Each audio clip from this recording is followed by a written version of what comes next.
Armando again because the books are out. The very legitimate, officially copyrighted, non-plagiarized re-release of God Is, and Armando's brand new, entirely original book, A Conscious Universe. Now, I had some trouble figuring out how I wanted to structure this. Armando made another video in January announcing the release of both of these books, and although we've heard most of what's in it before, the presentation is truly spectacular.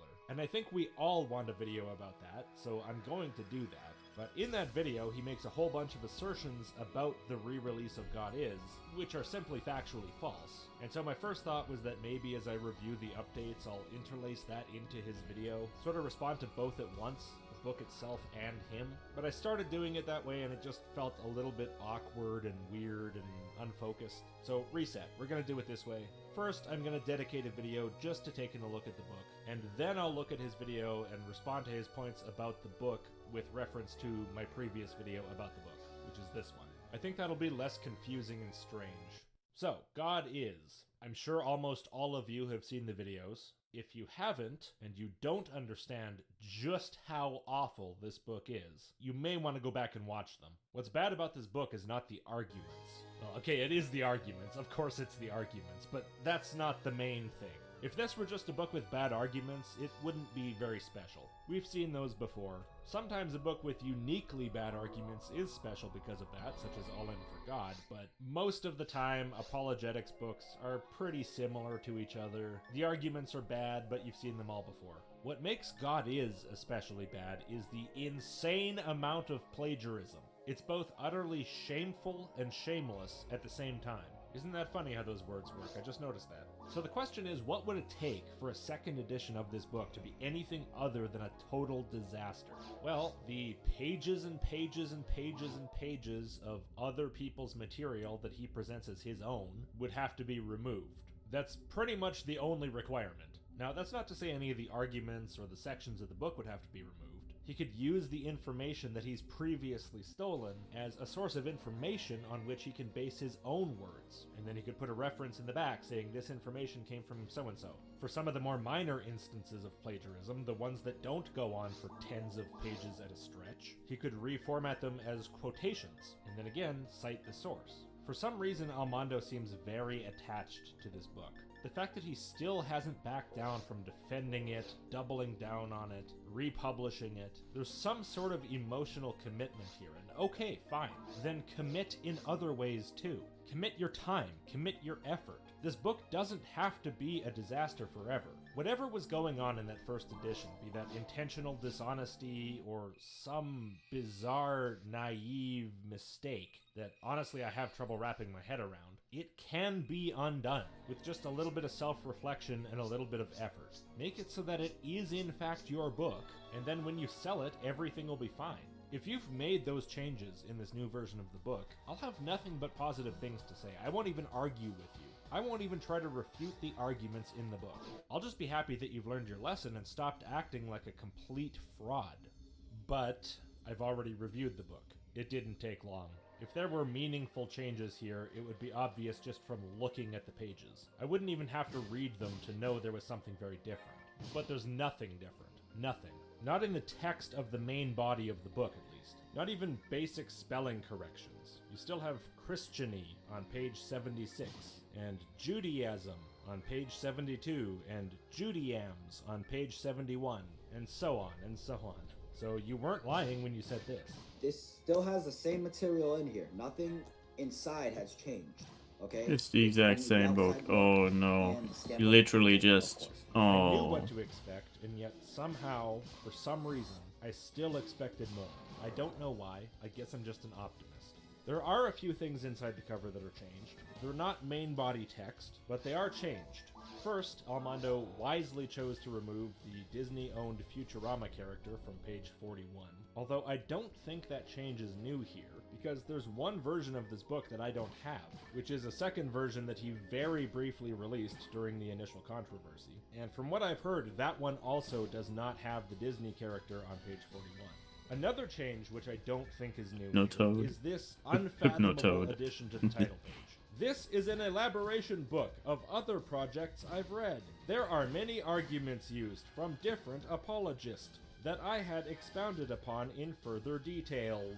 The concept of this book is intended to add to arguments presented by the great names mentioned, not intended for copyright or plagiarism. All credit is given to every name on the last page. Thank you. If it's not intended for copyright, why have you been going on so much about how you got it He copyrighted? literally just copyrighted the thing. But not intended With this for plagiarism. plagiarized What a bullshit. thing to print in a book. You know, that's exactly what I'd expect to see in a totally legitimate, not plagiarized book. Every book I own has that. See it all the time. Totally normal. Nothing fishy here. You know, I guess I'd better stop accusing Armando of plagiarism just because he committed rampant, obvious, shameless, blatant plagiarism. Because look, the book told me it's not intended for plagiarism. So that all checks out then. How can I say there's a problem when the book says there's not? How can I say something that the book disagrees with? I mean, I wouldn't do that with the Bible, so I certainly won't do that here. But this too, I believe, was in the second edition of the book that I didn't get. So really, inside the cover of this book, there's not a lot that's new.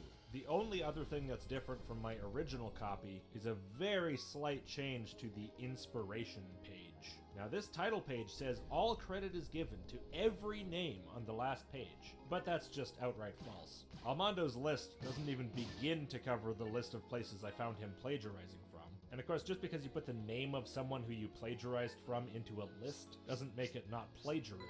But anyway, here's the page for you to compare. In the original version, this book was an inspirational-driven project. A big thank you to some of the greatest Christian apologists. In the new version, this book was an inspirational-driven project. Many arguments are elaborated from the arguments and writings of these big names. A big thank you and all credit to some of the greatest Christian apologists and more. Wow, that does nothing. The list is exactly the same. He didn't even bother to capitalize the Lane in William Lane Craig. He didn't bother to fix Norman Geisler to Norman Geisler.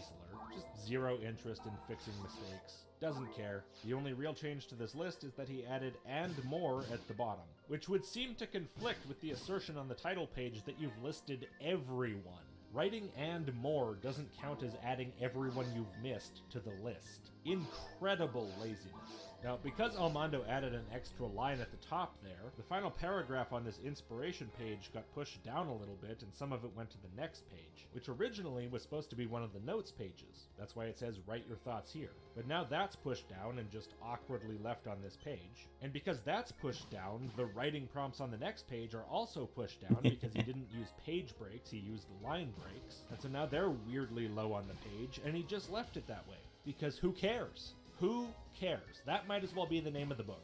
That would be a far more appropriate title. Oh, and speaking of which, Jesus' head is still cut off on page 129. So, has anything else changed inside this book? Well, no, but for me there were two obvious candidates to look at first that I thought surely would be fixed. The first was the table of context. It's still the table of context, and the numbers that were wrong are all still wrong. This shit is automated. How do you not get this right? More importantly, how do you not get this right over 3 editions of the same book? Well, because you don't care and you're lazy. The second obvious change that I just assumed would have been made is the ISBN. I thought it would either be removed or fixed. Now, to Armando's credit, the fake one from the back cover has been removed. I assume that's just because he needed more room for other stuff, because he clearly doesn't care about wrong ISBNs, because the ISBN on the title page still points to The Mindful Moody Mentality by Anthony Moody. And that, I believe, is all there is to say that requires the book to be open. Everything else that's different or worth commenting on is on the cover, if you can believe it, which I know you can, but why should you have to? So, of course, a lot of this we've seen before. The cover says "New Look," as if it's a box of cookies that's undergone a slight rebranding. This is just not necessary on a book, but I will say there certainly is a new look, and I do like it better. I'm still not a huge fan, but it is significantly better. The font's prettier, the background's less pixely, and I guess that's pretty much all there is to it, because there's not much going on here. Surprisingly, the book's the same size as the original God is. I thought he was going to change that, maybe I'm just misremembering. The subtitle is still just as repetitive as it was before. The inescapable truth of an all-knowing, almighty, omniscient, omnipotent, all-powerful creator. So, almighty, omnipotent, all-powerful, that's a repetition. All-knowing, omniscient, that's a repetition. That probably should have been changed by the 3rd edition, but What are you gonna do? The spine of the book is still upside down, like it's a German book or something, but at least the author's been corrected, sort of. It used to say Blue Shepherd Studio, which was very confusing because that's a business that Almondo's friend runs. Why did now you it says say Christ that? Righteous Ministries, which at German least books is are Almondo's not own thing, like but that. that's still not the author of the book. What? The author of the book is Armando L. Calvo. That's why that's printed on the front cover and the title page. This is not a general effort of the ministry. This is an effort of Armando himself. And I understand that Christ Righteous Ministries is almost certainly just Armando. I get that. But the organization is still not the author of this book. Armando is. It's his book. Now, as far as I'm concerned, it would be acceptable to assign authorship of the book to the ministry. But in that case, you have to do that consistently. Why do you have your name on the front and your ministry's name on the side? Now, I believe at one point Armando was very excited about the texture of the cover. It's got a very different texture from the original. The original has just a glossy, I guess laminated cover. The kind where the plastic starts peeling off the edges as you read. I don't like that. It's got a real cheapness to it. So I think Armando did well to change that. And this new matte cover is actually really nice. Just the texture, I mean. All In for God also has a matte cover, but it's that horrible kind where the grease from your fingers sticks onto it and then you get these glossy patches on it where your fingers were, and it just never looks right ever again. This new God is not like that. It barely picks up the grease. It's really good. So good job, Lulu. That's one thing I like about your company. It's the only one so far, but at least the list is growing. On to the back cover. Originally it said, inspired by Frank Turek, Greg Kokel, William L. Craig, J. Warner Wallace, Norman Geisler, and others. Now it says, inspired by and credit to Dr. Frank Turek, Greg Kokel, and he added an H that's not supposed to be there, thus taking correct spelling and making it wrong. How? It reminds me of what supposedly happened with the word ghost. Look up why the word ghost has an H in it. And yeah, of course, saying credit to doesn't excuse plagiarism. You can't just say credit to Frank Turek and then expect that you'll get away with stealing a bunch of stuff out of Frank Turek's book and presenting it as your own. The stuff that was taken is not presented as quotations. It's presented as original work in the book. You could list every source you use, which you don't, but if you did, it would still be plagiarism because of the way it's presented. Now, at the bottom of the back cover, there's an additional list of resources used, and this seems to be the reason that he removed the fake barcode and ISBN. Just for space reasons, because, you know, what better reason could there be? An incredible elaboration of... No, don't call your own book incredible. Please. If you had a publisher and they were putting that stuff on there to promote it for you, fine. That's their business. Don't do that on a self-published book. Have some humility. I wouldn't even consider that acceptable on a good book. But okay, an incredible elaboration of I Don't Have Enough Faith to Be an Atheist by Dr. Frank Turek and Norman Geisler? No? Okay, just Frank Turek then. Tactics by Greg Kokel, Reasonable Faith by William L. Craig, If God, Why Evil by Norman L. Geisler, Evidence That Demands a Verdict by Josh and Sean McDowell, Defending Your Faith by R.C. Sproul, Mere Christianity by C.S. Lewis, and much more. Again with the much more. But now that's an interesting list. If I wanted to bother to go through this whole book again, I could probably find a lot more instances of plagiarism by comparing stuff against this list. I don't think it's worth it, but there was definitely stuff in here that I suspected was plagiarized, which I just couldn't find a source for, and I bet those sources would help. Again, Armando, if you copy out of a book and paste it into yours, with no mention in your book that it comes from somewhere else, no sign that it's a quotation from someone else, that's you trying to pass it off as your own. That's plagiarism. It doesn't matter if the original source happens to be in a list on the back cover if there's nothing within the text of the book to make it clear what you're doing. If you ever decide to go to college, do not do this. If you pull that shit there, you're gonna learn the hard way that I'm right. I'm trying to teach you this the easy way. Now, the resources list goes on. Quote is, I'll expand the contraction, and resources from ChristianApologeticsAlliance.com, ReasonableFaith.org, CrossExamined.org, Apologetics.substack.com, IdeaCenter.org, Baker Encyclopedia of Christian Apologetics. Great, well that's some of them. It still gives no indication what came from where, but at least you've added some things to a list. I only have a link to one of those in my book review script, and that's ChristianApologeticsAlliance.com. The rest of them are probably places where you changed the text enough to not make it super obvious, or stuff I just didn't pick up on or bother to search. but that list barely even begins to scratch the surface of the plagiarism that I found. Go watch the videos, there's so much more than this. This list is just a fraction of what should be here. And again, you can't just go to some website, copy multiple pages of material into your book with no sign that it's a quotation, no mention of where it's from, or that it's from somewhere else at all, and expect people to treat that as though it's not plagiarism. I mean, good, you added a mention of some of your sources to the back cover of your book, great. That doesn't fix the problem.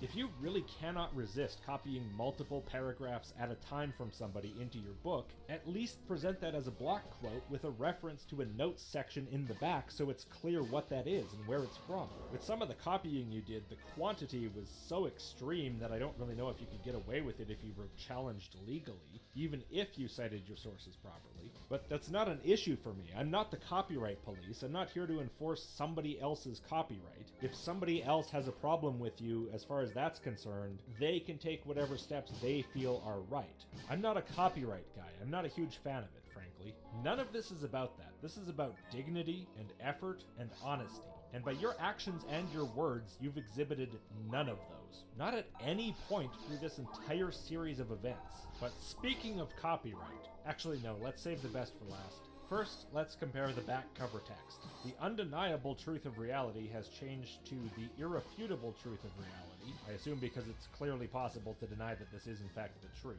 The whole world as we know it now has completely removed God from every part of its convenience. Still makes no sense, but it's the same as it was. Except that he added a comma after now for reasons unknown. Atheists have denied even the most plausible and valid evidence, valid is new, for God's existence, I guess that's multiple gods because it's pluralized, by replacing that fact with ridiculous concepts and theories. What happened to seeking and accepting the truth? The accepting is new. If it's true that God exists, that's still not fixed, wouldn't you want to know? He put an apostrophe in wouldn't, that's good. Do we have actual evidence for God's existence? Now, previously that was existence, so that's a correction. I don't understand why any errors are left if you were going to do corrections. Why wouldn't you just run it through a spelling and grammar checker? But I'll take what I can get, I guess. Or is this a case of the God of the gaps fallacy? I believe we have more evidence and even better arguments for God's existence. Oh yeah, that was also existence because I think Almondo actually thought that's how you spell existence, so that's also fixed.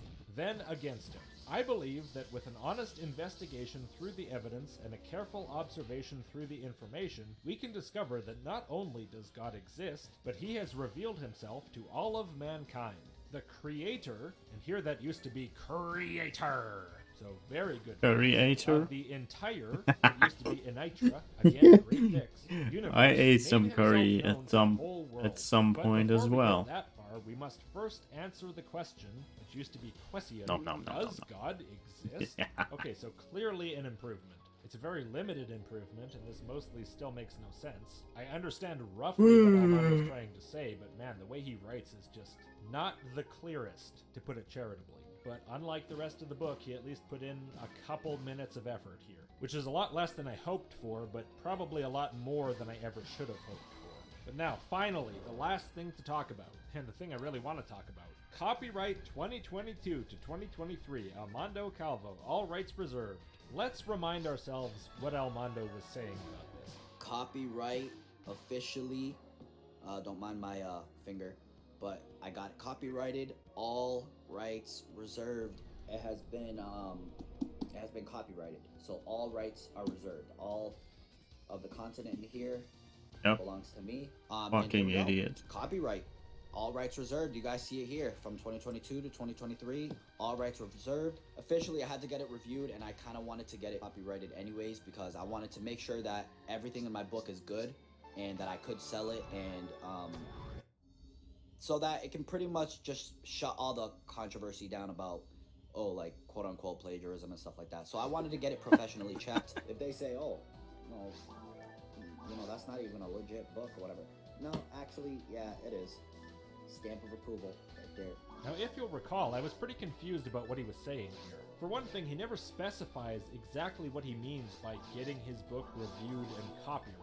My assumption, of course, was that he registered it with the U.S. Copyright Office. office. If that were the case, I was not convinced they would be running plagiarism checks on his book. And of course, if they did run some sort of automated, computerized plagiarism check on his book, the computer would have started smoking and exploded. And if somehow the US Copyright Office checked his book for plagiarism and found none, that wouldn't change the facts of the matter, that would just mean their system's broken. I was also confused because he refers to the copyright symbol as a seal of approval, as if it indicates approval by some sort of governing body, which of course it doesn't. When you write a book, you already own the copyright. You can put copyright symbols all over it with nobody's approval. It in no way implies legitimacy, or that there are no copyright issues, or that some authority has approved your work. So I was incredibly confused what he was talking about.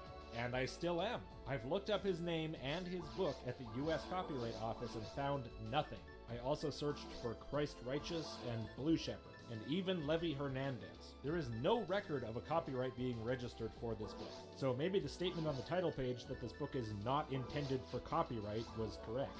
I've thought about this, and I still have no idea what he thinks has happened. Did someone come to him and say, hey, listen, I heard you got problems with accusations of plagiarism. Give me $50 and I'll officially review your book, and then you can start using the copyright symbol and prove that you didn't plagiarize? I guess it's possible that he just got scammed like that somehow, but honestly, I don't find that very believable. I think it's more likely that he's just lying. He didn't register this book with the Copyright Office. He didn't get it checked by anyone, whatever the hell that means. He just put a copyright symbol on it and hoped that people thought that was some sort of official seal of approval, and then left him alone about the plagiarism because somehow that proves them wrong. Well, it doesn't, of course. It has no meaning. It's completely worthless. Now, do I know that he's lying about this? No, of course not. He could be an honest fool in this case, but his track record just makes that seem unlikely to me. I don't think he's the smartest guy, but I don't think that's the issue. I think he's just extremely dishonest, a chronic liar. That's all I've seen through all these videos. When someone calls you out for something you did, lie about it, and when they point out that that's an obvious lie, lie more. Even in cases where there seems to be no point to lying at all, he seems to choose to lie. It seems to be some sort of compulsion. So that's the current state of God is. No lessons learned, a few half-hearted attempts to deflect criticism, and apparently completely fake copyright registration, unless I'm missing something incredibly obvious, but I don't think I am. So everything we've come to expect. Laziness, lies, a firm commitment to keeping all the plagiarism and pretending it's not plagiarism. You know, it'd be nice if at some point during this plotline there was some kind of character development. And maybe there is, but most of it seems to be for the worse. But okay, I'll be back with more Almondo, first responding to his video, and then moving on to reviewing his new book, which must surely be better, right? No. So thanks for watching, and if you would, before you go, please give the video a like and click subscribe if you haven't. And if you like the channel, please do consider supporting. Even a small amount per video or per month helps a lot. $5 supporters on Patreon get access to a library of exclusive videos. I think at the $5 tier there are 40 now, and then on the $10 tier there are 29 more, which are the older ones from when the exclusives were just for the $10 patrons. So the total's almost up to 70. That's surprising even to me. Huge thanks to all of my supporters, and if you want early access, sign up to the email list, list.logic.com. Of course, supporters surrounding BioWare are at an all-time low. People just don't trust that BioWare will be able to deliver games on a high quality level that they once used to be able to consistently, which is why there's just so much riding on their next Dragon Age game, which is their next big release, Dragon Age Dreadwolf. And we've been getting some leaks lately that give us a hint for what to expect surrounding this game in terms of gameplay. They're definitely changing directions when it comes to core mechanics, and whether it's for better or for worse, that obviously remains to be seen, but there are certainly mixed reactions surrounding this change. So this was initially reported by Insider Gaming via an article titled "Exclusive New Details on Dragon Age Dreadwolf Revealed." This was information that sources shared with Insider Gaming, and first of all, apparently this game is not that close to release. A lot of people are hoping it'll come out this year, but the game has been in development since 2015. Since then, it's gone through some overhauls and through some reboots. It seems as though they finally have a solid direction, but it won't fully come to life until likely 2024 is what Insider Gaming speculates based on what sources have relayed. Previous rumors have suggested the game could release in 2023, but that date could be rather optimistic. Sources have said that the game still lacks features, completed character lines, and still contains the remnants of the game's past, referring to the fact that once upon a time, as reported by Jason Schreier, the game was supposed to be a live service type of experience before that idea got scrapped. Thank you very was much. Pivoted to be a single-player experience. Pretty much the thankfully. only nice Some of the thing ideas that came about because it was so once far. supposed to be a multiplayer live service type of game was the retrofitted live service into what is bullshit now a single-player isn't experience. a thing The game anymore. felt a bit like Destiny with a central hub where players could probably regroup before heading into the next mission, said one source about the old version of Dragon Age. And this is an aspect that will play a vital role in Dreadwolf in its single-player format. So there's going to be a main base of operations where you're going to be able to interact with characters and likely build some stuff up and likely will contribute to your progression. But from there, you'll be able to branch out and go to the different missions and map areas of the game, is what it seems like. Alongside that, sources told Insider Gaming that the gameplay loop of this new Dragon Age game will be similar to predecessors in the sense that it will involve recruiting and growing your crew, whom you'll encounter by completing missions. Your recruited crew will populate your hub, where you can give them different pieces of equipment and modifications as you progress throughout the game. It's understood that you'll be able to move from hub to missions by passing through a mirrored portal. So far things sound like they're not deviating too much from what we normally know from Dragon Age, but here's where the surprising shift in direction comes in: combat, which apparently is actually more akin to a hack and slash rather than the usual tactical gameplay that involves you controlling multiple party members and directing them. You're going to get an action-adventure game with RPG elements. Insider Gaming's report equates the Dragon Age's combat wheel to be similar to that of Final Fantasy 15, which is also a game that is an RPG, a JRPG specifically, but has more of an action-oriented. I hate the combat of Final Fantasy 15. That's the worst thing about the whole game. Won't allow you to control your crew members, but rather will only allow you to select their abilities to that game's Shortly dead after for the me. release of that Insider Gaming article, somebody else who claimed to have access to alpha gameplay footage of Dragon Age 4, Dragon Age Dreadwolf, chimed in by revealing what they saw from the footage that they've seen of the game. Apparently, this individual managed to get in contact with a playtester who shared their recorded footage and gameplay of Dragon Age 4 that was in early alpha at that stage, and he actually did provide links to screenshots and video even of that gameplay, so this is looking pretty legit. The links have since been removed. Now, I do have an Imager link that I'll post in the description below that contains all the screenshots and video files that this Reddit user shared. I'm not going to show that in this video because there's a chance of copyright strikes. The screenshots and the short clip that were leaked only encompass a small portion of what was a total of 20 minutes of gameplay that this user saw and got a hold of, set within the Grey Warden Fortress HQ of Weishaupt. The gameplay is alpha, so there isn't a whole lot of detail, and there are missing textures, which further reinforces the likelihood that this game will not come out in 2023, that a 2023 release window is optimistic. This game will likely come out in 2024. It is further detailed here that the player character that the playtester played as is an Elvish Knight class. The character screen actually says they are a mid-level Grey Warden. They've got a sword and a shield, 2 party members alongside them who, again, you cannot control directly but are able to cast their abilities when you decide to. The objective for this mission that was play-tested was to fight through the Darkspawn to get to a library. Also, a big-ass dragon was attacking from above, with the dragon creating occasional environmental and traversal hazards. Then came a face-to-face with the dragon, but that's about when the demo that the playtester played through concluded. But when that segment does become playable, it'll apparently involve trying to chain the dragon up. The Reddit post then goes into the minutia of gameplay details that further corroborate what Insider Gaming reported when they said that the game would be more of a hack and slash action adventure style gameplay for combat. It is stated here that combat is completely in real time and similar to hack and slash, and that the reference point for this game's combat was God of War 2018. And if you go to the Imager link that I have in the description box below and check out the short clip, you'll see that there are definitely some similarities there where you see the player character dodging and weaving around while also performing certain attacks and abilities.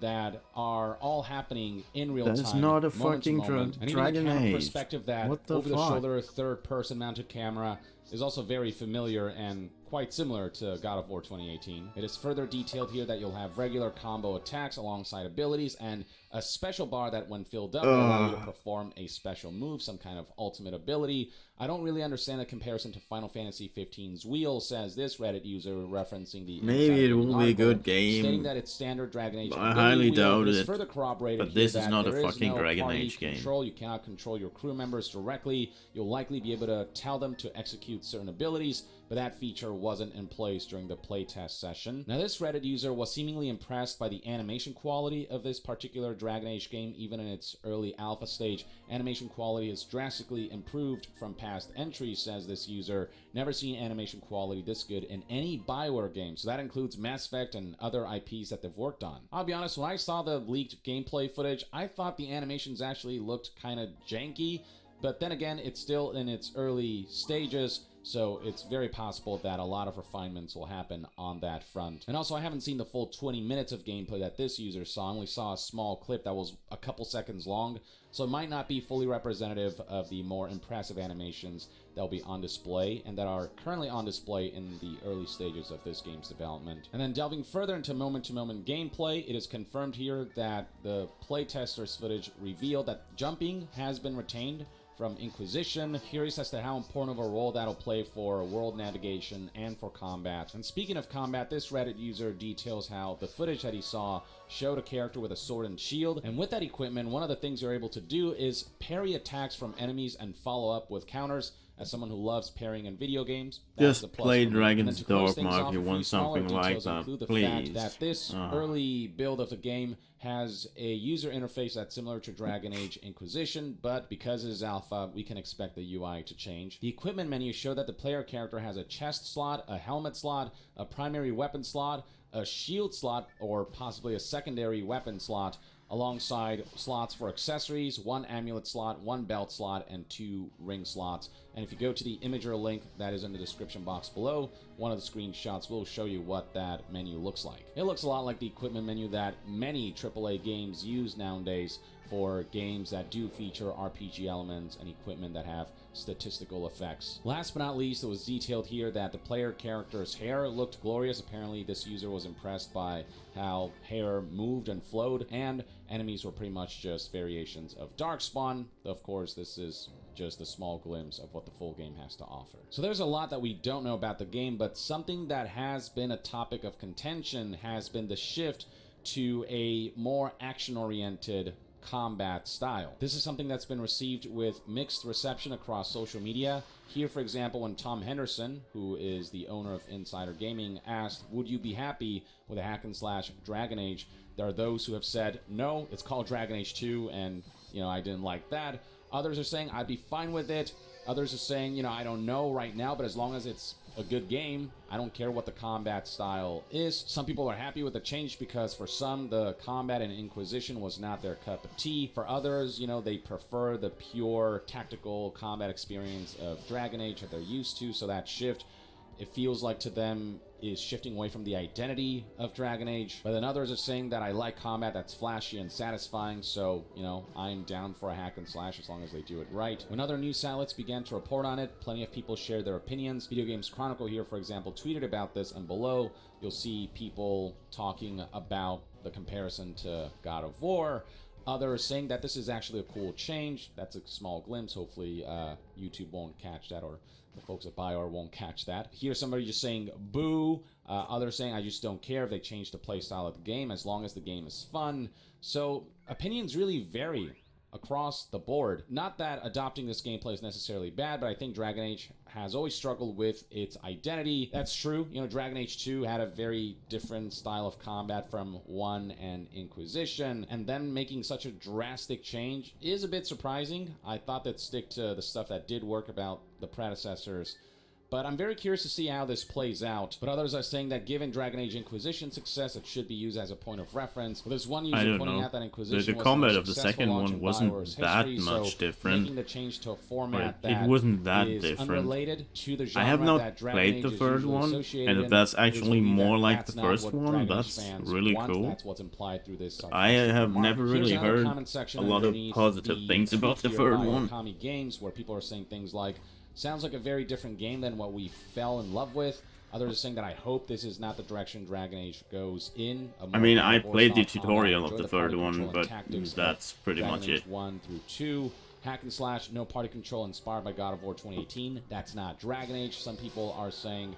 So there are definitely a lot of sentiments that are expressing concern that while it might still turn out to be a good game, is it really going to be Dragon Age at the end of the day? Maybe it's going to be a good game, but it will not be a Dragon Age game. This user is saying that this is as good as destroying what made the Dragon Age series great. Doesn't really sound like Dragon Age game then, and these are getting plenty of likes and whatnot. But again, it's not a universal sentiment. Some people are curious to see what sorts of new avenues and doors this shift to a more hack and slash God of War style combat will pave the road to.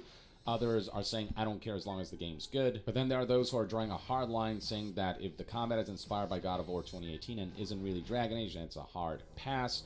No party control seems to be a really big sticking point for many. So yeah, that's the general discourse going on around the internet.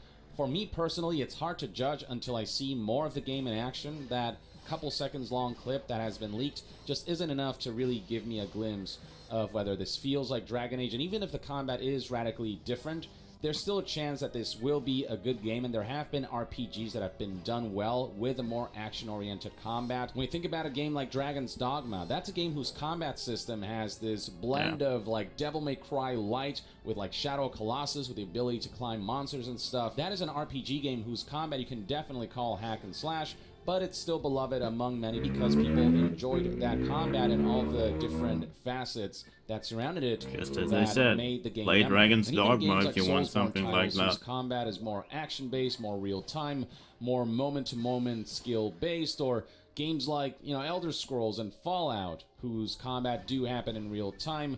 All of those can still ultimately be considered RPGs because the elements that surround the combat do capture the elements of what it is to be a role-playing game rather than an action game with some RPG elements. And when you think about something like Mass Effect, that's very much a game where the combat is third-person shooter for the most part, with some tactical elements like the ability to tell party members, crew members who are accompanying you to use certain abilities at certain times. That's a game where you couldn't directly control your party members, but the party members still had uses contributed to combat, and you could command them on some level, and that's a series that people really love. So it sounds like Dragon Age Dreadwolf is going the Mass Effect direction, except instead of being a third-person shooter, it is going to be a fantasy hack-and-slash combat-based game with tactical elements that are more akin to Mass Effect, where you're not commanding your party members directly, you're not controlling them directly, but are able to utilize their abilities for tactical purposes, is what I'm hoping for at the very least. Some tactical element has to be retained in the new Dragon Age. So I don't think that combat shifting to resemble something along the lines of God of War 2018 is going to be the make or break aspect of this game. As long as the lore, the world building, the story, the characters, the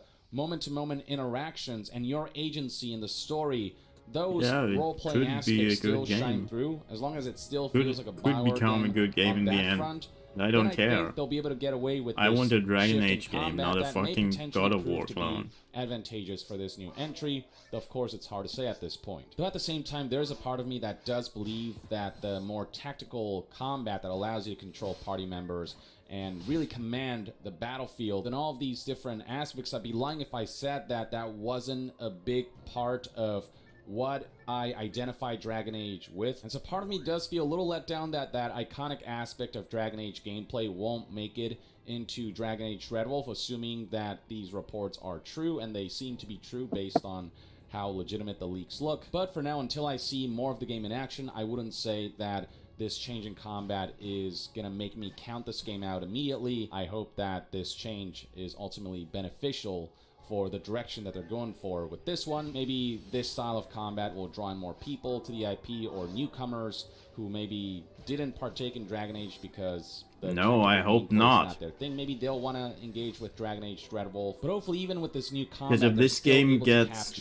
big, we will never ever see a real, in quotes, real Dragon Age again. I hope this game fails. Some level feel like Dragon really Age, bad. Mostly dispensing with the tactical elements, and it's going to be more akin to how Kratos and Atreus can fight together, and you can share in Atreus' abilities or your companion's ability. If it's going to be more like that, at the very least, I hope they absolutely nail that combat. Something like God of War. I hope, well, maybe it will be a good game. I kind of hope so. Really I will probably at some point play through it, but I also hope so that it still failed miserably, or at least in the eyes of the people that give them money, but it basically makes barely any money. More pessimistic for the game. Would you look forward to a gameplay style, or at least a combat style, that's more akin to God of War 2018, or would you have preferred that they stick with a traditional, more tactical Dragon Age gameplay? And generally, are you willing to give this combat transformation a chance, or do you draw a hard line there?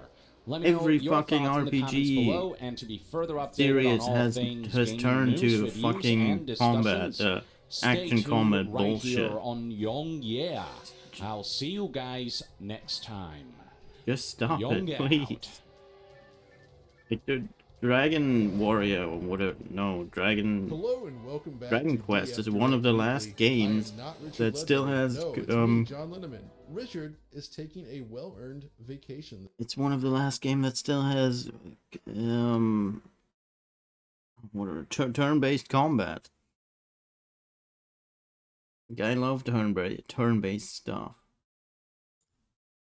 No, you just please stop. Well, my gosh, Stop ruining my games. So flabbered. Level Earth Observer is criticizing footage that's been released by the Chinese Space Agency, which of course he believes shows a fake view of Earth from the space station. And once again, he finds the footage to be scientifically impossible, and thinks that the accompanying piano music is meant to evoke emotions in order to distract from the fact that the footage is fake. Brilliant, Leo. So are you now saying that the Earth is flat because music? Please subscribe.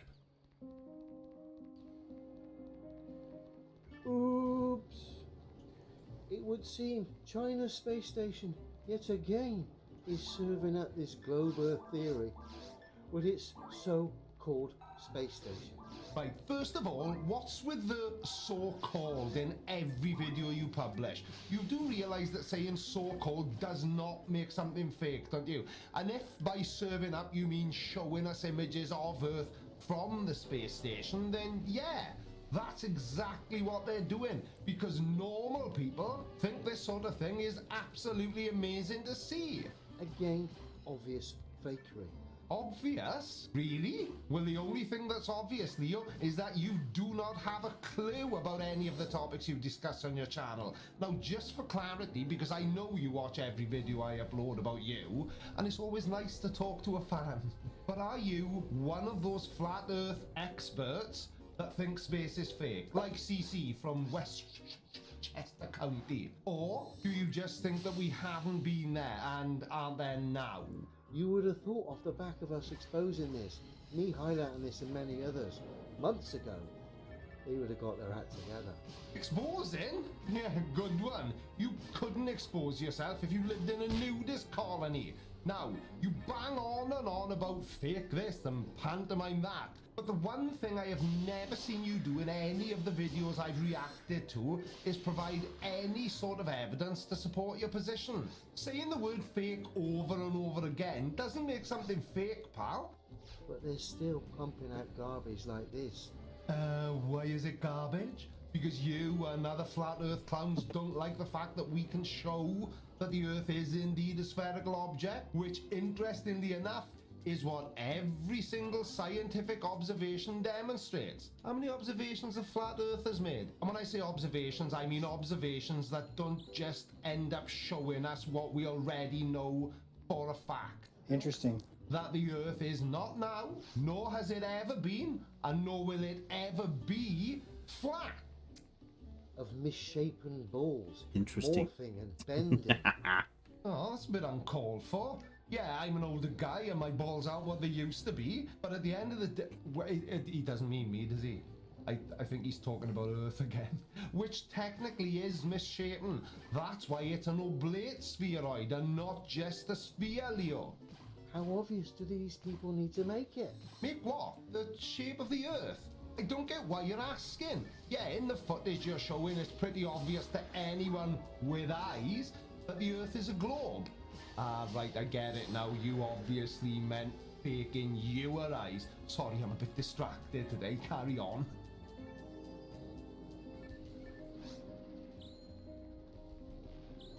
Oh, it's all right. Don't worry about the morphing and the bending of the Earth.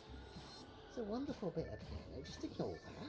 Now, Earth's shape can look odd when viewed from space due to the effects of camera lenses and atmospheric distortions, but the one thing it can't look, and never does, is flat. And I know that's because it isn't, but it doesn't stop flat earthers freaking out and going, aha, every time they see something that looks ever so slightly off. And I've said this more times than Leo said the word pantomime. If you are all so convinced that the Earth is flat, all you've got to do to shut us stupid globies up once and for all is crowdfund a flight on the Blue Origin rocket.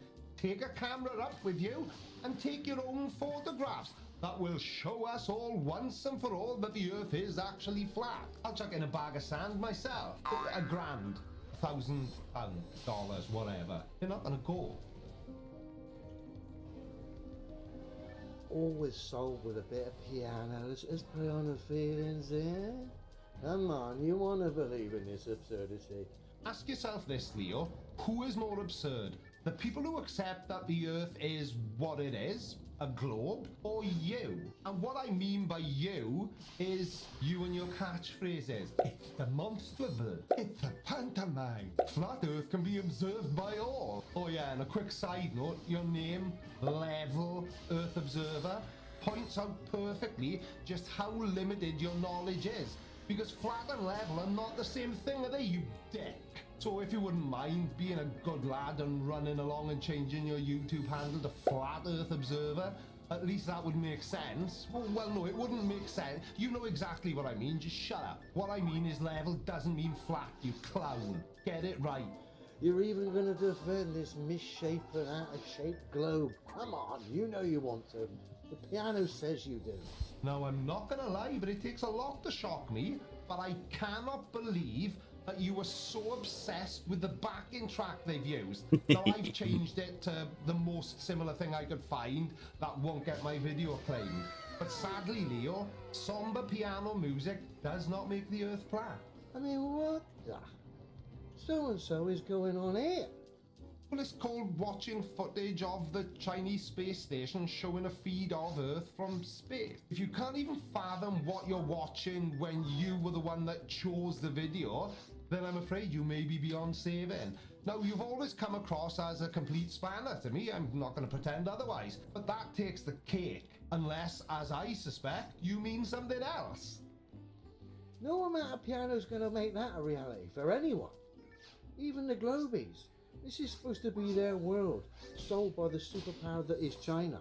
Well, technically speaking, it's everybody's Earth, even flat earthers. And don't you think China's been blamed for enough? It's not their fault you don't like the real shape of the planet. And yet China are serving this globe up for breakfast and mocking anyone that believes in space or them. Oh, brilliant. So you do think space is fake? Okay, Leo, this is directed straight to you, whereas the rest of this video isn't really for you. It's for the people who watch me that enjoy laughing at you.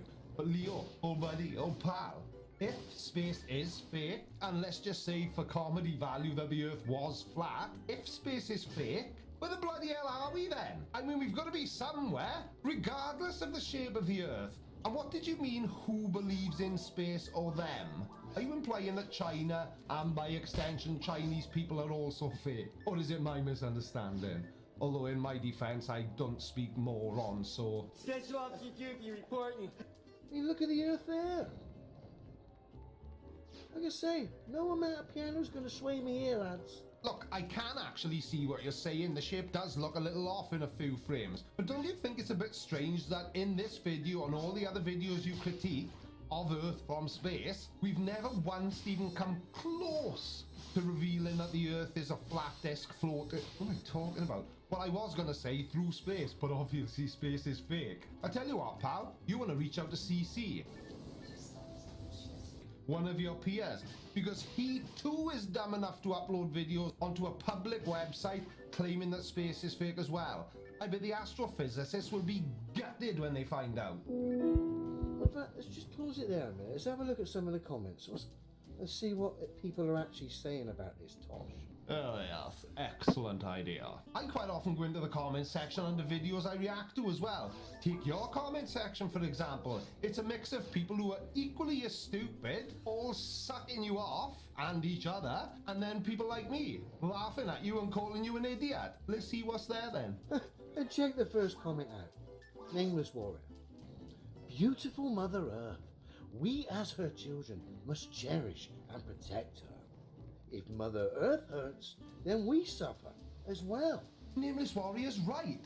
I'm not sure I would have said it that way because it did sound a bit knobby, but I agree with the message.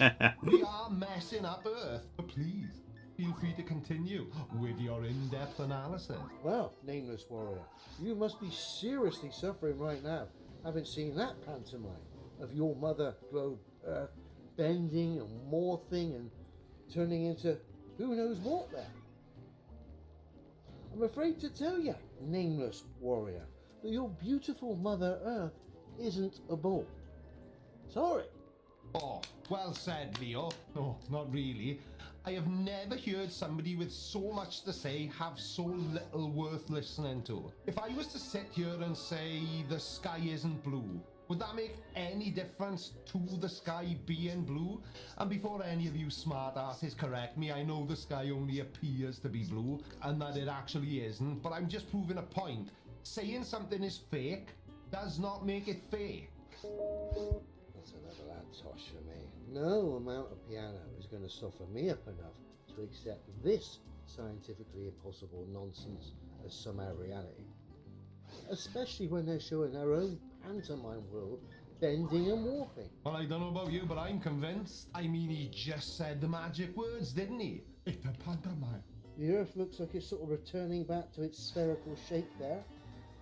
Something for the globe believers to cling on. Anything else? Exactly, Leo. Returning back to its spherical shape, not its flat shape. Back to bending and warping and deforming. This probably, what's that? I'm trying to gauge it from a distance.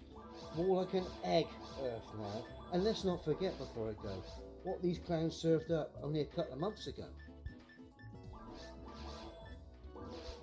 Got no piano to accompany this. Which is absolutely so obsessed with the piano. Nice. And of course, flat earthers. Because whilst I agree that the footage from space has its faults, it's never been faulty enough to show us a flat Earth, has it? China totally melting, deforming, and destroying, and ultimately flattening the globe Earth theory, which of course we all know is scientifically impossible. Improve it, you moron! So let's keep the theme going and take a look at the comments under Leo's video, shall we? Ooh, Letty says, can you please say Tosh at least once per video? Thank you for truthing. Yeah, I'm going to have to agree with this one. I wish he would only say it once per video instead of 50 times. That would be nice. And David says, China needs to hire Hollywood like NASA does. Well, Dave, if that was the case, why is it that according to you and other flat earth bozos, the footage is always so terrible? I would have thought that... Hang on, what am I talking about? Sorry, I got caught up in the moment then. Hollywood is a district in the city of Los Angeles, not the head of the fake shape Earth department of NASA. And MI, oh, one name's too difficult to spell, asks, where are the stars? You don't know a lot about photography or videography, do you? Stars can appear faint and difficult to see in footage from space because of the high contrast between the stars and their dark backgrounds. And in addition, the camera is often so sensitive that it picks up other sources of light, like cosmic rays, which makes stars appear even fainter. But I would imagine you already knew that and just forgot to type it out. And John Bailey Curvebuster says, I actually don't care. No, he didn't say that, I said that. I just wanted the people to do this. CGI. And here Kitty Kitty thinks they aren't even trying. If only that was the case with people like you, Kitty. Because if there is one thing flat earthers do, is try people's patience. And of course, the genius that is Shelby 33. Ooh, 33. Illuminati confirmed. But Shelby must be from a different lodge because I don't know the name. But to be honest, I just wanted to use my CGI clip again. CGI. So there we go. Sad piano music proves the earth is flat. I know I'm convinced. How about you? And sadly, or not if you don't like me, although if you don't like me and you got this far into the video, then maybe you secretly do like me. But anyway, sadly, that's it. Until the 20th of February. Because in about 7 hours time, I board my flight to the good old US of A. If you do need a creaky fix while I'm away on holiday, damn, I need to practice. If you do need a creaky fix while I'm on vacation, won't be doing that again. Then don't forget, I've got over 400 videos on my channel, all like this. Well, not exactly the same, they're not, you know, there's loads of stuff there. And I bet you haven't seen them all. So get on with it. There will be an exam when I get back. Thank you all once again for your continued support. And talking about support, there are a few different ways you can do it, which are all listed underneath this video in the description.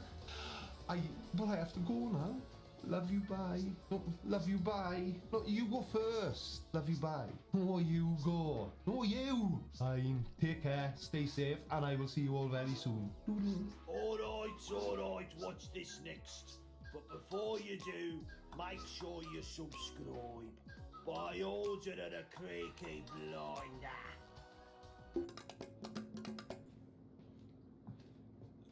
Oh no, it is hot in here. I should turn the temperature down.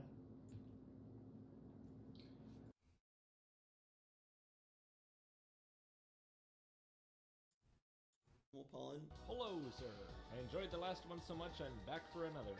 We're continuing to talk to Logic, who made a video about my video. Oh god, it's Shmuel. God exists. And now I'm making a video about your video, about my video, about your video. And then maybe you'll make a video about my video, about your video, about my video, about your video. We're well down the path to our videos consuming the universe. I really hope that doesn't happen. I maintain that he hasn't debunked even one of them. Okay, that's fairly expected.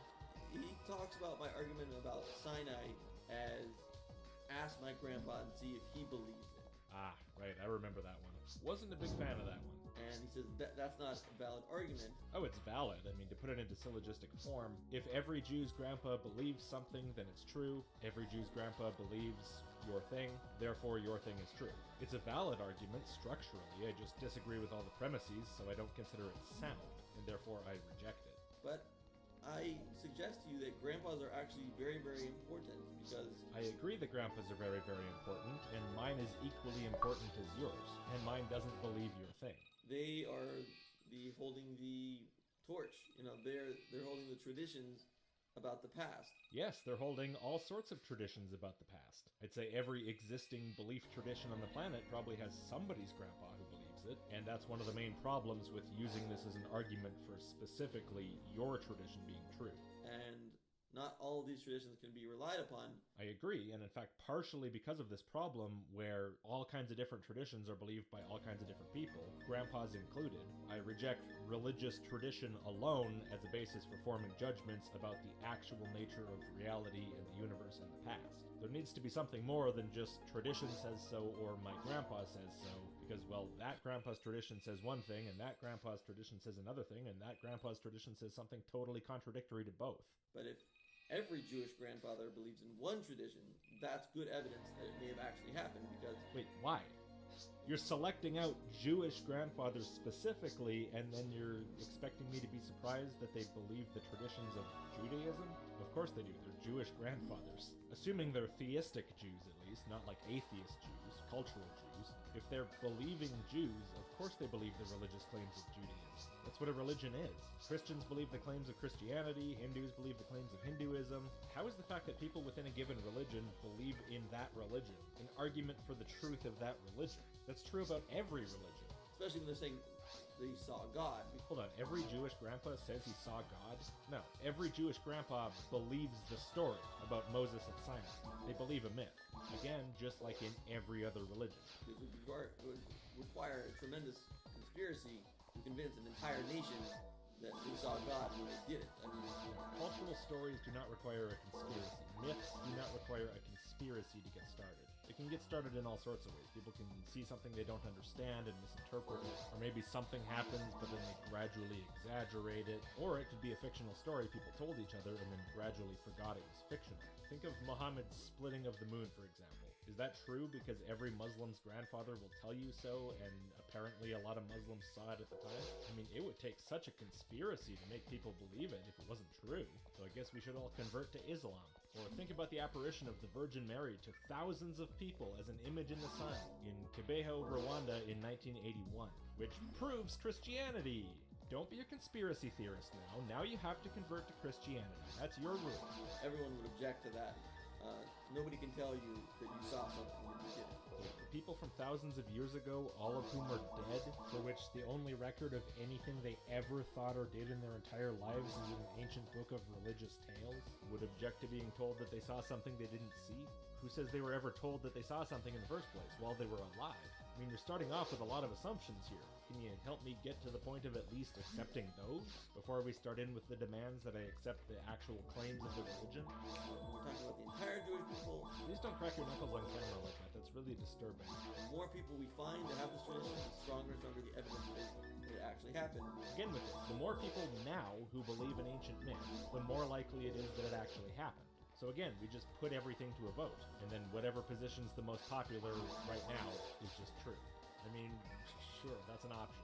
Traditions are important. They are the eyewitness testimony. It's handed down to the generations. Eyewitness testimony? Those stories aren't even written as eyewitness testimony. Eyewitness testimony is like, I saw this, I saw that. That's not what these stories appear to be. These appear to be about as much eyewitness testimony as the Iliad, which is to say not. That's yet another assumption you have that you would have to actually argue for first, that you would have to convince me of. That these books are written by people who were there about things that happened to them, and what they meant to do was say, this is a true and accurate account of an event in my personal life. But you're not doing that, you're just taking it for granted. So that's a hurdle you're going to have to get over to convince skeptics, and then after that, of course, you're going to have to establish that the eyewitness testimony isn't just testimony, but actually true. And that, I would say, is even more challenging. And that's one way that history is done. The larger the sample, the stronger the case for it actually happening. Okay, and their sample in this case is one story. Not very impressive. What you're talking about with samples is like multiple different sources contemporary with the events being described, writing about the events from different perspectives, and them overlapping with each other and corroborating the facts of each other. Kind of like now, where if you want to have the best possible understanding of what's going on in some controversial situation, like a war or something like that, you're not just going to want to read one news article from one country, one perspective, because there could be any number of things going on. There could be political bias, there could be spin, there could be government interference, there could be changing plans, hi. there could be a lack of information, Not here? misunderstanding, or maybe it's very accurate information about the scope of what it's reporting on, but what it's reporting on is a very limited, small piece of the big picture of what's happening. And so if you really want to know what's going on, well, no matter what you do, you're going to have a hard time because most of what goes on is not going to be reported, no matter what. But to stand the best chance of being mostly right, you're going to want to look at different news sources, different biases, probably from different countries. Maybe you're going to want to read reports from different organizations that aren't news sources, governments, NGOs, raw videos on YouTube, just put up by the public, Twitter even. You know, it's a complicated thing to get the real truth on something, and the farther back in time you go, the less resources you have to be able to do that. And that's part of what makes it difficult to be 100% sure about historical events, and why historians have to be so careful to try to collect as many sources as possible whatever's surviving from that time, if we're talking about thousands of years ago, to be able to get something hopefully approaching an accurate view on the situation. And they really do have to wade through so much myth and misconception and misinformation, skewed or biased perspectives, convenient little additions or omissions, people who pick things up third hand, fourth hand from other people, exaggerations and tall tales and outright fabrications, and they have to try to make some kind of a coherent picture out of all of that. They have to try to separate the wheat from the chaff, as it were. And that's why having and paying attention to all those sources is important. Saying, oh, this ancient story says a whole bunch of people witnessed an event, so we have thousands or millions of confirmed cases of people witnessing it. No, you have one story. That's it. I'm sorry, but that's not good enough, especially not for a claim this outlandish. Not even if your grandpa believes it. Yes, if one is logical, you should believe that Sinai happened. It makes sense because if God created this incredibly complex world... So you're assuming the truth of your conclusion in your premise. You're trying to argue to the existence of God, and you're saying, if God exists, then my evidence to establish the existence of God makes sense. That's begging the question. Go on. If God created this incredibly complex world, it makes sense that he would at one point at least speak to man and tell him what his will is. Maybe, but that doesn't mean he did. Remember, you're trying to argue to the existence of God. You're trying to convince me the thing exists. If you believe God exists, then you should believe in Sinai, because it makes sense that God would show his existence somewhere. Well, okay, but that requires me to already be on board. Most of your arguments require me to already be on board. You seem to regularly forget that you're trying to convince people who are not already on board with your beliefs, and that the God thing is something you have to actually convince us of. And then, of course, even if I did believe God exists, that doesn't mean I would have to believe that he would show his existence in this kind of a way. And it doesn't mean that I would have to believe that this particular myth is a true one where he actually did show his existence. Maybe I believe he showed it some other way, some other place. And of course, even if I believed that he showed his existence, that wouldn't mean I would believe that he has a will, that he feels like telling it to people. You haven't established links between any of this stuff. Just, hey, if you believe in some sort of general purpose, lowercase g God, I don't know, you might as well believe my religion about it. It's as good as any, right? You don't need, like, reasons to pick that option over all the other ones or anything. It's just like picking out a set of Komm gerade voll nicht mehr drauf klar, das ist auf die 30 FPS in dem Spiel. Okay, whatever. What concerns me more is that you don't appear to remember that atheists don't believe there's a God. You keep making arguments that at least presuppose the existence of a God. It's like you forget who you're arguing with. That you can't just start from God exists, now let's talk about its features and its past actions. That's not going to work, obviously. That might be fine if you're talking to a... Ich bin bald fertig mit Phantasy Star Online. Religious Jews believe in Sinai, and Christians. Muss mit der hier nochmal alle Quests machen. Und mit meinem Hunter muss ich halt noch durch Ultimate Ruins durch. Beziehungsweise, nee, nicht nur Ruins. Ich muss nochmal durch Caves. Einmal noch durch Mines. Und danach noch, ja, durch Ruins. Kann sich zwar noch ein bisschen hinziehen. Beziehungsweise danach muss ich nochmal mit dem Hunter dann auf Hard, Very Hard und Ultimate durch alle Quests durch.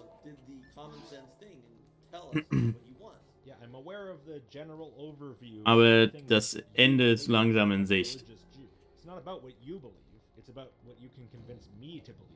So far, you don't appear to be trying. You're just kind of telling me that you believe it. Well, I know. There was never really any confusion about that. Why else would he... Und hast du, also mit dem Steam Deck hast du so jetzt noch nichts weiter gemacht, oder? Außer Revelations gespielt. Ja, sehr bald, in Anführungszeichen. Also so mindestens 50 Stunden, denke ich mal, wird das schon noch dauern.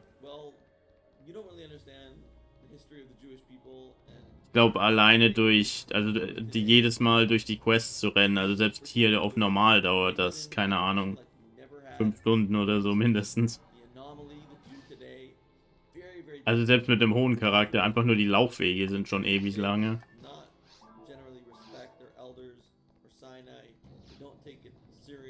Und ich one-shotte hier ja eh schon fast alles. Kill halt alles mit 2 Schüssen und es dauert halt trotzdem relativ lange. generations, it seems likely that asking any Jew's grandpa whether Sinai is true as a story is not going to give you the resounding yes, it probably will right now. And yet the argument will be equally good as it is right now. Because the argument is what Jews' grandpas tell you is true. And if they tell you, yeah, the revelation at Sinai, that's a myth, well then it's a myth, right? Ask any Jew's grandpa.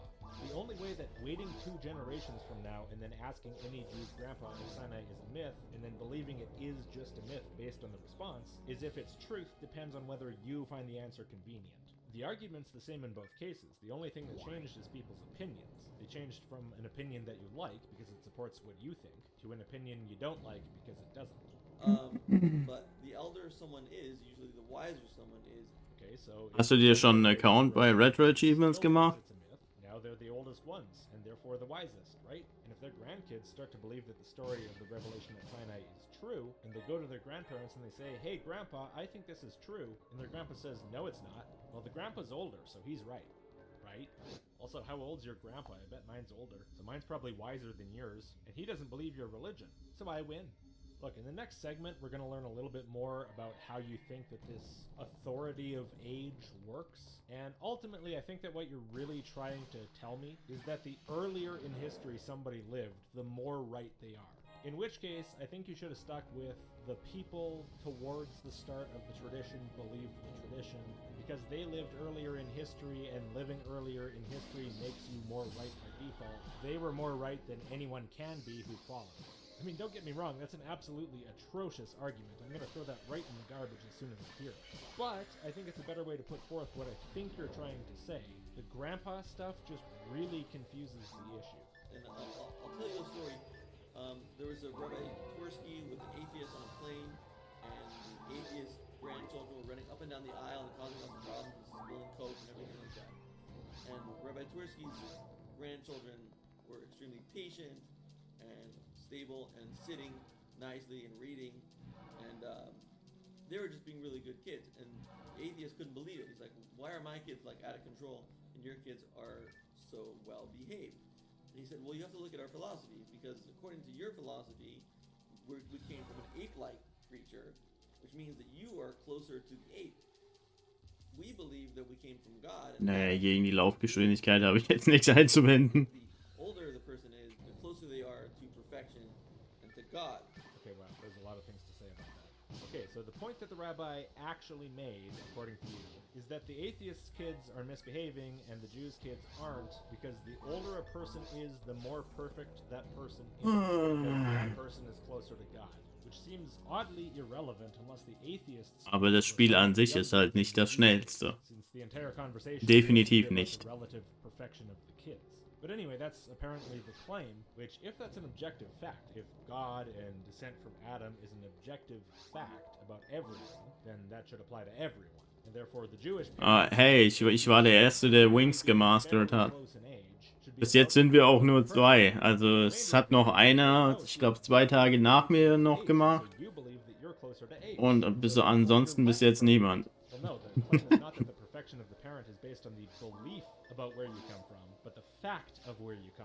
And if they both descend from God and Adam, then they should be about equally perfect, yes? So the explanation on offer by this rabbi doesn't even make sense internally. And then, of course, by the way, what a dickhead thing to say. Well, see, your kids are worse. Ja, dann mach dir mal einen Account, Junge. Far more perfect and godlike than you, and you and your kids are inferior ape-like beings. I'd love to hear what the response was to that. That's a serious slap in the face. Totally uncalled for, inappropriate comment.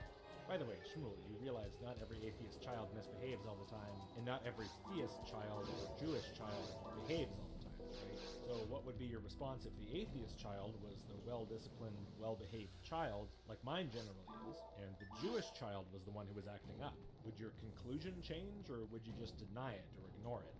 After all, you're talking like one instance is enough to prove the general claim about which kind of parents produce better kids.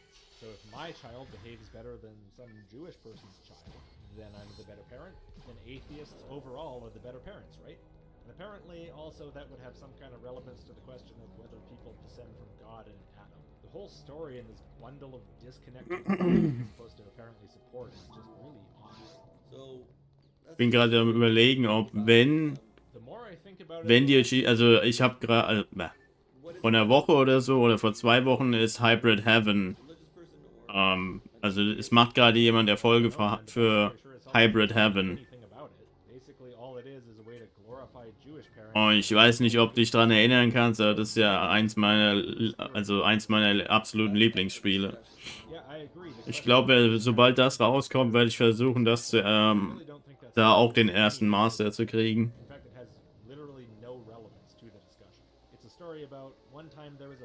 Was? Oh je. Small. Also das Game und wie heißt Ja, de Cocon. Ja, das hat leider noch niemand, aber bei den beiden Spielen bin ich überlegen, ob ich das auch versuchen soll. Also beziehungsweise bei Hybrid Heaven habe ich es schon vor. Nur bei Ja, de Cocon bin ich mir nicht so sicher. Ich habe das Spiel nämlich noch nie komplett durchgespielt. Ich habe noch nie das Postgame durchgespielt.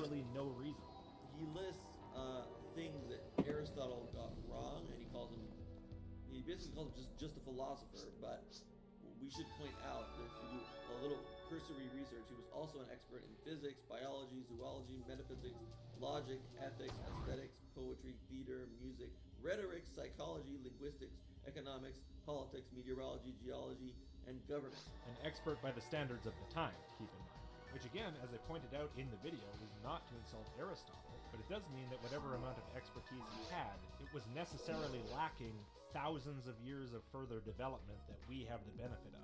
I'm not going to give the guy shit for getting things wrong over 2,000 years ago, but I'm also not going to assume he's right about everything just because he was a smart guy. But I guess your thing is he lived closer to the time of Adam, so he must have been more perfect than we are by... Also ich rede von Ja, de Cocon 2. Nee, nicht das erste. Das erste hat ja, glaube ich, nur diese... Wie hießen die Korridore des... Irgendwie, irgendwas. Korridor der Unendlichkeit.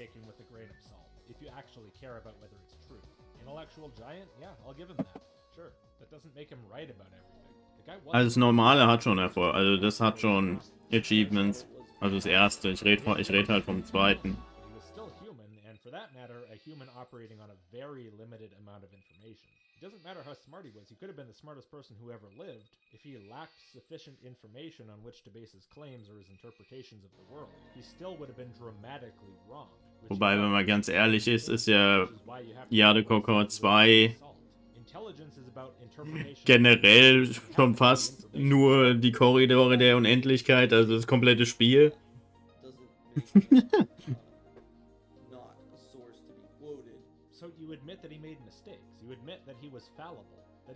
Ja, soweit ich mich erinnern kann, hat das zweite Postgame.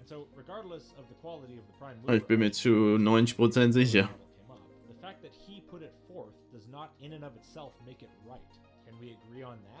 That was my point. I was replying to you using the fact that Aristotle said this to bolster your own point. Incidentally, this is the way that Aristotle, one of the greatest minds in history, believed.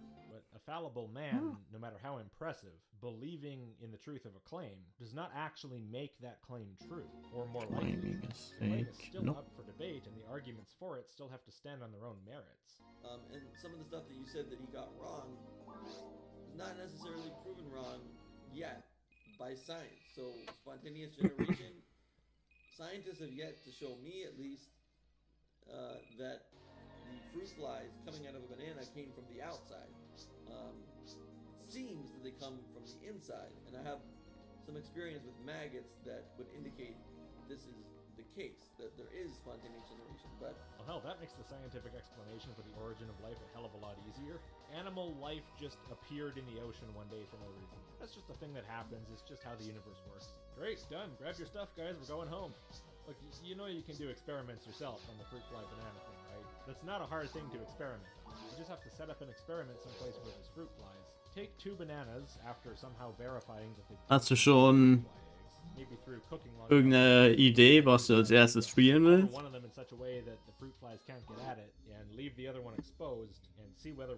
Also ich kann dir jetzt schon sagen, es gibt schon mehr als genug. Also du wirst mit Sicherheit was finden. Den Achievement-Scheiß gibt's ja nicht erst seit gestern, also wenn du hier so... Also selbst bei, sagen wir, PlayStation. Also alleine schon PlayStation 2, auch wenn es das erst seit letztem November gibt. Nee, halt hier.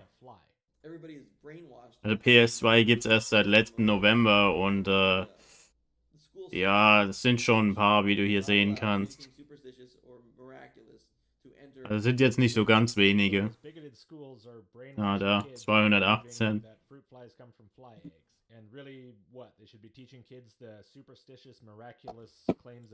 Mit der Ollen hier habe ich schon geredet, die Xenosaga-Dinger macht. Die ist auch gerade dabei, den ersten zu machen. Sie hat die Dinger leider in Anführungszeichen der falschen Reihenfolge gemacht. Sie hat mit 3 angefangen, dann 2 und ist jetzt gerade dabei 1 zu machen. Die hat für die anderen beiden jeweils knapp 3 Monate gebraucht. Das heißt, der erste Teil wird noch also wahrscheinlich ungefähr 2 Monate dauern. Aber die will ich dann auch relativ zeitnah spielen. Wild Arms. Suikoden hast du ja nie gespielt, oder? And it is possible in real life, and the world is more miraculous than I think, and it does happen. So whatever you in particular feel like you want to believe is true by default, and you don't have to do any work to actually demonstrate it. You just have to ignore the evidence of all of modern food production as hard as you possibly can, and that makes you right. I'm starting to wonder why Mein einziges komplettes Spiel bis jetzt. Das hier wäre eigentlich mein erstes gewesen, wenn ich beim letzten Endgegner nicht verkackt hätte.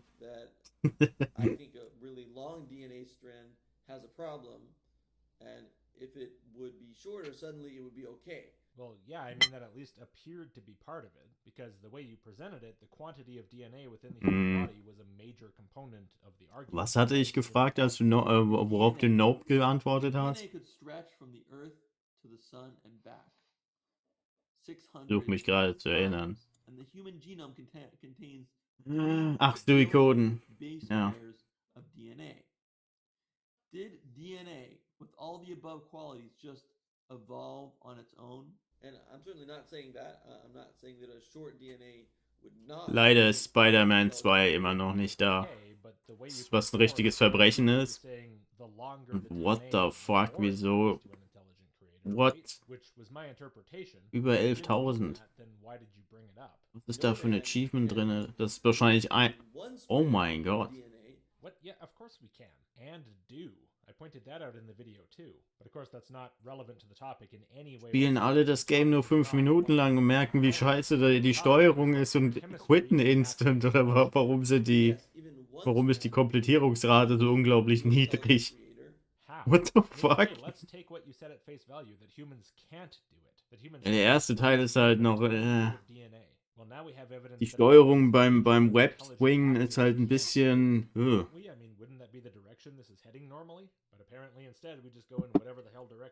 Aber hier kannst du gut Punkte cheaten. What the fuck? Oh, und die Tussi, die Xenogear-Folge macht, die war hier auch mit dran beteiligt. So, das ist die hier. Die war auch an dem Spiel beteiligt. Weird.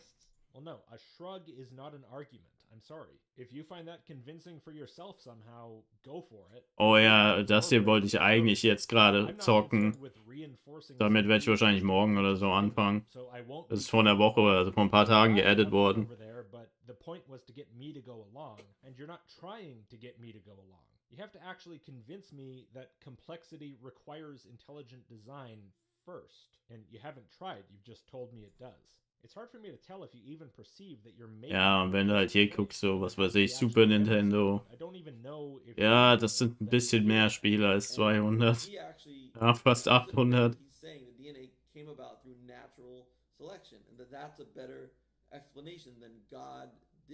Yeah, it's way better. Now, when you say God did it, that's a strong argument. Ja. You believe God created Adam and Eve. Also du wirst mit Sicherheit was finden. How is it a straw man argument? Because I'm not saying that just because of the DNA that there's a God of the Bible. We need other proofs for that. We're not talking about the God of the Bible. Und du hast halt Ah, fuck. Du hast halt auf der Homepage, hier siehst du immer die neuen Dinger, die gerade rausgekommen sind. Geh weg. Und hier hast du alle, also jeden Tag so 2, 3 neue Spiele meistens. Manchmal auch nur alle 2 oder 3 Tage eins, aber halt an manchen anderen Tagen 5 auf einen Schlag. Ja. Aber musst halt immer davon ausgehen, wenn du halt einer der Ersten bist, dass du, im Grunde bist du dann einer der Beta-Tester. Brauchst nicht wundern, wenn dann irgendwas nicht richtig funktioniert. Also im Optimalfall halt ein paar, so 2, 3 Wochen warten. Wenn dann ein paar hundert Leute da durchgespielt haben, wenn es ein richtig beliebtes Spiel ist, wird es zu dem Zeitpunkt dann wahrscheinlich schon größtenteils gefixt sein. Guess that wasn't the objection. The objection, I guess, is just that I'm not supposed to say that the purpose of your argument is to lead to the conclusion God did it, but instead that it's supposed to lead to the very different conclusion God did it. Man, this video is so much more frustrating than the last one. We're just saying there's an unknown here that we need to learn more about, and we're calling it God because that's the word for things that are all powerful and intelligent as this, as something that could create DNA. Yeah, so literally God did it. It's supposed to be the conclusion of your argument. This is... Just never mind. Let's get through this. Oh my god. I don't see how a rational person could believe in natural selection alone creating DNA. Alone in what sense? Natural selection doesn't work alone. It's the preservation or extinction of certain varieties. So what do you mean by alone? I mean, if you're saying it came about through a lot of changes, I'm sure it did. It came from something less complex to something more complex. How? You say that humans were created from scratch as Adam and Eve. What, did they have less complex, non-DNA genetic material? In what way are you sure that DNA came from something less complex?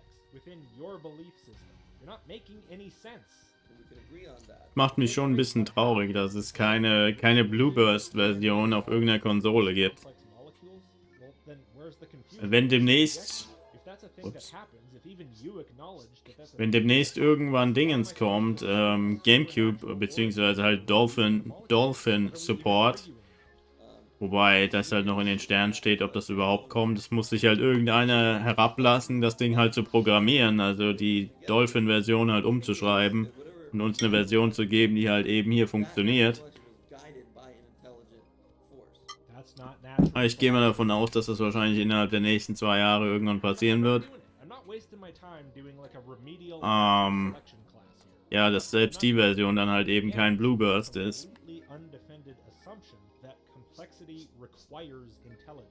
And when a non-random process that generates complexity, such as natural selection, is pointed out, the response is just, okay, well, yeah, maybe, but it can only do that if there's intelligence, so therefore there's intelligence.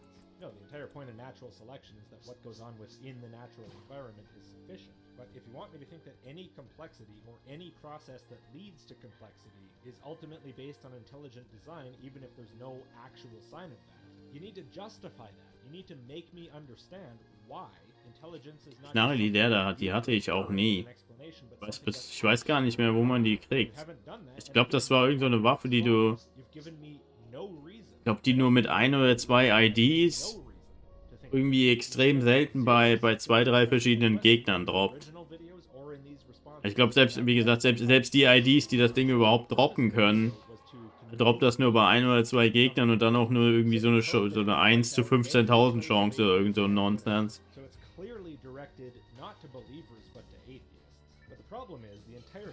So ähnlich wie beim Real Agito. Das reale Agito können ja, glaube ich, auch nur 2 IDs finden.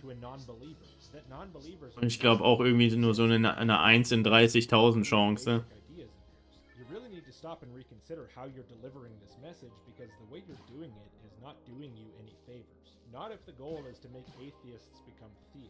He points out that color is a wavelength, light.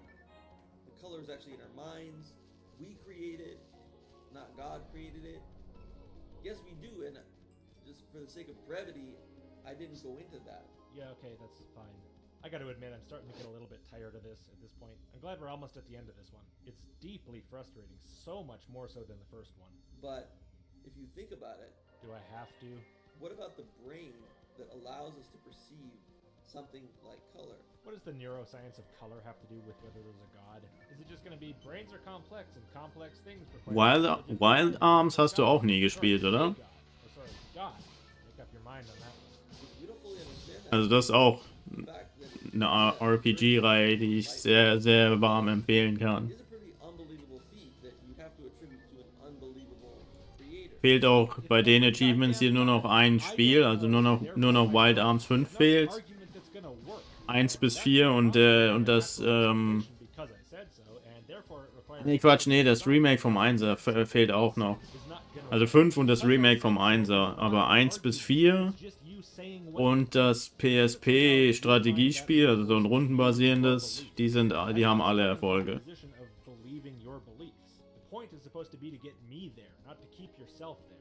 It's a great gift that we can see color. 4? It's not what you call Okay. color. It's just in our perception, but that perception itself is quite amazing. Wow. Yeah, great. It's amazing. Ja, bei 4 habe ich vor ein paar Tagen drunter geschrieben. Intelligently designed, it means amazing. Wann? Saying that's amazing is not going to make me believe in God or a God or fucking whatever you don't say. Nee, Quatsch. Strawman this time. Nee, Quatsch, der 4 hat ja Erfolge. Ich war bei Suikoden 4. About every point that I made. So, I challenge you to a debate. It can be on your channel or mine. So before I finished this video, I checked in with you about this debate thing, and it's been wild. I'll let you continue, and then I'll talk about it. You each get 24 hours to reply. Die Suikoden-Games sind halt so ähnlich wie Digimon World, also wie das 1er auf der Playstation. Das ist halt so Stadtbausimulatoren, so mehr oder weniger, also wo du halt deine Base aufbaust, während du halt eben durch die Story spielst.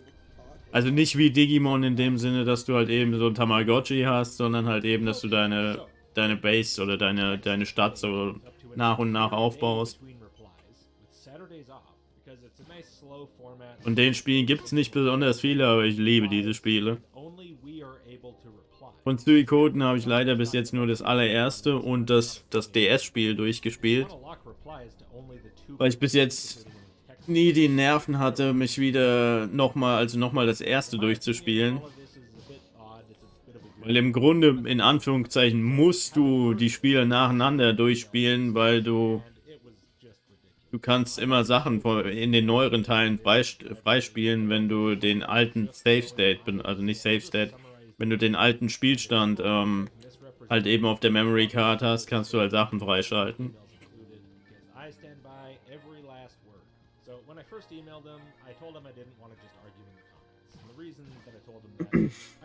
Oh, und also bei den Erfolgen hier und so, also beziehungsweise bei RetroAchievements, wenn die Leute das machen, musst du dich im Grunde, wenn du halt eben so also das Spiel magst, musst du im Grunde von Anfang an so ein bisschen mit denen kommunizieren und so, dass die eventuell die so Patches und so mit reinnehmen, also dass die Erfolge für die gepatchten Versionen machen. Also das sind nicht nur Vanilla Games hier, das sind zum Beispiel bei Suikoden ist halt das Ding, das die ganzen Fehler im Originalspiel halt gepatcht hat. Die Version ist halt hier gelistet. Und beim zweiten genauso. Oder bei manchen anderen Spielen hast du halt die Undubs, also dass du die Spiele mit den japanischen Stimmen zocken kannst oder halt, ja, sowas halt. Oder komplett eigene, also so komplette Hacks, also kennst du ja bestimmt auch, wenn du es nie gespielt hast, aber hast bestimmt schon von den 512.000 verschiedenen Pokémon-Hacks gehört, gesehen oder wie auch immer, davon gibt es auch super viele.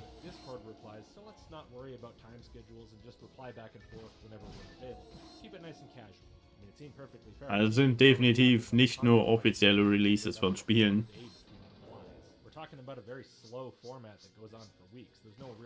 Oder zum Beispiel bei Final Fantasy VII ist die Version unterstützt, bei der Spirit, also Weisheit, tatsächlich auch funktioniert.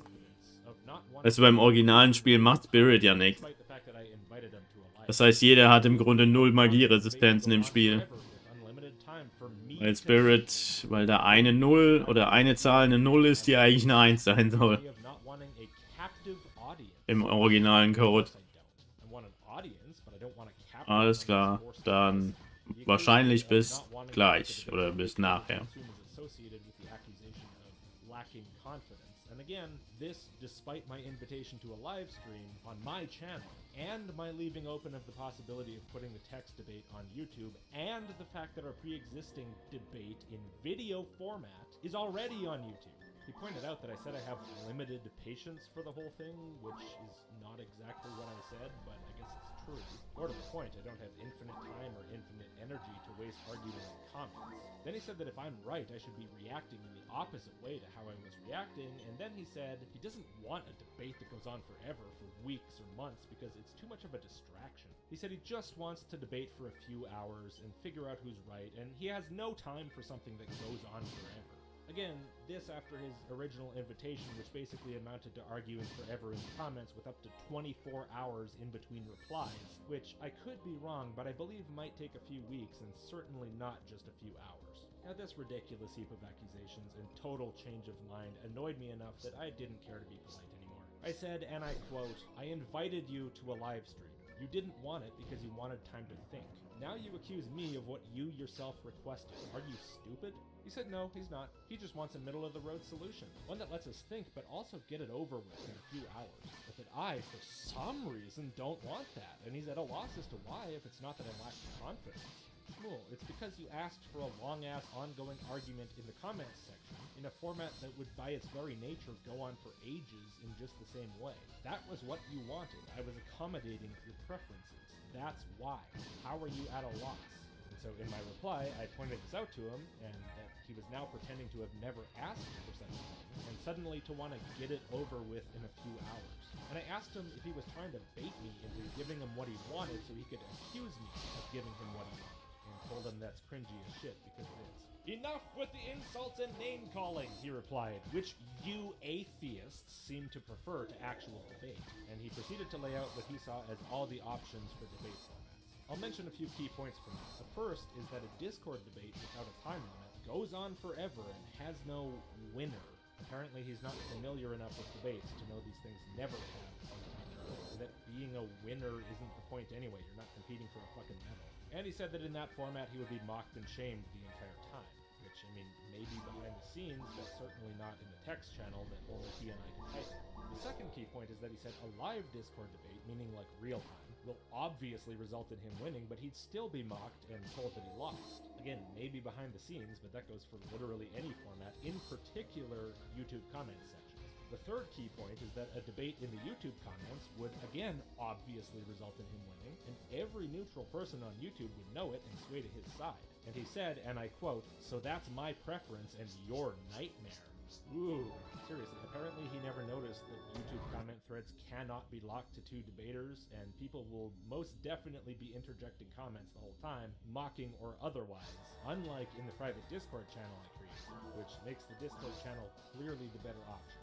Finally, he said he's not really interested in debate, he just wants to talk and pick my brain, find common ground, and so on. Well, Shmuel, that's real interesting to hear after all your insistence that it's a debate that you're dead set on winning. Could you maybe pick one? Because it's getting really confusing here. So I replied and told him it seemed like he was changing his mind constantly just to find a way out. I mentioned that I saw him crowing about his supposed victory in another video, which I'll cover next time. He felt like he won the debate because I never replied to a comment that he left on my YouTube video, for which I never checked the comments. And my lack of a reply meant that I was a coward who forfeited the debate. I mentioned that it seems to me that what he wants is just to feel good. And if what it takes to do that is this constant shifting of his requirements, then that's what he'll do.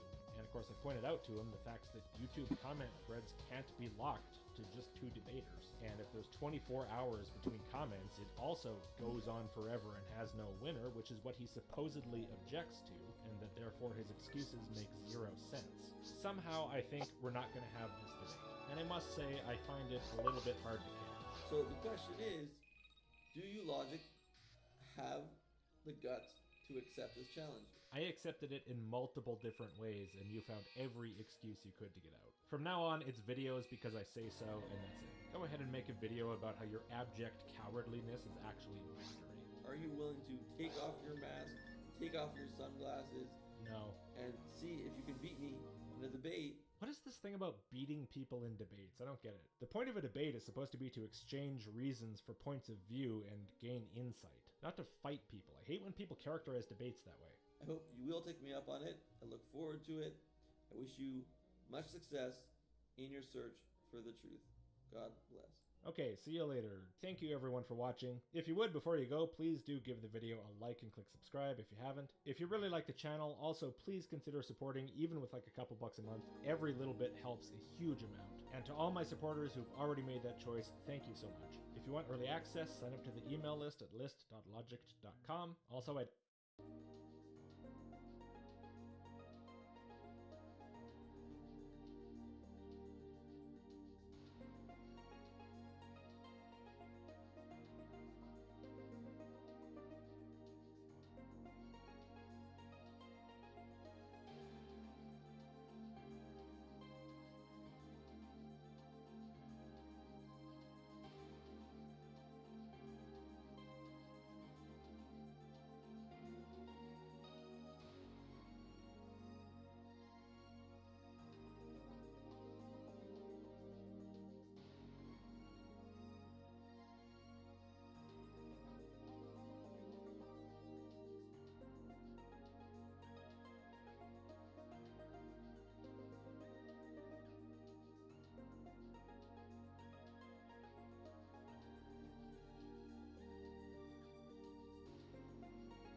So most people in the planet, they're non-physical energy that is projected forth into a physical human body. I am non-physical energy that is projected forth into an Arcturian body. This is a woman named Teal Swan. Or that's what she calls herself anyways. That's her YouTube channel. Over 1.5 million subbies on that bad boy. She is, for all intents and purposes, a full-blown cult leader. Now, I've talked about her before. It has been a while, but I want to talk about her again. Yeah, I did not know that that was still a thing. I haven't heard from her in like 2 years. To this person. As you could tell from this clip, she seems to think that she's some special Arcturian soul fork something or other. Keep listening to this video. That is projected forth into an Arcturian body. An extraterrestrial body. Now that extraterrestrial being has chosen to then project forth as a human body 12 times. This is the 12th incarnation. She thinks she's the 12th incarnation of this body, okay? Or of this soul or whatever. And it's quite funny, ironically, because agreed, it is. It's hilarious. Before I even came down, there was an entire panel of beings, Arcturian beings, 6-dimensional beings. 6-dimensional, okay. I know of the 3 space dimensions, and then the 4th dimension, which is time. What is the 5th dimension, and what is the 6th dimension? Am I missing information here? Who even chose the way I would look in this life? Would you like to know why? Please. So I came down here with the intention of reaching people on every single continent. And to do that, human beings, they like to pay attention to what's attractive, right?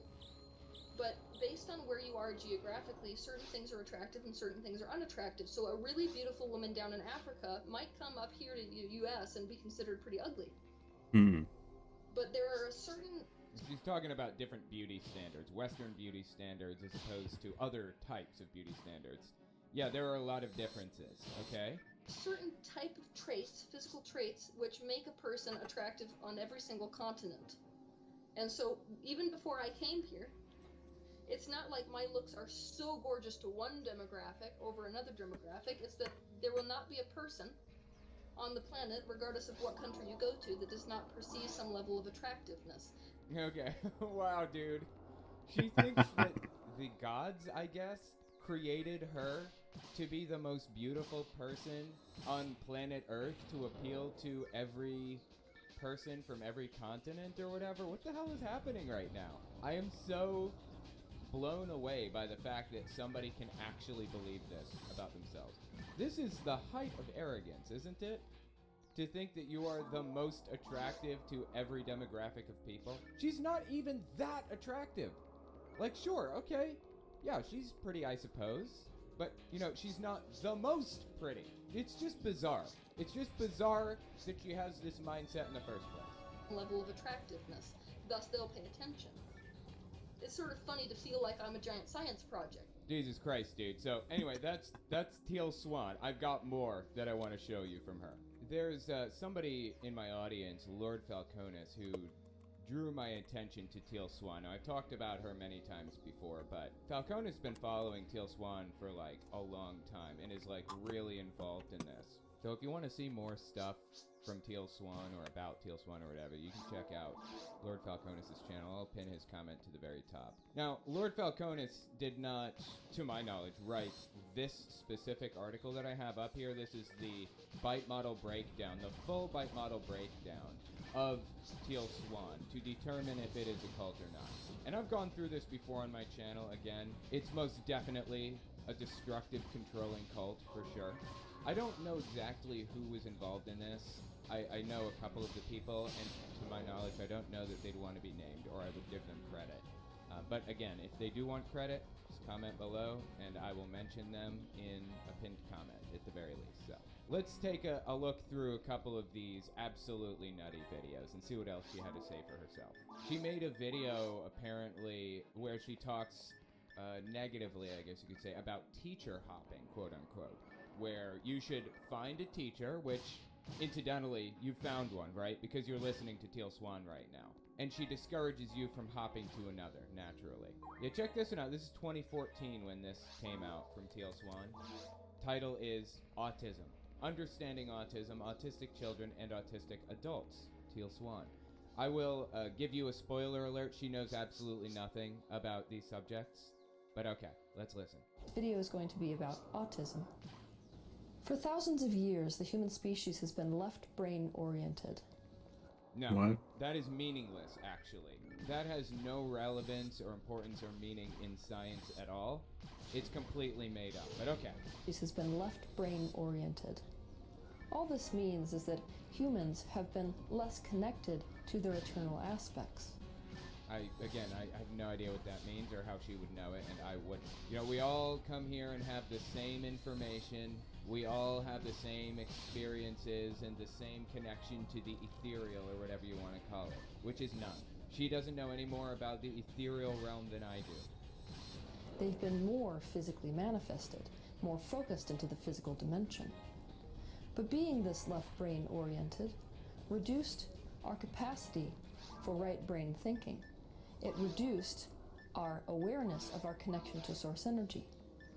But over the last 1,000 years, many in your human society have... In your human society, you catch that? What she just said? Many. He's not part of your us. Human society? Again, she believes herself to be an Arcturian. Some kind of a special alien that was sent to planet Earth, reincarnated 5 times to, like, be the most attractive to everybody or whatever. But over the last 1,000 years, many in your human society have desired to have that connection with the eternal self, with source energy. And so we are coming into a reconnection of sorts with our right brain, with our eternal aspects. Because of this, some people within your society have come in and chosen Your society. You catching what she's putting down over here? not to activate the portion of their DNA which allows you to phase completely with the physical dimension. I don't even know what that would mean. Phase with the physical dimension? Is that what she said? What does that even mean, phase with it? I don't understand. I guess I'm too stupid to understand, right? Autistic people are not phased completely with the physical dimension. What this means is they have 1 foot in and 1 foot out of physical reality. Like the hokey pokey kind of. Having 1 foot in and 1 foot out of physical reality means that there is much more energy flowing through their bodily system. That increase of flowing energy. So much energy. Help. Okay, the thing is, she has no idea how any of this works. She doesn't have any more information on this than anyone else. She's completely making this up right off the top of her head. And you know what? That could be excusable as some kind of a bizarre mental condition if she weren't dragging so many cult followers along with her and exploiting them financially. I think I could overlook it and forgive it as just a nutter butter screaming to herself if she weren't dragging so many people down with her. This increased activity causes the bodily system to become overcharged and overstimulated. Like, who paid for the graphics? Who did these graphics for her? Is this stock footage, or does she have some cult members who are good at animation, who are willing to do this kind of thing for her? And where did she get the money to do this? She certainly exploited people, right? To get this? Which is why we begin to see the classic expressions of impaired neurological function that are the basis of autism, things like seizures, difficulty performing routine motor tasks, nervous gestures or tics, and other anomalies of nervous system function. Anomalies, she says. The nervous system, especially the brain, is the translator between non-physical and physical. Okay, great. You know what? If that's true, then we should have some evidence of it, right? We should be able to access some kind of anything at all. Okay, you can't see the wind, but you know it's there. And how do you know it's there? You see its effects. You can see the things moving around. You can feel it on your skin, right? Show me something, anything. I don't need to see any physical evidence of this, okay? I will take anything. Give me anything at all, please. Now, this obviously is not the first time that she's been accused of being in a cult. Like, I've accused her of that, and tons and tons and tons of other people have. I stand on the shoulders of giants, if you will. I mean, all of this legwork was done long before I even got here. I have largely built the work that I've done off of the work that they did. So I can't take credit for this, like I said. Lord Falconis and others. I don't feel comfortable naming some of the others because they may not want to be named. But there were many before me who put the heavy lifting in. Anyways, Teal Swan was famously accused of being a cult leader. And in somewhere around 2020, she put out a video about being a cult leader and what her response was to this. Now, I just showed you a few examples. In the cult world, we use a model called the BITE model generally to determine if somebody is in a cult or not. The BITE model stands for, it's an acronym, behavior control, information control, thought control, and emotion control. It's the 4 ways in which you control somebody to keep them subjugated within this cult. And the idea is, if you don't control them in all 4 ways, then they will reach out in one of those other ways to figure out what's happening to them. If you don't control their behavior, they will go off and leave and find something else to do. If you don't control them emotionally by regulating who they're allowed to talk to, their friends and family, they'll reach out to friends and family to help them figure out what's going on. If you don't regulate their thoughts and the information that they take in on a daily basis, they will look outside of the cult for this stuff and find information and possibly risk leaving. That's the idea. Now, there are other models that are used to determine if people are in a cult or not. What she's about to talk about is something called the ICSA model. It was created by the International Cultic Studies Association, which is a valid model, but I feel like it's a little bit outdated and a little narrowly focused on religious groups when there aren't just religious groups that turn into cults. Like, look at QAnon. There's a religious component to it, but it's very much a political cult. The ICSA model does not apply to QAnon because it's not a religious cult. So for that reason, I don't use the ICSA model. She is about to use that. But let's listen to what she has to say about being a cult, and we'll go from there. Check this out. In today's world, there's a lot of fear about cults, and understandably so, because in the past we've had more than a few seriously tragic incidents involving them. But this has led to a kind of a collective paranoia, which makes it so that people throw the word cult and cult leader around like a subjective catch-all term. Some people use it a little too much. I don't feel like calling Christianity a cult is fair. I don't feel like calling Islam a cult is fair. I feel like you gotta get more specific than that, but okay. This paranoia has in fact led to people accusing me of being a cult leader and the people who follow my material of being a cult. They most definitely are without a shadow of a doubt. Now, I mentioned the BITE model earlier. As I said, I stand on the shoulders of giants. Somebody already went through the entire BITE model and analyzed with sources exactly why she's a cult leader and why this is a cult. I mean, they have links to every aspect of behavior control. Like, through promoting dependence and obedience, Teal's referred to herself as a symbolic representation of authority. I mean, some of the stuff that we watched earlier, you know, the teacher hopping video that I talked about, there are a ton of examples of promoting dependence and obedience. You know, modifying behavior with rewards and punishments. There are a billion examples of this too. Dictate where and with whom you live. I mean, this is just under behavior control. There are a billion examples under each category. It's definitely a cult. But okay, let's keep listening to her explanation for why she's not actually a cult. That's a very serious thing to say. It's something most people don't really understand. That's correct. I, however, do understand it, and I understand how serious it is, and I'm still calling you a cult leader, Teal. And therefore they don't understand the seriousness. For this reason, I want to address this fear that people have. I want to address these accusations head on, so that I can hopefully put some of your fears to rest.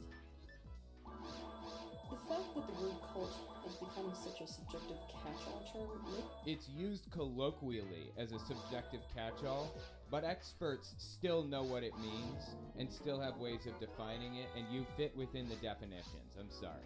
makes having a rational conversation around cults pretty difficult.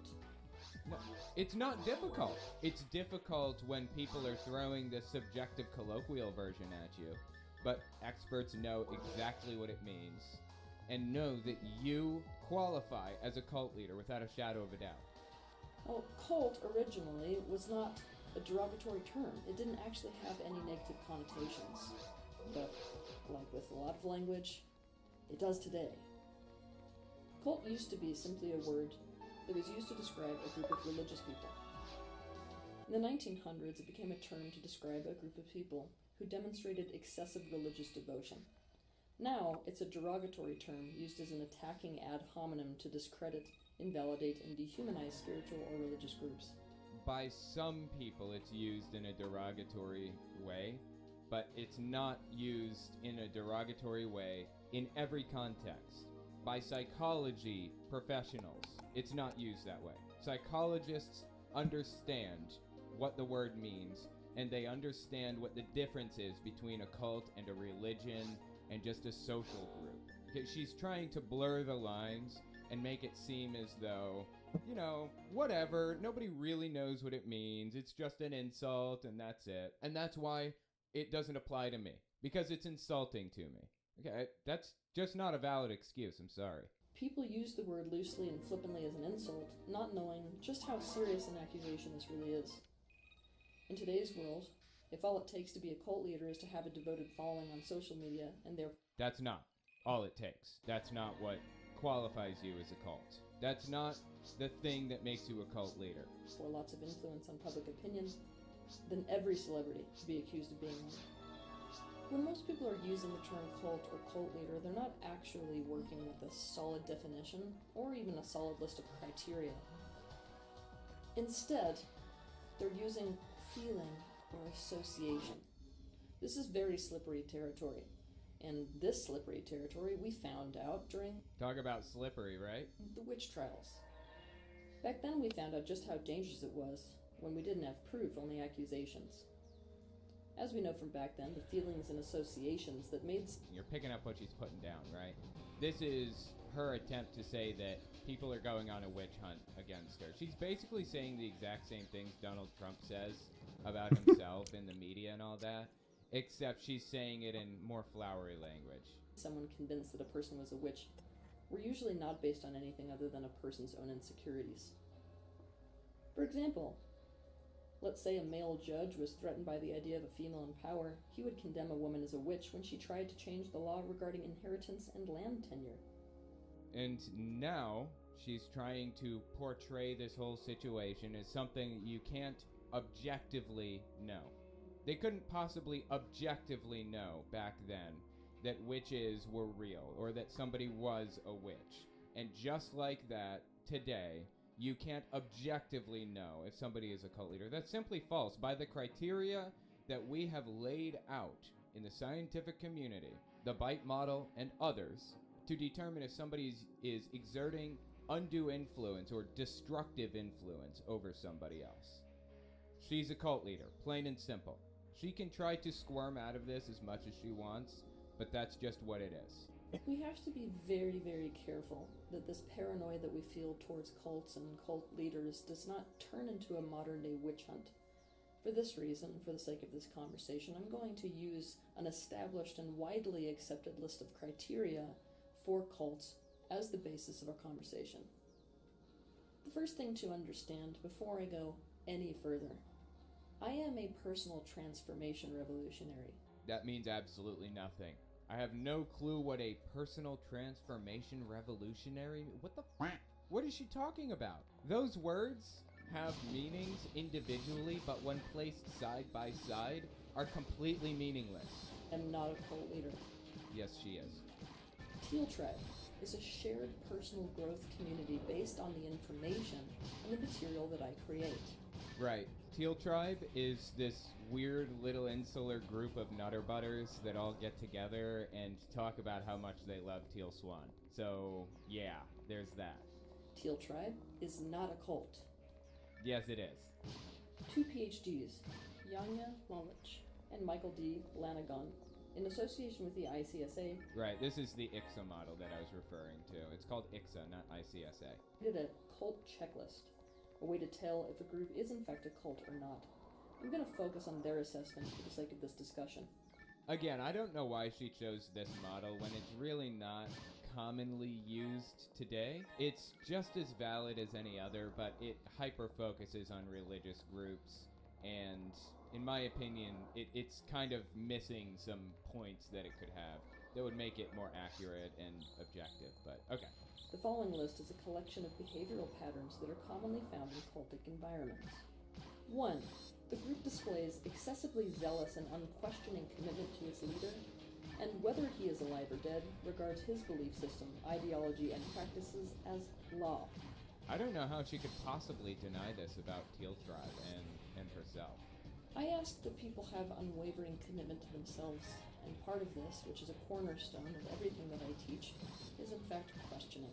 Oh, I see. Yeah, this is a common technique with cults. They say, our people are supposed to question everything. Jehovah's Witnesses say the exact same thing. When in reality, the tenet of the religion of Jehovah's Witnesses says, you're only supposed to question very specific things, and only in specific contexts. You're not allowed to talk to outsiders. You're not allowed to bring up subjects that are touchy with the religion or any of that stuff. It's very similar with Teal Swan. The people have a very linear, top-down hierarchical belief system that they really can't deviate from. They're not supposed to deviate from it. There's a very specific culture within this group that you fit into, or you don't fit into the group. It's one or the other. And she knows that. She knows that the culture in this group is very linear, top-down, and strict. Now, she can claim all she wants, that she encourages people to, quote-unquote, question everything. But that's just nonsense, and she knows that it's nonsense. That's basically how she goes about the entire thing in this whole video. Muss ich das verstehen? On whether or not she's a cult. Absolutely absurd from top to bottom. Unless you're questioning things, including yourself, most especially yourself, and the things that you're learning, there's no way to find out what is true for you personally, and so there's no way to actually build a life for yourself that is in alignment with your authentic truth. On top of this, I offer my perspectives as perspectives, not as law. Yeah, she can say that all she wants, but the people view her as somebody higher than God. But they view her as an alien species who came to Earth to deliver a special message to everybody and made herself extra beautiful so that she'll appeal to people from every continent. Remember? She has absolutely, without a shadow of a doubt, built herself into something bigger than human being. She can try to deny that all she wants. It's just false. 2. Questioning, doubt, and dissent are discouraged or even punished. I encourage questioning. Again, with the encouraging questioning, she can say it all she wants, but does the culture back that up? No, it doesn't. Questioning is, in fact, what I'm all about. My series, Ask Teal, is all about questioning. Me on stage, it's all about questioning. Look, asking you questions so that you can give people answers, and doubting or questioning the things that you say are completely different from each other. And she knows that. She's trying to obfuscate and confuse the matter to make herself seem less like a cult leader. I find Und schon eine Idee, was du als erstes, doubt is going to be the basis for personal expansion. was für ein Spiel du vorhast als erstes. Get you to doubt your doubts about her group. That's a quote from Mormonism. Oder nicht drüber nachgedacht. To doubt all of the things that you previously believed about society and life and human beings before coming into her group. But doubting her as a leader? Oh no. That's not acceptable. Never was. Doubt is a necessary condition for finding one's personal truth. Dissent does not lead to punishment. There are people who are perfectly welcome in this group that I have, of people who follow my material. even if their opinion differs from mine. And if you spend time in my forums long enough, you'll see that this is the case. I mean, she DMCA's people all the time. I'm not afraid of being DMCA'd because I have enough money to challenge. Hast du eine Ahnung, ob irgendwer aus unserem, naja, Bekanntenkreis, oben Udenhain und so, ob irgendeiner von denen zu einem Flat Earther oder irgendeinem Kultanhänger geworden ist? Würde mich nicht wundern, wenn es ein oder zwei irgendwo erwischt hat.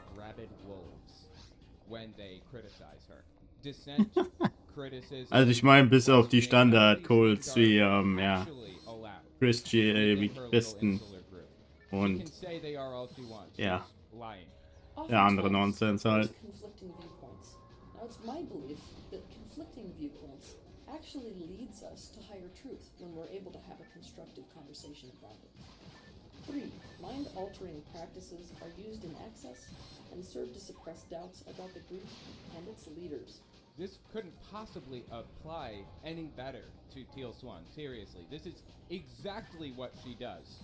Meditation and all of this other stuff. I mean, just look, I was on her website earlier, and this little pop-up appeared trying to get me to buy these 5 guided meditations. Look, get 5 free guided meditations right at the top. Boom. I didn't even click the link, by the way. I just clicked the website and it popped up. That's what it's all about with Teal Swan. That's what it's always been about. No consciousness-altering states are encouraged by me or used by people who follow my material for the purpose of suppressing. Why? Oh, for the purpose of suppressing. Isn't it convenient she slipped that little thing in there? Because suppression is something that I actively teach against. All of the practices, tools, and processes which I teach are designed specifically for the opposite of suppression. Sure, okay. They are designed specifically to help somebody find things like freedom, peace, clarity, health, and authenticity. 4. The leadership dictates, sometimes in great detail, how members should think, act, and feel. For example, members must get permission to date, permission to change jobs, permission to marry, or leaders prescribe what types of clothes to wear, where they can live and can't live, whether or not to have children, and so forth. See, this is part of behavior control, and this largely only applies to a hierarchical, top-down, centralized cult. Now, a while back, I wrote this article on my website. The article was titled The Extremism Gradient. Actually, I wrote it February 27th, 2020 is when I published it on the website. The idea here is that there are many different types of cults that don't really perfectly fit into the centralized, top-down, hierarchical system that you find in, say, Jehovah's Witnesses or Mormonism or whatever other thing. So I wanted to find some explanation for what we find on social media. I mean, think about anti-vax groups, for example, right? Now, this is actually written and published before COVID hit and became a big thing. And I was talking about anti-vax groups and how they turn into cults quickly. In any cult, you have to have some kind of a hierarchical system that allows people to move up a chain of authority. So in, say, anti-vax mom groups, in social media groups, Facebook pages and stuff, how does that happen? And in my opinion, the answer is they create a feedback of who can say the craziest, most unhinged thing imaginable. Everybody around them upvotes them. Everyone likes the post and comments on it and pushes it to the very top. And in this social media group, whoever has the most top posts, whoever has the most clout in this group is the person that finds themselves at the top of the hierarchy effectively. That is how social media groups can become decentralized cults. Now, I separated cults into 3 categories: centralized and non-focused, which is what I was just referring to, not focused on a very specific person. Then there's decentralized but focused on a single individual from whom they get all of their information, who's the final authority on everything that they believe. That would be like your Donald Trumps and your cult of personality, basically. Teal Swan probably falls into that category. And then you've got centralized or hierarchical cults, which is Jehovah's Witnesses, Scientology, Mormonism, a very top-down, structured organization that has, you know, line managers, generals, leaders, people like that. And that's what the bite model really applies to heavily. I call them level 1, level 2, and level 3 cults in that order. And if you want to give this article a read, in my opinion, I thought it was pretty interesting. I also did a video on it and applied it to veganism forever ago. Because veganism isn't really, you know, centralized cult like that exactly. It's not a top-down hierarchical structure with like leaders and stuff. But they do have very uniform beliefs right down the center, right? Like everybody believes these very specific things, and every single vegan, even if they don't all follow the exact same rules, all have opinions on the exact same things, right? Like, will you eat honey or not? And there's a rationale for eating honey or not eating honey that every single vegan has heard in their lifetime. That's kind of the idea that I'm talking about. So in that framework, in my opinion, Teal Swan is most definitely a level 2 or a tier 2 cult. Decentralized, but focused tier on 2 a central cult. figure from whom Nice. they get all of their information. Now, if she wants to use the IXA model rather than the bite model or some other model that is more valid in today's psychology world, that's okay.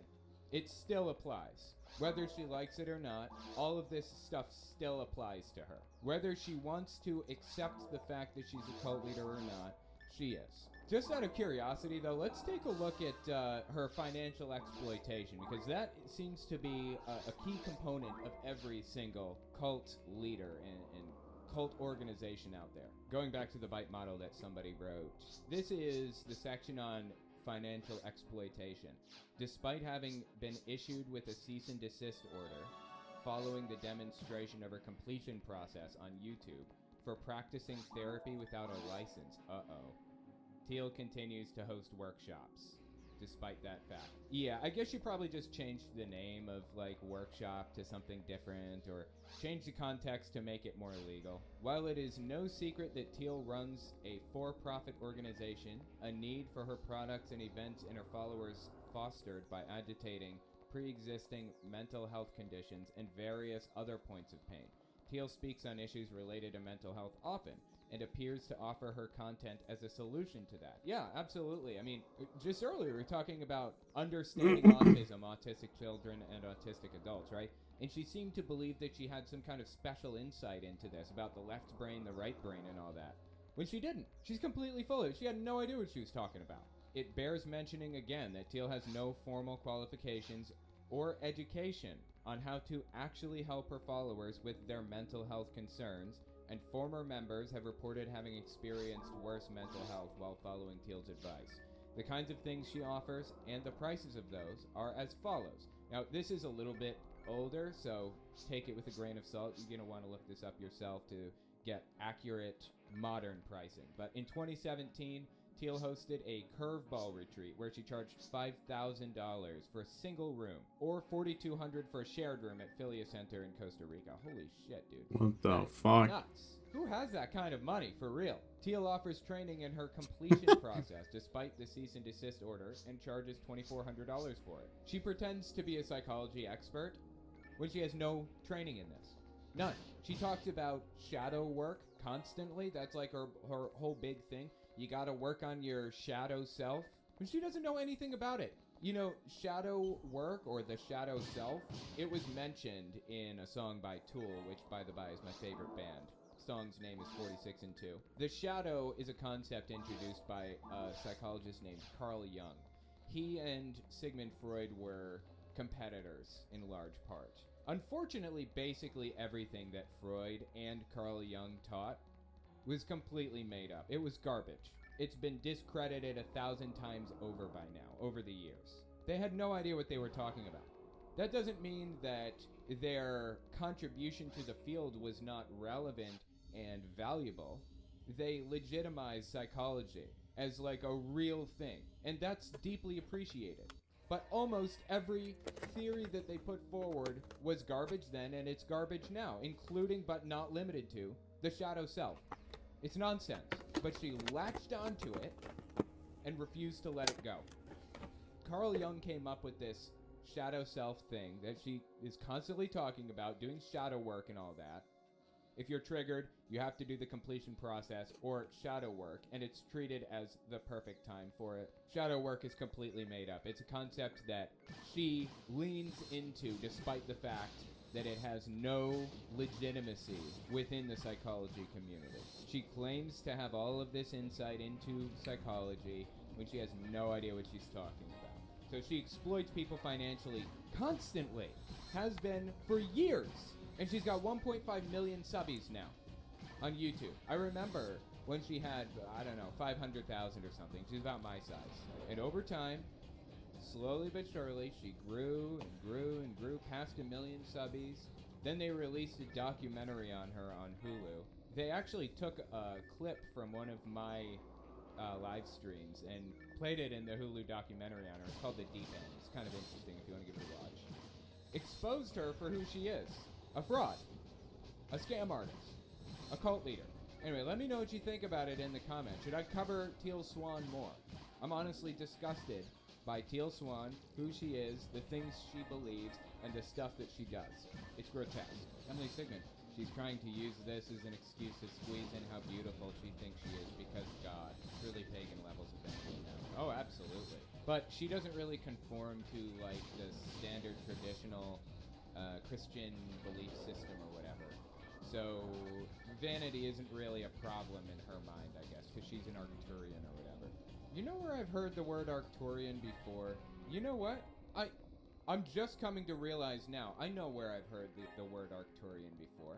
Oh my god, dude. I totally forgot about this. Okay, there's a QAnon cult leader named Romana Didulo, I think is her name. Yeah, Romana Didulo. And I follow her on Telegram, right? Telegram's where all the Nutter Butters go to spread their Nutter Buttery all over everything. Well, she claims to be an Arcturian, an alien race, basically lizard people who can disguise themselves as something beautiful to take control of governments and all this other garbage. You know the claim about lizard people controlling the world? Hillary Clinton's a lizard person, so is Gavin Newsom, so on and so forth. Well, Romana Didulo, this QAnon leader, claims that she is also a lizard person, but she's a lizard person for good. AKA an Arcturian. Dead serious. Teal Swan claims to be an Arcturian, and so does Romana Didulo. These people are nuts, man. They need tinfoil hats bad. Like, real bad. It's a big thing in the New Age UFO community. Okay, I didn't know that. I'm sorry if you mentioned this and just got here. Did you see her Wikipedia page? It looks like she paid people to puff her up and got in trouble. No, to puff up her page and got in trouble. I didn't hear about that. Okay, apparently there was some controversy with her Wikipedia page. I did not hear about that, but I guess now her Wikipedia page has some kind of level of objective information on it. A number of publications, including E-Online, The Guardian, and the BBC, noted that some of Swan's teaching methods on how to manage mental health issues had been found controversial by her critics, which Swan and her supporters deny. Swan and her teachings are the subject of documentaries and podcasts. That is not a fair representation of the situation. That's entirely too tame.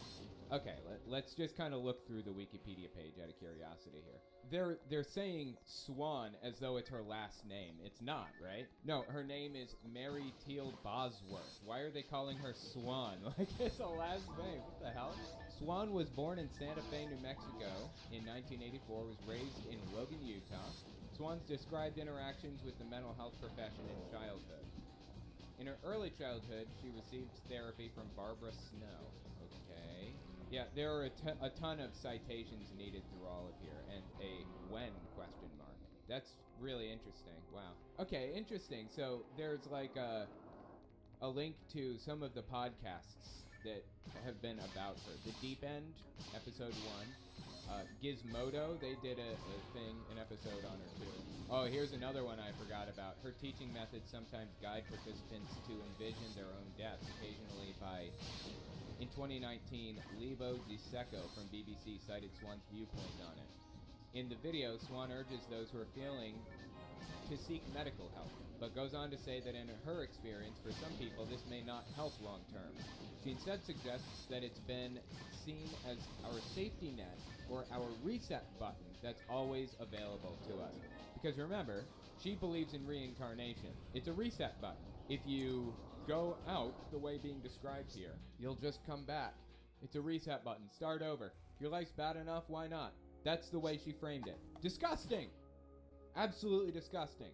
She argues that viewing it in this way enables people to set the idea aside and instead concentrate on what they can do to make themselves feel better in the present. That's nonsense. Complete nonsense. And that was one of the biggest points of contention with her teachings. That's one of the things that drew the attention of, like, BBC and others.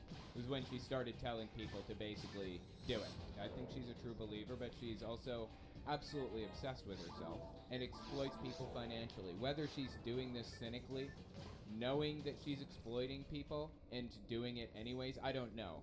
Probably not, honestly. She seems like a true believer, but it doesn't really matter to me at the end of the day. She's exploiting people. That's what I care about.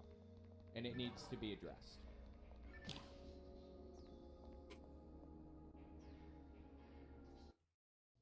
When Star Wars came out, everybody said, oh, it's a silly movie, it's just a bunch of this space idiot battles again. and stuff.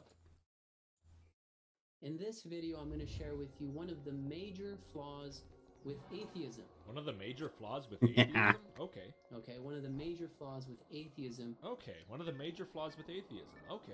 As many of you know, most atheists, if not all, they do not believe in God. Well, that's a doozy of a claim there. Not sure if I can accept that one. They do not believe in God. They do not believe in God? Okay. Okay. They do not believe in God. Okay. Because they have not been able to find satisfactory proof that a God exists. And I'm going to share with you why this approach is essentially a dead end. Their approach is, first I must find this proof, then I will become a believer. Yes? What else am I going to do? Fake it till I make it? I got to be convinced first, right? I can't start believing without being convinced. That's what believing is. Being convinced. You have to prove to me that God exists, then I will follow him. Yeah, I'm not even at that point. I know lots of things and people that I'm pretty sure exist that I definitely would not follow. If you convinced me this God exists, I would want to know a bit more about it before I decide to dedicate my life to it. I think that's a fairly reasonable standard. Then I will follow his ways, his teachings, his commandments. Then I will maybe join a religion, Islam, Christianity, the Baha'i faith, Judaism, Buddhism, etc. Wait, so what God are we talking about here? Which God am I being convinced of? Just any general purpose God or God-like entity? Yeah, again, that's kind of why I would like to know a bit more before I go making a decision that affects my entire life. Even just to avoid ignorance. You know, if I go join Islam and then it turns out, no, I had to accept Jesus as the Messiah and God himself to be led into heaven, well, that seems kind of counterproductive. So yeah, I'm not just going to put on a blindfold and point to a religion on a list. After I have evidence there's this God, I'll be some sort of a deist. Maybe even sort of a generic theist. But I'll still need to figure out which, if any, of the current human religions are actually true, which is going to require its own set of justifications. Okay, first I must find this evidence and proof which satisfies me that a God exists, then I will follow him. Okay, until I don't find this evidence, I will be a disbeliever, essentially. Again, this isn't even a decision I'm making. I don't have a choice in this.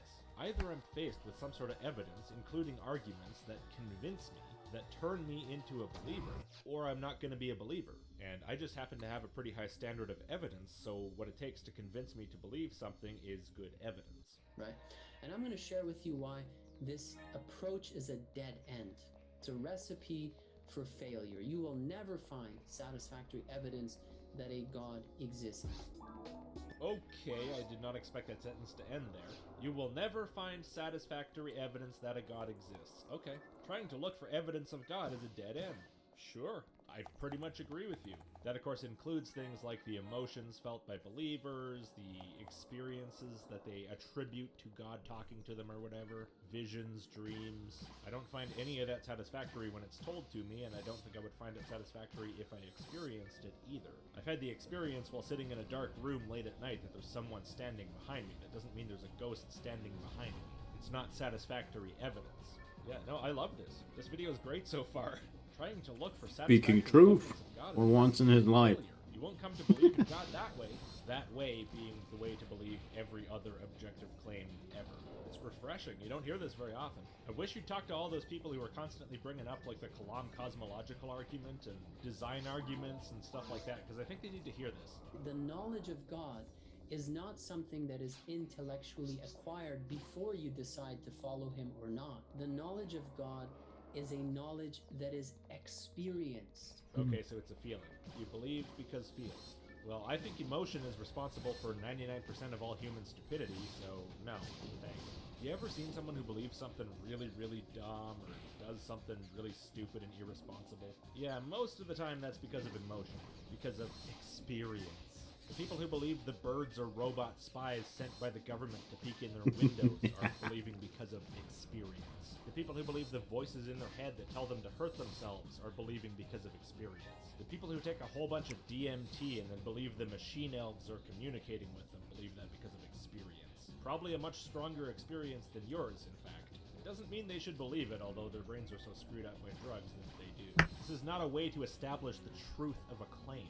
After you follow him, after you obey his commandments, his teachings, his blueprint of life. So fake it till you make it then. Even if you don't believe, just join my religion, do my religious rituals, and maybe eventually you'll emotion yourself into believing. Yeah, that works on some people, I know it does. I'm not those people. I just went to see what it was about, and it was so nice. There was such a sense of community and love, and I could just feel something in the air. They told me this quotation from their book, and it spoke to me. It was such a lovely thought, so insightful. People get the same thing at Tony Robbins' self-help conferences. They get that from multi-level marketing scams. Emotions can lead you to any stupid idea. They lead millions of people to all kinds of mutually contradictory dumb ideas all the time. I mean, you yourself just named a bunch of different religions that people follow for emotional reasons. Those religions are not compatible with each other, but the fundamental reasoning people have to believe all of them is identical. Now, I know you're Baha'i, and so you probably believe all these religions are compatible with each other. They're all part of one overall revelation from God, but they're all small pieces of God's revelation. The problem is, the claims they make and the rules they prescribe are in contradiction to one another. They are not compatible. That should show you just how bad emotion really is at determining truth, but given your religion, you probably don't accept what I'm saying right now. So again, apply it to non-religious things, or things from religions that aren't part of the sort of accepted Baha'i series of revelations. It is a knowledge that is experienced through the process of alchemy. I found this comment on your video that says you use alchemy as a synonym for transformation, Alchemy. which is a remarkably confusing way to use that word. I don't know why you say transformation. Christ said that we have been created in his image. And so as we advance in this journey of alchemy, of dying to the human condition, to human imperfections, and being recreated in his divine perfections, love, compassion, honesty, trustworthiness, patience, etc. As we die to resentment and we are recreated in forgiveness, which is the quality of God, for example. We begin to experience God within us. And this is what I consider to be, and many of my religious homies consider to be, the evidences of God within you. Well, that's great for you. You know, you do you. Have fun. But I thought we were talking about the main flaw of atheism. Why are we talking about the main flaw of your religion? As you die to the human condition, and as you are recreated in his image through the process of alchemy, this journey of life, these are the evidences of proof of God within you. Yes, I know. You just said that. It doesn't make it more compelling if you say it twice. It is a knowledge that is experienced after you obey him, not before. You really want to get that freebie, huh? I swear, just join my religion and then you'll find out it's true.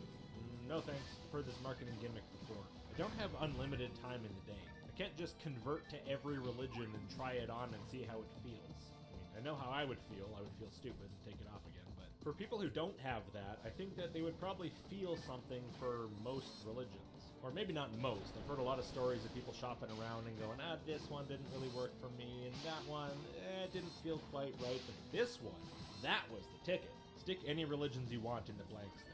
So yeah, maybe not most religions. Different people have different flavors they like better. but probably there's a lot that would appeal to each individual emotional person. And I'm not just talking about religions either. Like I said, multi-level marketing, political movements, conspiracy theories, racial supremacy groups, anything that evokes those feelings that you belong, that you're right, that you feel loved and accepted, and that you have some kind of guidance and direction and purpose and understanding. So yeah, I'm not just referring to religion. There are The damage is too low, and I don't have anything to heal this idiot. Okay? It is impossible to obtain the evidences of God, to experience the evidences of God. Please heal yourself. Before you obey Him. Yeah, and that's a really good reason to think it might be bullshit. So what you want to tell me in this video is that we should just do special pleading for God. We should not treat God like any other claim that requires evidence for its truth before we accept it. And then you want to tell me about evidence that makes it even less reasonable to believe in God. And by this, you hope to accomplish what? So what happens when you meet a person who doesn't think their personal feelings are satisfactory evidence of anything, other than their feelings? What if I tell you that those feelings that you feel are not satisfactory evidence? What if I tell you feelings are as uncompelling to me as a bad argument is? As evidence. What if I were to follow the steps that you prescribe, whatever it is? Read the book, obey the commandments for a week, for a month, for a year, and then it produces a feeling, and my response is, that's interesting. This sequence of actions produces a feeling in humans. It seems like an interesting psychological phenomenon. I should look into this. Then what? I gotta wonder what the goal of this God is anyway. Why this constant fucking around? It's like, you're there, you're a god, you created me to do a thing. Okay, come up to me, give me the goddamn list, tell me you're there, make it clear, tell me what you want, we'll talk about it, we'll make a deal, we'll move on. But no, that's never what it is. It's never direct, it's never clear and unambiguous. It's always got to be some kind of a thing where you join the religion with the goal of trying to make yourself feel a feeling, and then you feel the feeling and you go, okay, it must be true then. I'm just gonna read this arbitrary book that some random person handed me and think that's the meaning of my life. Is it ridiculously fallacious and uncompelling on purpose? I guess it's possible. I can think of an awful lot of better explanations for why it might be that way, though, than that God is actually real and wants to do it this way. Okay, this is why atheists will never obtain the proof of God, because they refuse to obey before obtaining this intellectual knowledge. Yeah, I don't obey people who I don't think exist. Right. Look, if you come to me and you tell me, listen, World War III just started. We gotta go to the front lines right now. We're fighting, Bhutan. They're taking over the world. Those damn Bhutanese. And so we go to the front line on the border of Bhutan, and it's just us two, and you say, okay, there's the general. Do what he tells you to do. I'm like, what? What are you talking about? Where's the war? You're like, it's right here. Look at all these people. Look, the general's yelling at you right now to go invade Bhutan. You gotta go conquer Trashy Yangtze. That's the most important place to conquer right now. Here's a gun, go do. My answer is gonna be no. I'm sorry. That's stupid. No, I'm going home. This is really dumb. And as I'm walking away, you'll probably yell after me, see, this is your biggest problem. You require this intellectual knowledge before you obey. Check this out. In the Bible we read, he that hath my commandments and keepeth them, he it is that loveth me. And he that loveth me shall be loved of my Father, and I will love him, and will manifest myself to him. And he that knoweth not that I exist, I will hide myself from him, and intentionally deceive him, and demand that he listeneth to random other people, who say that they speak for me, despite it being completely impossible to have satisfactory evidence to show that they actually do. He should follow whichever man berateth him most loudly for asking for good reasons, because the Bible's all about following the word of man. Okay, maybe you think I should be acting differently, maybe you don't think my standards of evidence are acceptable or whatever, but please tell me you can at least see why I can't take this shit seriously. Tell me you can at least understand why I have a bit of an issue with this. You see, first you have to love him, and then he will manifest himself to you.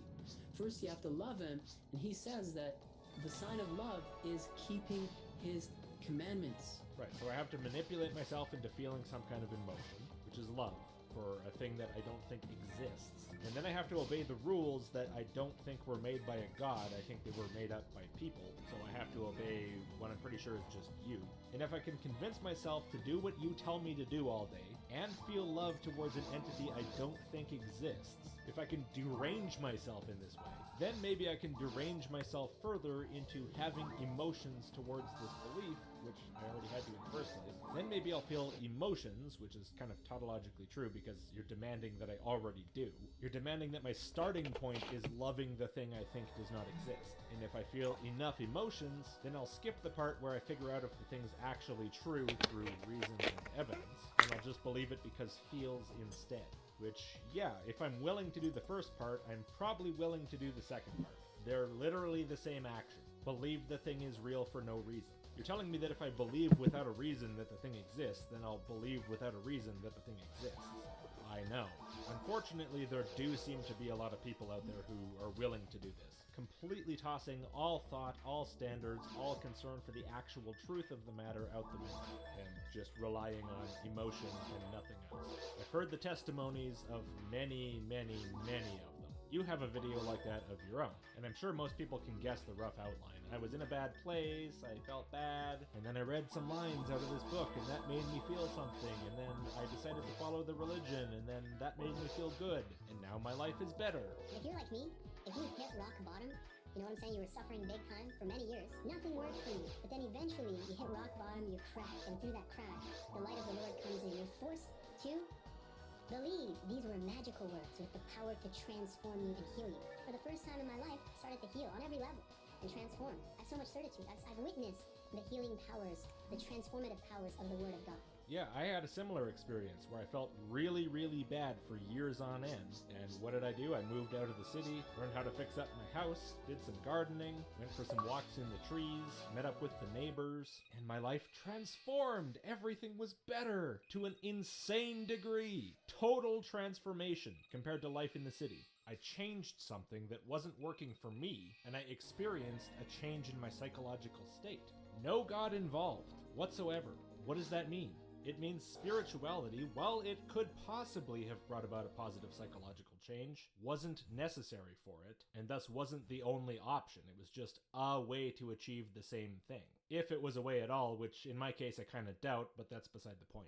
And what it does not mean is that the Alberta countryside is some sort of divine being that heals the soul, that loves me and helps me and guides me. No, it's a bunch of dirt and trees and rivers. It means I didn't like what I was doing before, and then I liked better what I was doing later. And then I felt better. And then because I felt better, I was able to make more positive changes. And then because I felt better because of those, I was able to make more positive changes. Wow, but I mean, doesn't that seem like something that would take God's divine power? No. Look, I know that for some people, the change they make in their life is joining a religion, and that's the thing that makes them feel good. I get it.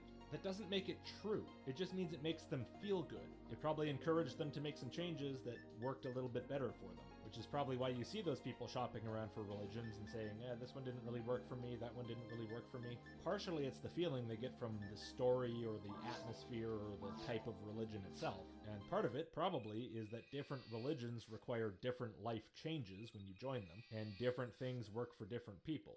Lots of things have that kind of effect on people, not just religions.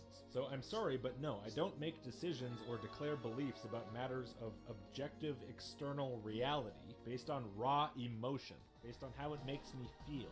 How it makes me feel reflects how it makes me feel, and that's it. Okay, so if you keep his commandments, you love him and you keep his commandments, then he will manifest himself to you. In Baha'i scripture, we have a very similar text. Love me that I may love thee.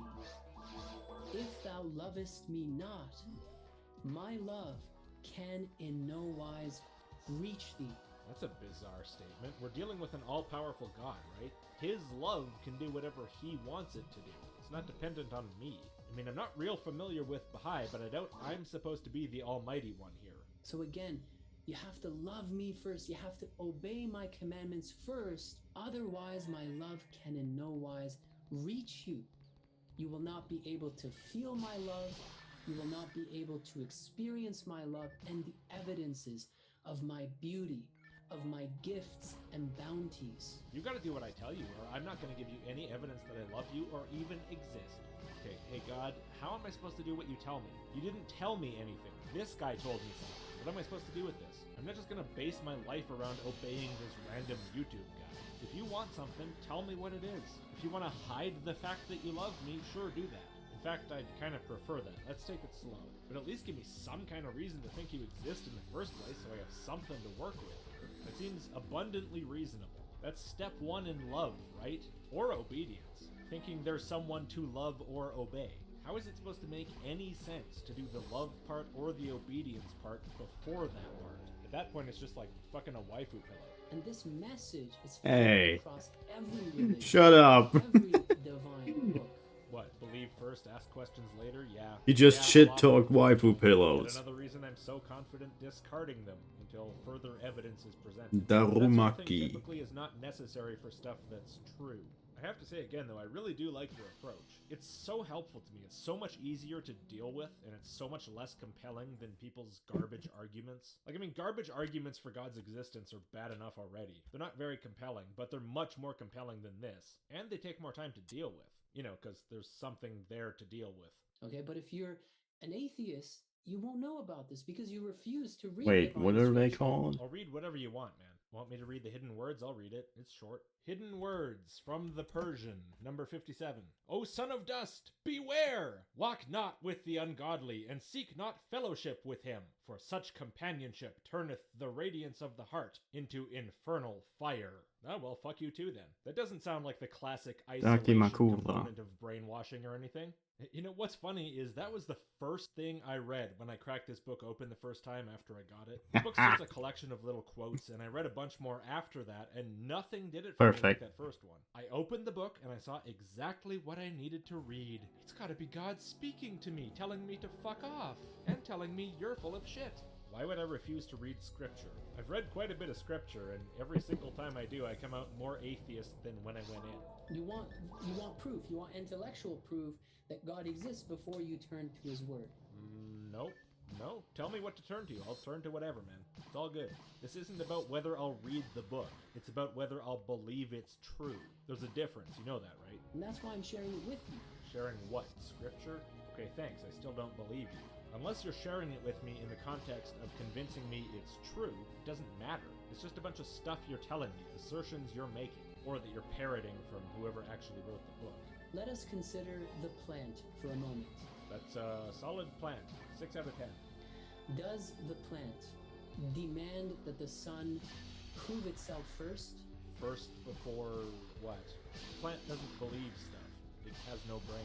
So that it then, turns towards the sun to receive its warmth and life-giving rays? No, I agree. The plant doesn't need to be convinced of the existence of the sun because the plant has no brain. The plant turns towards the sun because of the structure and chemistry of its cells. The light and the warmth of the sun, as you say, physically acts on the plant, and the plant is physically compelled to turn towards the sun. That's a mechanistic, physical process. What's your point? Does the plant turn towards its fellow plants, other plants, and enter into arguments so that they prove the existence of the sun? No. It's a plant. I know it's an analogy, but I don't get it. It doesn't do that. It turns towards the sun every day. Well, more like it is turned towards the sun every day. It doesn't have a lot of say in the matter. It's a plant. It commits to the sun every day, and it opens itself up. It commits to the sun? No, it doesn't. It's a plant. It doesn't have commitments. It has leaves. Right? The flower opens itself up, turns toward the sun every day to receive the life-giving rays of the sun every day. Okay, I honestly don't understand the analogy. I don't know why we're talking about mindless plants. Like, we're talking about what mindless plants do as though that has any relevance to what humans do or should do. But okay, yes, I also perceive the sun. I have strong physical evidence for the existence of the sun. I don't need to love and obey whatever book you find most compelling to believe the sun is there. I have satisfactory evidence that there's a sun.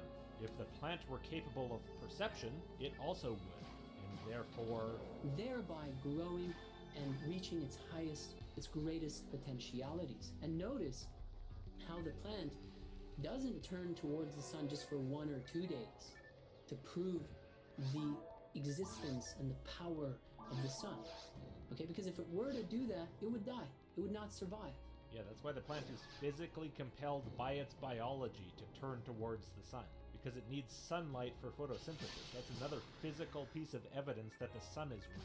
What does this have to do with a human reading scripture or obeying you? Okay, this is a mistake a lot of people make, is they decide to try it out. To pray for 1 day, pray for 2 days, recite and meditate and assimilate the word of God 1 day, 2 days, and then they realize, oh, it doesn't work, and they basically conclude that God doesn't exist and all of it's nonsense. So even the people who are willing to give it a shot, it still doesn't work a lot of the time. How do you say something like that and not immediately hear how bad it sounds? Also, I still don't understand what you were trying to accomplish with that analogy. That was a terrible analogy. It appears to map in no way whatsoever to the topic of this discussion, and if you kind of force it and twist it to sort of match, it seems to say the opposite of what you want to say. Okay? No. And that is essentially, again, an approach that leads to failure. Joining the religion, doing all the rituals for a couple of days, and realizing that nothing happened is a path to failure to believe the religion? Yeah. Why should anyone's goal be to believe your religion? I have to say, joining the religion for 2 days and doing everything it says for 2 days is already incredibly generous. That's taking you far more seriously than you've earned. I have to say too, if this god is not capable of acting within 2 days of you joining the religion and praying and assimilating his words and meditating and all this It's stuff, a weak then that ass person's right. god. It's probably nonsense. Or this god is just intentionally deceptive. These people make a serious effort to turn on their god brain radios for 2 days, and God's just silent even so. Well, I guess the third option beyond nonsense and intentionally deceptive is that it's just not that important. I mean, this god character really doesn't seem to take it very seriously. He's not exactly treating it as an urgent matter.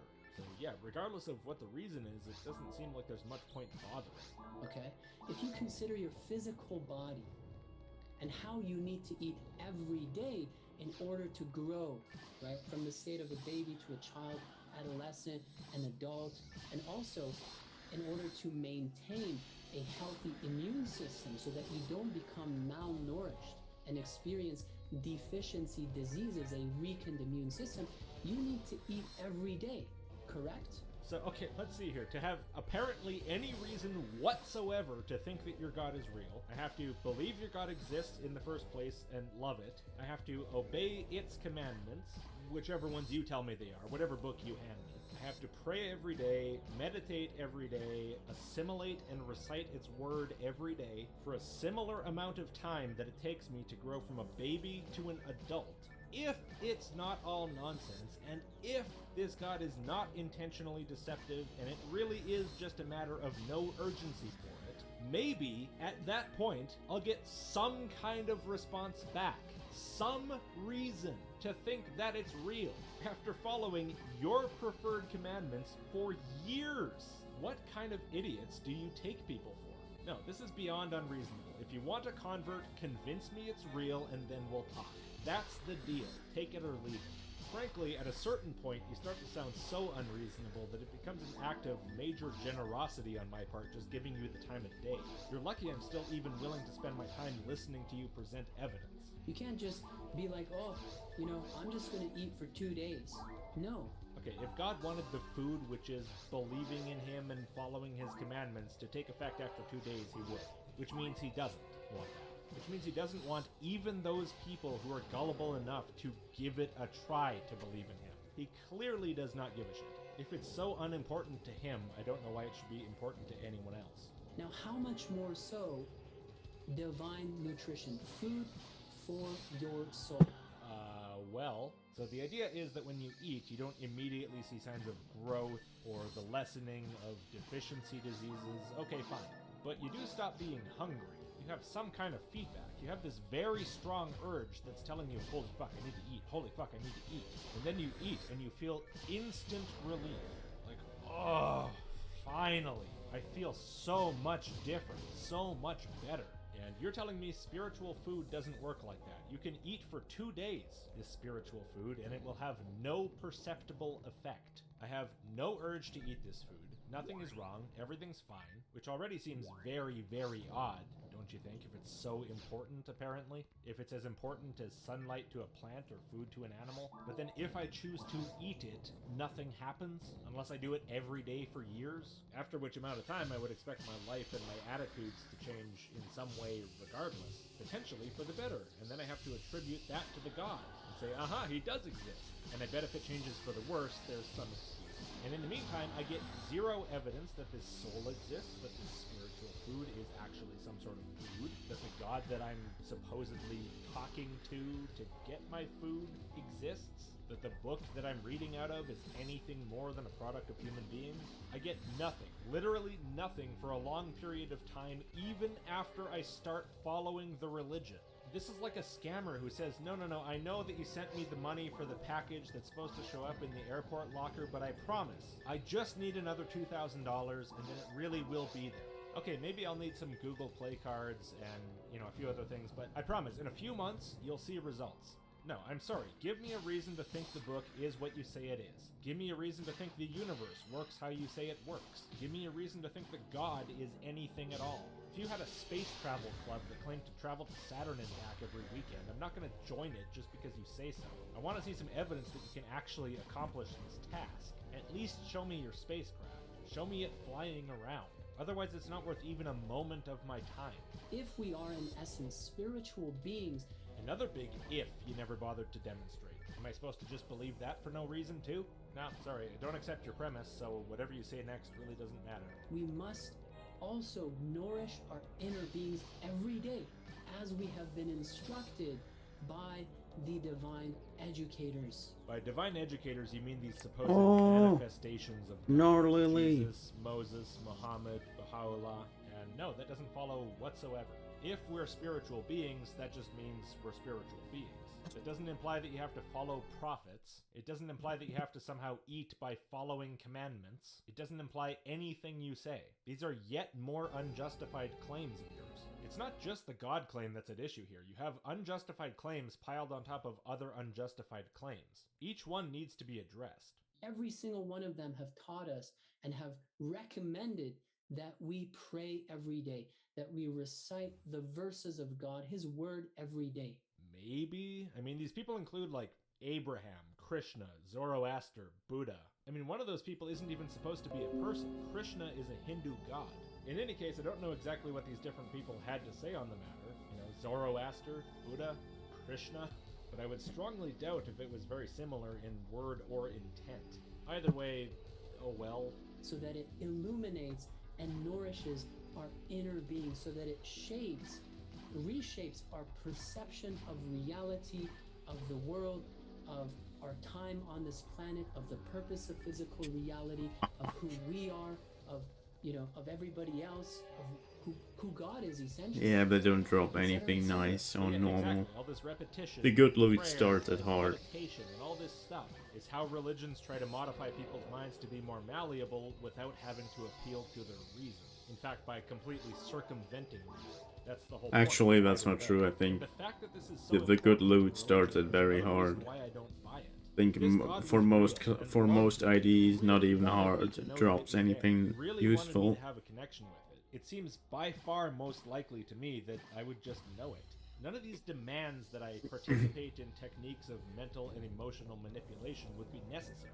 The God could achieve anything it wanted to achieve far more effectively without them. I mean, okay, it's possible it would be. It's possible that for some reason this god would make its religion look exactly the same as some cult. That it would make weird brainwashing techniques a requirement. Yeah, it's possible, but because that makes it indistinguishable from every other belief that uses similar manipulation, it makes it appear to just be manipulation. If the god existed, I wouldn't expect to have to brainwash myself into some sort of irrational pre-existing belief and emotional investment and confirmation bias just to have any hope of having any evidence whatsoever that it exists at all. If I needed this nourishment for my soul, this soul food of prayer, which requires action from me to feed, you would think I would get soul hungry. Or to go back to your analogy with the plant, you would think I would be like biologically compelled to turn towards God every day for my soul nourishment. even if I didn't understand what was going on. Like, my knees just buckle under me. I fall to my knees and I worship God right there on the spot. I'm physically compelled to do what's necessary for me, like the plant. If that analogy is supposed to hold, that's pretty much what should be happening. None of this makes sense to me. None of this seems to me like what I would think is most probable in a universe where this God actually exists and actually wants a relationship. But it seems like exactly what I would expect in a world where people make up these ideas for whatever reason and come up with techniques to make gullible, emotional people follow. This looks exactly like that. Reshaping our perception, nourishing our hearts, nourishing our true reality. And we need to do it every day in order to experience truth, in order to experience God, in order to experience evidences of His might, His power, His existence. You know, maybe repeating the same nonsense over and over and over works well for you. That was your thing with recite every day, pray every day. You have to do it every day. Keep saying it over and over and over and over and over. I know that works for a lot of people, but just because you keep repeating this, just because you keep saying it, doesn't mean I'm any more likely to accept it. I'm gonna reject it every time you say it, because it's absurd. If I were to follow you down this path, it would mean I have no standards, no interest in the truth, only in emotion. It's not gonna happen. So that's it for this video. As always, these are just my thoughts, guys. I look forward to hearing what you guys have to say. Oh, well, happy to oblige. In the comments section. Oh, well, I guess I fucked that one up real good. Anyway, thanks for watching. Weirdly, I feel like I didn't need to say as much as I did because it kind of spoke for itself, but on the other hand, I feel like I probably could have said much more. So if there's anything you think I missed or should have mentioned, bring it up in the comments. Let's try to cover all the bases here if we can. If you like the channel, please do consider supporting with like a couple bucks a month. Patrons, depending on the level, get lots of perks, lots of exclusive videos, Discord calls every month, ludicrously early access usually. Huge thanks to everyone who already made the decision to support. For somewhat early access, sign up to the email list at list.logic.com, and I'll see you next time.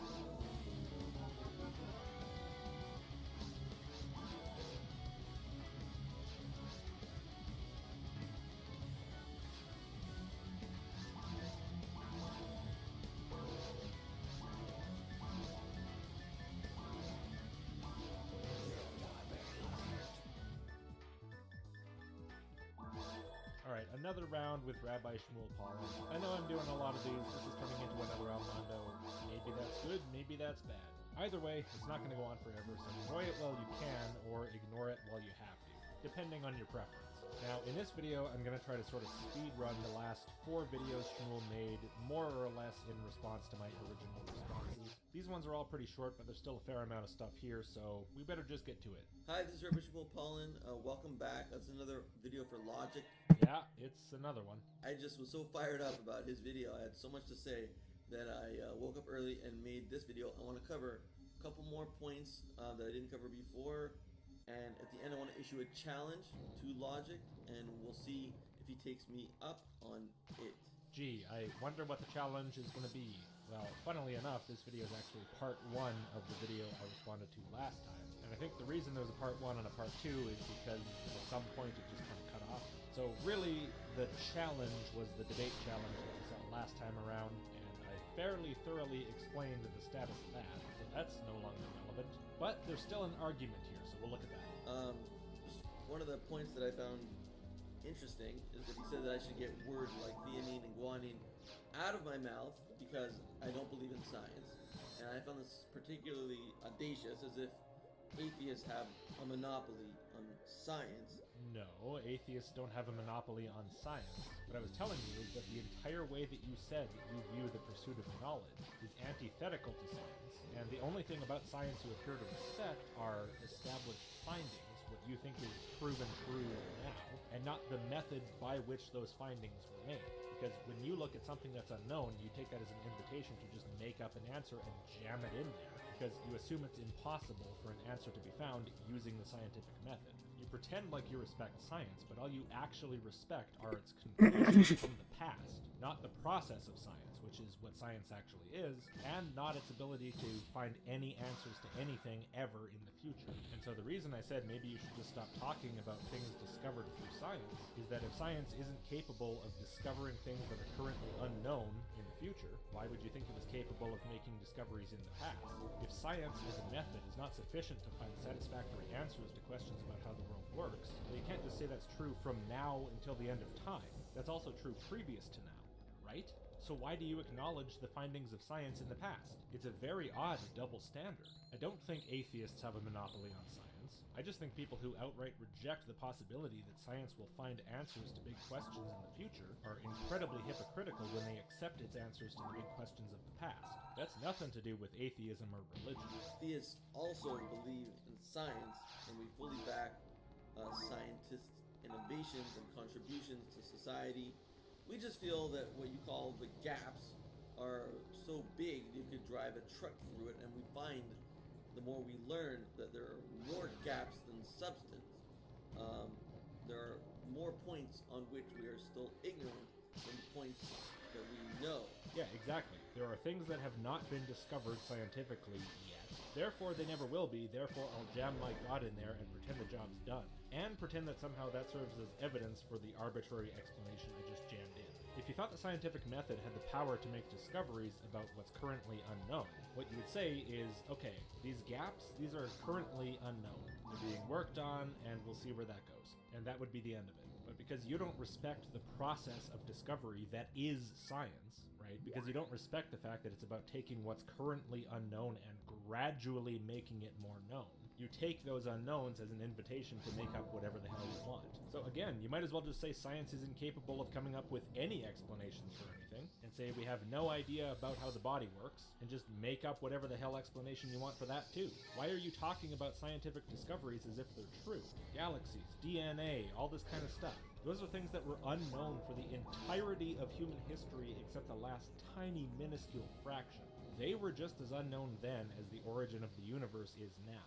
And everybody who had some other idea about how those things worked or what those things were was dead fucking wrong, because they refused to wait for the actual answer or work on finding it themselves. Just like you're doing, because either they lived before the invention of the scientific method or they did not respect it. What was that I said about getting through this fast? There's more that points to, more and more points to the existence of an intelligent creator. Such as what? All you brought up in your arguments was, it's complex, I don't know how that happens, therefore intelligent design. That's not something pointing to an intelligent creator. That's just not having an answer and making one up. So in this sense, science and religion work together, because we're both trying to discover the unknown. No. Science is trying. You've already decided you know the answer and it's settled. There's no trying there. Religion has been done trying for thousands of years. That's why science keeps blowing it out of the water on issue after issue, and why even the religious respect science's findings, even while denying the effectiveness of the method to fill gaps. And I think that religion has gone a little deeper than science in that quest. I'm just going to interpret that as a joke and move on. But science could be maybe more honest, but there's many things about science that are very dishonest, and the way they behave toward people that have contradictory opinions has been horrible. Who are you talking about?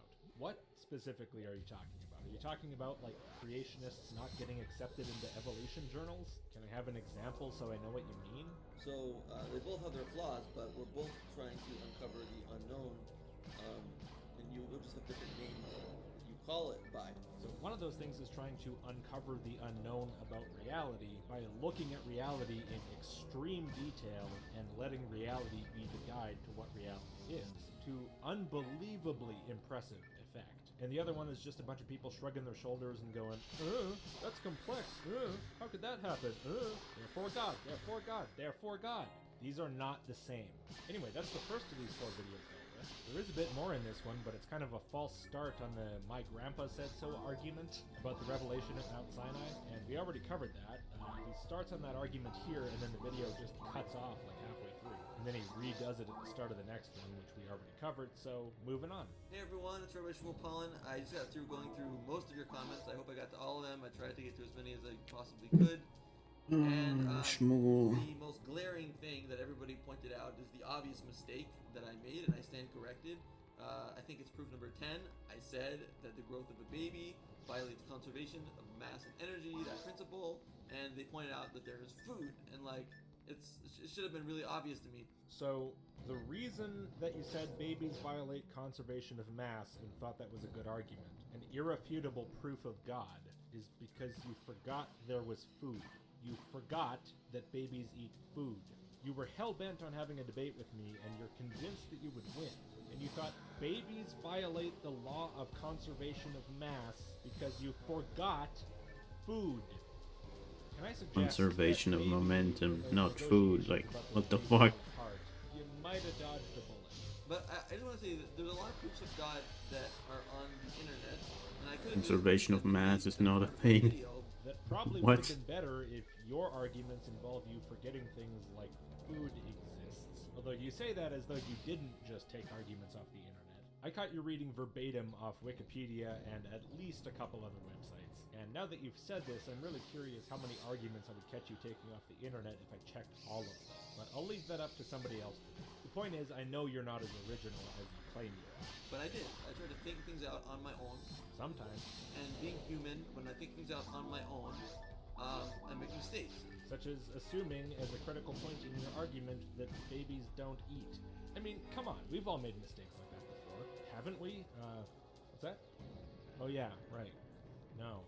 And I just challenge you to see if you could come up with 25 reasons that atheism is right using your own head. Why are we setting a target of 25? Quantity of arguments for anything literally doesn't matter at all. Quality matters, not quantity. And, you know, the fact is, I don't care if you believe there's no God or something. I'm just happy with your video being really good evidence of why nobody should take your position in particular seriously. Because clearly you got nothing. You got 25 of nothing. And that's all I really want. So I'm satisfied. Not using anything that's already on the internet. Could you do that? You know, that's a good question. Could I come up with 25 arguments for atheism off the top of my head? Yeah, I think so. Would I? No, because that's an incredibly stupid endeavor. Figuring out what's true is not just a process of coming up with lists of 25 of things. You don't win the truth if you come up with 25 paragraphs of text first. I also want to point out that proof of God is everywhere, and it's even in this instance that what we're talking about with the baby, because the baby gets nutrients, but it turns into a heart, a brain, a lung, a liver. Food wouldn't normally just translate into these complex organs that work so well, just like finely tuned machines. The fact that organs exist and the body exists the way that it does. Yeah, they work so well and never fail. Also, they always grow the exact way they're supposed to. How'd Yep, that happen? exactly. That argument was arguments 1, 2, Such an amazing job of the almighty 20, arguably 22, and 23. And now almighty babies Sky violate Wizard. Conservation of mass with babies are complex, therefore God. That means 12 of your arguments are really just repetitions of one lame argument. You didn't have 25 arguments, you had 14. And it gets way worse than that if instead of collapsing all the arguments that go, it's complex, therefore God, into one, you collapse all of the, therefore God arguments into one. But I'll let you have your 14. It's not normal for food to become that, for food to become a human. That's incredibly normal. What's abnormal is if a human eats food and that doesn't happen. The process of food becoming a human is quite miraculous. It's something that needs to be explained. Quite miraculous is not the same statement as something that needs to be explained. I agree it needs to be explained. A great deal of it is explained. That's a whole thing in biology. Us finding something worthy of explaining does not make something miraculous. These are not synonymous in any way whatsoever. It leads to the realization that there is an unknown. Honestly, not really. There's a pretty extreme understanding of the chemistry and cellular activity and embryology and evolution and pretty much everything else at play here. Where's the unknown? What are you talking about?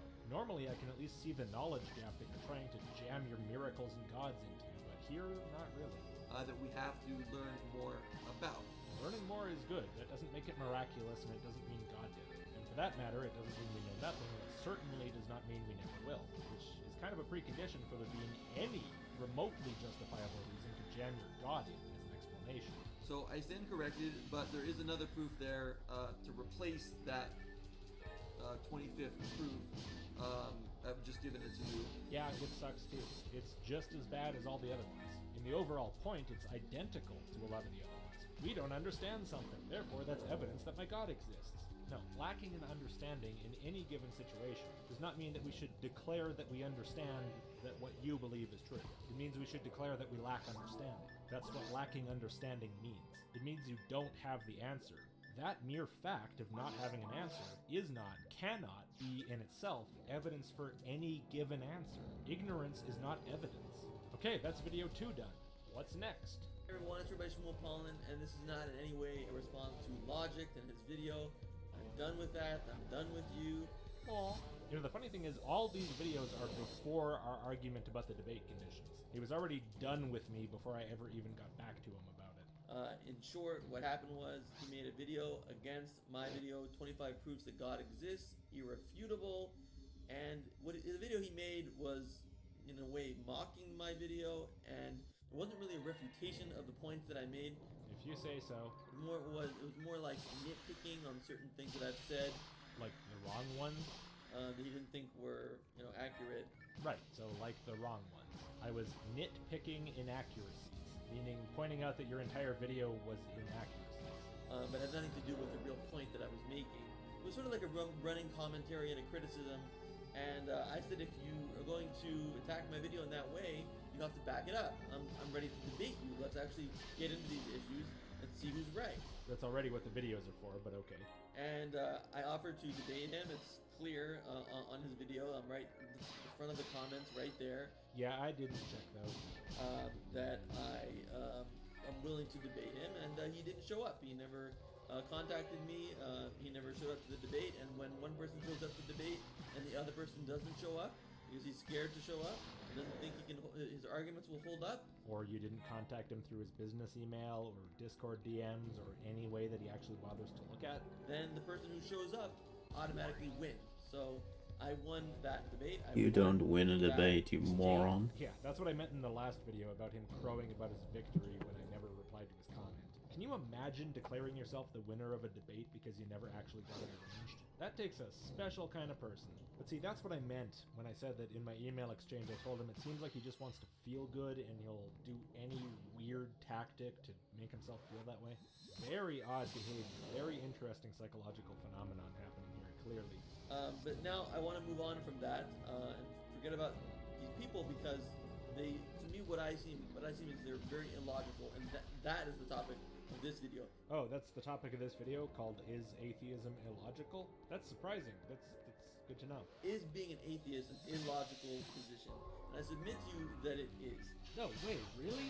And to explain that, I just want to share a story of an atheist going to a rabbi and saying, why do you believe in God? I never saw any God. I don't see any God in my textbooks. Yeah, I already don't believe you. I never saw a God. I don't see a God in my textbooks. Yeah, no, not buying it. What is God? What do you believe in exactly? Do you mean what do you believe about it, or do you mean why do you believe it? That word was a little muddled. Either way, I think that's a pretty reasonable question. And the rabbi says, well, let me ask you a question. Do you know everything that exists? Nope. And the man says, no, I don't. So far, so good.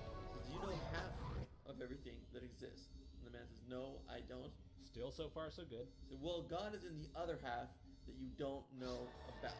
Oh boy, dropped it at the finish line. Rabbi, how the fuck do you know? You don't know some stuff that's true about the universe, and therefore God's one of them. Where's the logical link there? There is none. That's just saying that's unknown, therefore I know it. No, you don't. And the fact that it's unknown is precisely why I don't believe it. If it's unknown, if it's stuff that humans have no idea about, then we don't know and we have no idea. So I'm not just going to randomly believe your idea. That's stupid. That's the dumbest possible thing that I could do. And again, you see what I mean? You're not trying to reach the truth. You've decided what the truth is. And even if you don't know if it's true, you don't give a shit. You're gonna believe it because you don't know if it's true. Have fun, but I'm not going with you on this. That's absurd. And your story shows just how absurd it is. It lays that out as clear as day and you're not seeing it. You're using it to support what you're doing when really it makes what you're doing look completely ridiculous. This is really the situation with atheism. Their whole belief is the belief that something doesn't exist. Atheism is one that believes that God does not exist. Look, I'm not going to say with absolute certainty that God doesn't exist. That's foolish too. But to me, when you have an idea for which most of your arguments are based on nothing but a shrug, which you admit is just based on not knowing stuff, as you just admitted with that story. When you claim to know the origin and ultimate nature of all of reality, and you have nothing of value to back it up, and yet you insist other people believe you, yeah, I'm tentatively gonna go with the conclusion that you probably don't know shit, that you probably just made it up. Yeah, because every indication coming from you shows me What that was you that? didn't, or that you're just following something somebody else made up. Who made it up is not the point. The point is somebody made it up. Could I be wrong? Yeah. Do I think I'm likely to be wrong? No. Every one of these videos I watch that's supposed to convince me God exists convinces me more that theists are unbelievably full of shit. Now, what kind of position is that to take?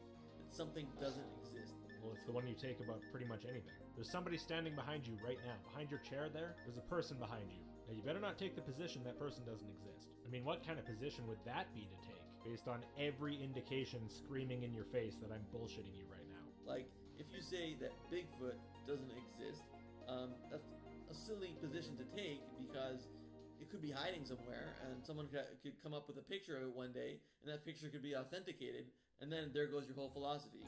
No, my philosophy would be entirely intact. It would be my reasonable guess that Bigfoot probably is not real that would go out the window. And I would be fine with that. It happens to me sometimes just like it happens to everyone sometimes. I think something's not true, I realize I misinterpreted the information, or maybe some new information comes to light, I change my mind. When I think something's likely not to be true, that doesn't mean I believe with absolute certainty that it's false. I just consider its falsehood to be the most plausible scenario.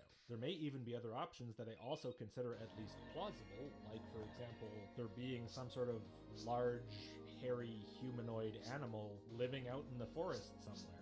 That's not that implausible, really, but I consider it less plausible than that all of these inconsistent reports and blurry images and misinterpreted, highly compressed videos of people walking around in black clothes or skinny bears walking around on hind legs are all the evidence there really seems to be, because the thing is a product of myth-making and wishful thinking and not the reality of the animal. I want to be correct as often as possible, and if it's pointed out to me where I'm incorrect, I will definitely change my mind, if I'm presented with a good reason to think I actually am incorrect, of course. But I'm quite comfortable taking the position that something doesn't exist. I do it all the time, and so do you.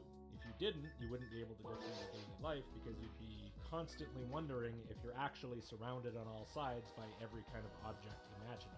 To say God doesn't exist, God could be hiding somewhere, and one day show up, and then your entire philosophy falls apart.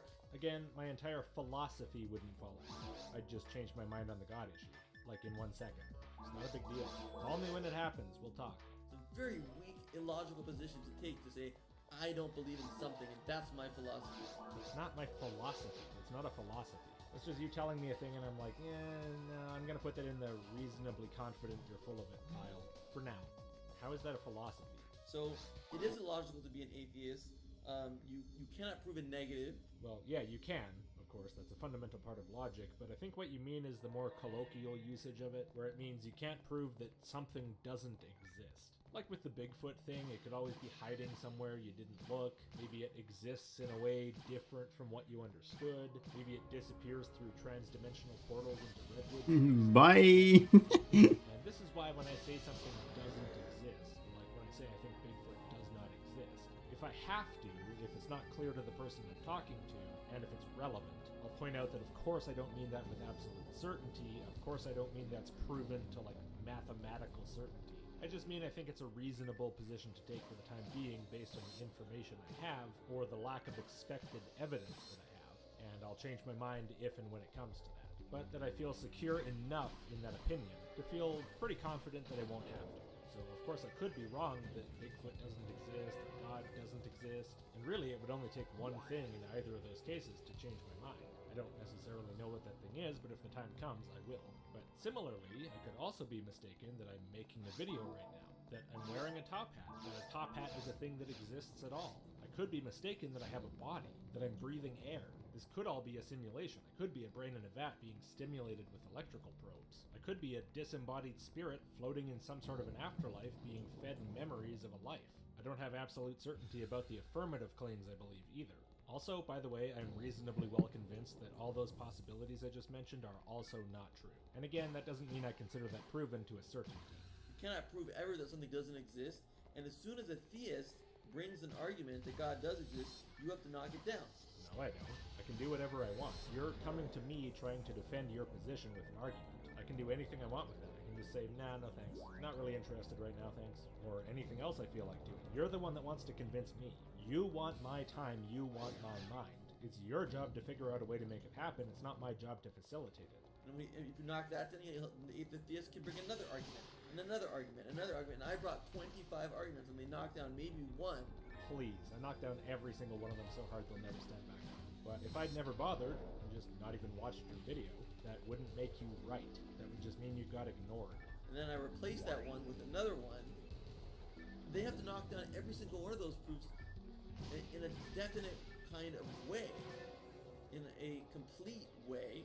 They've completely dismantled and demolished the argument, because if one argument gets past the goalie, if one argument is stated, is argued, and is not totally debunked, then the theist wins the debate. But yeah, it's not about debates or winning, right? Like you said in your emails. It's just about discovering the truth and learning together, as you relentlessly kick balls at the goalie's head until he just gives up and goes home because it's been 13 hours. And then you dance around screaming, I won! Because if there's points, like on a scoreboard, it's 1 against 0. The theist gets one argument through, it is not fully debunked. I like how everything about your entire conception of a debate is how you can rig it so you feel like you won. I mean, that was what came through in our email conversation too. Just you're desperate to feel like you won a debate. And your entire priority is not making the thing valuable or interesting or fun. It's just making it so you feel like you won. It's kind of sad. And I don't think he really debunked any more than 24 of my arguments. Okay, I'll take that deal. 24 it is. Then they get through, and the theist wins the debate. And that's the situation we have here. Okay, Shmuel, if it makes you feel better. And most of the responses that I've gotten from his comments, from his people that follow him, have been very, very illogical and using, unfair tactics. Unfair tactics? How could they? They should be using fair tactics, like yours. Really what they should do is just post so many atheist arguments that they found on the internet that they run out of characters in the YouTube comment, and then do that like 100 more times in a thread, and then tell you that if you don't debunk every single last one of them, you lost and atheism is obviously true. See, that's a fair tactic. I'm learning a lot about debates from you. Using illogical tactics like just calling my arguments names like clueless, and it's about the babies violating conservation of mass, isn't it? I mean, you didn't have a clue that food exists. If ever clueless was a valid description of an argument, I think that's it. Haphazard and using names about my arguments instead of actually arguing with what I'm actually saying. So I think atheists are just... Wait, is conservation of mass?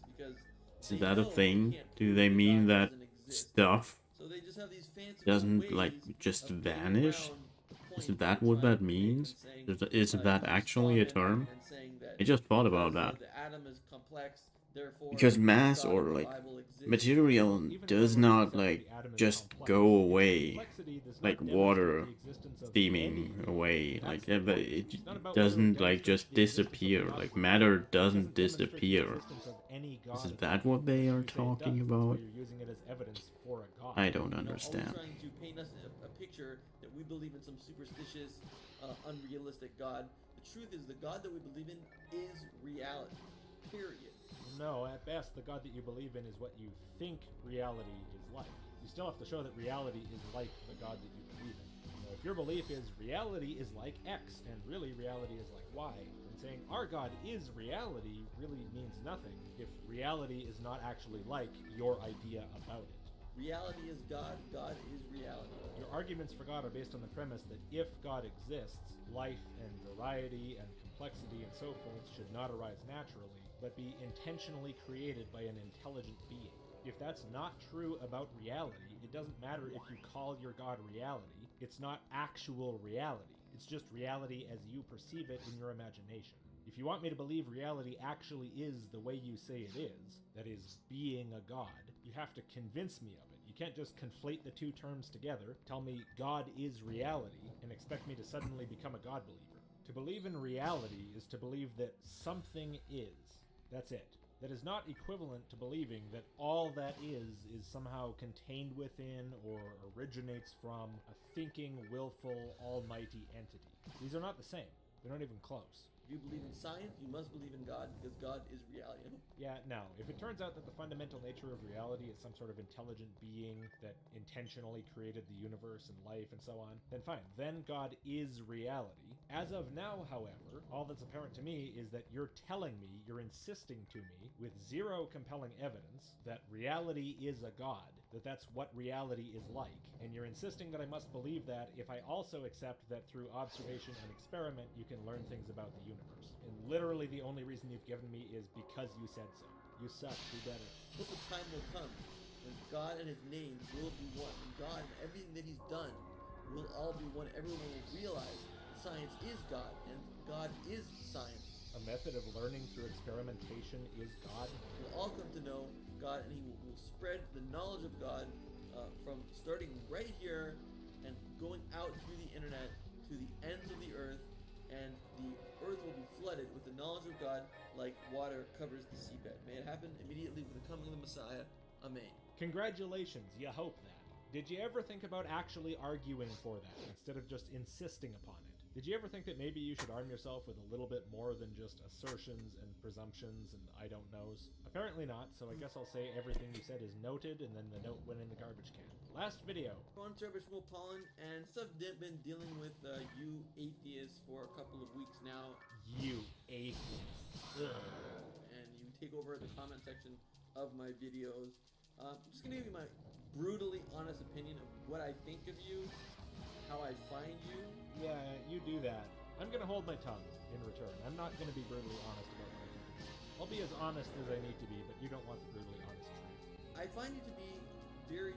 Yeah, you don't want to hear the honest, brutal honest, Following science textbooks. things he thinks about you. Like you're in a cult. How many times have you brought up what the Bible says or what a rabbi says as evidence? You don't have a lot of room to talk here. I find you to be shallow, sad, pathetic. Ow, I find ow. that deep arguments go right over your head. Yeah, another thing on which you don't have a lot of room to talk. I find that your attention to nuance is very weak, and I prefer that you prefer to play gotcha and display your knowledge of science rather than actually... Shmuel is one of the dumbest people I've ever heard, and he's talking like he's a fucking professor.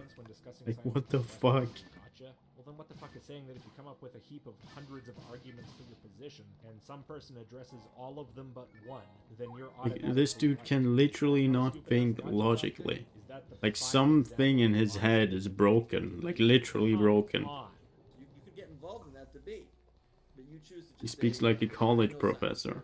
If the debate is on questions of science, like, for example, the origin of organs in humans, to use your replacement baby argument, then how is knowledge of science on that topic not extremely relevant? You are name callers. You like to call arguments names, like Clueless. You've brought that name up twice. That's the only example of a name that somebody's called your argument that you've brought up. You seem like you're just upset that one person called your argument clueless. Frankly, though, having one of your arguments called clueless is not really a major consequence for you having made a video where one of your arguments was based on you forgetting that food exists. I'm not going to let that rest, you know. That's not just a simple mistake. There's no way I'm just going to forget that happened. Instead of actually dealing with the argument itself, you call people names as well, which is extremely immature. What are you doing right now? And deep down, I think you all know that there is a God. I'm sure you're right that deep down you think that. I know that you know that there is a prime mover. There has to be. I disagree. There are a number of ideas about the universe that require nothing even similar to the concept of a prime mover. And until we have some reason to decide which one's the correct one, no opinion. And of course, a prime mover, which just means anything that made the universe start, doesn't have to be a god. Your arguments don't get you to where you think they get you. But you don't want the responsibility to listen to what he has to say. If somebody believed that your prime mover argument was valid and sound in every way, and actually showed the requirement for a prime mover, and for some reason they also believed that prime mover had to be a god, that still doesn't get them anywhere close to believing that God has something to say to them, that they have a responsibility to listen to. You make so many arguments that at best, if they were correct, if they were accepted completely, would only get you to a sort of vague approximation of factual understanding of the origin of the universe, and nothing else. None of this responsibility to listen to what the prime mover has to say to you. That's another thing you have to actually argue for, successfully. But instead you treat it as part of the same claim, which it's not. You don't seem to understand the very basics of thinking. Like, for example, how to distinguish obviously distinct ideas from each other, and how to figure out which claims an argument supports and which ones it doesn't even address. You know, I'm not going to toot my own horn, I'm not a champion debater, but as far as debates go, you in particular are not on my level. I would flatten you. I guess it's a good thing for you that you intentionally fucked up the negotiations. You'd rather sin and make sure that no one is watching and attack anyone who says that someone is watching. I'd rather sin and make sure that no one's watching and attack... Someone's watching you. You mean God, right? The person watching? So I believe there's a God, and yet I think that if I pretend there's not one, then that makes sure that there isn't one who's watching, and therefore I can sin without being observed, despite the fact that I still believe in God that's watching, and my pretense didn't change that. Okay, you're assigning some incredibly strange and contradictory psychological behaviors to me, which sound completely alien. I don't think you're really on the right track. Being religious is hard, and you don't want that responsibility. What, of waking up every day and having to convince yourself to keep believing this trash? Yeah, I guess not. Seems kind of pointless, especially considering all I would appear to accomplish by doing it is making myself understand the universe less. So you really need to think about that and see if you maybe want to repent a little bit and take a better path. It's actually more logical if you think about it. I've listened to these arguments for several hundred videos in a row, and it seems less logical every single time. I think really what you mean is it seems more logical if I think about it the way you think about it, but the problem is the way you're thinking is not logical, so I'm not gonna. More wholesome, and will make you happier, even though it's a lot of work. Okay, I care about what's true, not what you say is wholesome and happy. I mean, hell, even if it would make me happier, which I don't buy, I'm not gonna believe things for no good reason just because I feel like it. I care about the truth. Everything in service to truth. If the truth is unwholesome and unhappy, well, so be it. At least it's true. All good things require a lot of work, and religion makes you happy, and it requires a lot of work. I'm really curious about this a lot of work. What is the a lot of work you're referring to? I mean, for me, it would take a hell of a lot of work to make myself believe what you're saying, because I'm so utterly unconvinced by what you say. Is that what the work is, or is it more like rituals and things, or what is it? I mean, at least if I converted to Judaism, I could take Saturdays off. So, for those of you who want to ask questions about theism and Judaism, please keep commenting. Even if they're hard, probing questions designed to cut to the heart of your ideology and see if it's actually based on fact? Or do you just mean softballs where you get to preach in response? But for those of you who just are on the attack and trying to take me down a notch, you will not take me down any notches. Oh, come on. Let's find a middle-of-the-road solution here. 2 notches. That's an okay compromise, right? Because I have no respect for your style of debate. I have no respect for your intelligence, the way you're using it against me. Fine, respect is not necessary. I don't want your respect, I want better arguments. Nothing to me. Yes, of course. No, He's all the arguments made to you fall on he's afraid of intelligence. best uncomprehending ones. So you can stop. Yeah. Those of you who want to ask questions, I believe him, even though you obviously didn't mean it like that, because he was just condescending and like, yeah, you're human, you have intelligence, I don't like how you use it. maybe I am willing to put aside my urges a little I bit prefer the way I said. Like, he's just afraid of intelligence. Definitely. I got plenty of room for the idea. What I don't have is evidence for the idea. And you didn't even give me any in your entire original video. None of your arguments addressed that. None of your arguments tried to make that point. Do you want to try now? I'm not just gonna believe you for no reason whatsoever. You gotta put in at least some sort of effort, come on. If you want me to believe your religion or repent and acknowledge that I have responsibility to a higher power, convince me. But the problem is, you got nothing, and so you can't. Consider that, and consider stopping attacking people on the internet, so that we can make the internet a place that can be habitable, a place that we all can live in comfortably and happily. You're the one who started arguing on the internet. You made that choice. If you want to stop arguing on the internet, just stop. I don't know what you want. And may we find common ground with each other, because there is a lot of common ground. What's the common ground? I mean, there might be common ground on things like preferences for society, things like that. There's probably some degree of common ground there. But in terms of all of these claims in particular and how we approach those, I don't think there's much at all. So let's discuss that. And together, may we, through our cooperation and through the harmony that we create, bring about final redemption immediately. God bless. I'm not going to cooperate with you on bringing about final redemption when you've given me no reason to think such a thing is a thing. There's a lot of things you've demanded, I believe, recently that you put zero effort into justifying, but that one doesn't seem to be even slightly linked to anything that came up. Why are you inviting me to participate in this? You know that's not going to happen. Anyway, I guess that's all for now on this. I really hope this doesn't end up as long as the Almondo saga, but you never know. But for now, thank you all for watching. If you would be so kind, please do give the video a like and subscribe if you haven't. If you really like the channel, I hope you'll consider supporting with even like a couple bucks a month. It helps a huge amount. And to all of my supporters, the people who've already made that choice, thank you so much. If you want early access, sign up to the email list at list.logic.com. Also, join the Discord, and I'll see you next time.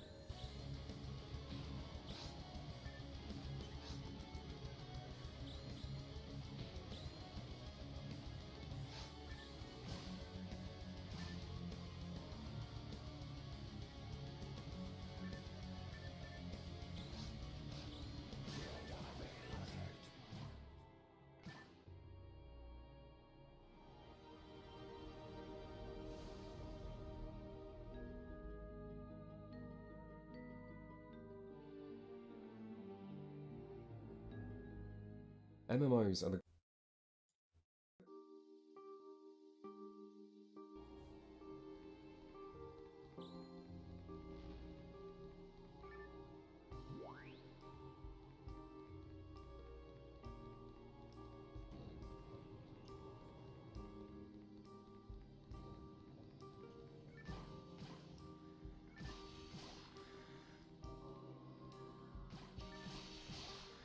You're listening to the Telltale channel. Don't forget to check me out on all social media: Patreon, Twitter, Teespring, and Etsy. All links can be found in the description or on my website, telltaleatheist.com. Welcome everybody, thank you for coming. Got an interesting show tonight, if I do say so myself. We're going to be talking about none other than Pat Robertson. As it turns out, this old dude you see on screen here, dude, he's been a televangelist since like the 50s or something like that. Anyways, as it turns out, he did this whole Armageddon prediction in 1980. Claimed that it was coming by 1982. Dead serious. So I wanted to listen to what he had to say, like what the prediction was that he made and how he worked it all out in his head. If we have time, I'm also going to talk about this book called 88 Reasons Why the Rapture Will Happen in 1988. We'll see what happens, if we can make it there or not. But before we get there, I want to talk about who he is, give you guys some background. Now, give me just 1 second, because I just need to correct something real quick. Hang on. Sorry, give me just 1 second, because I'm having some trouble with my thing here.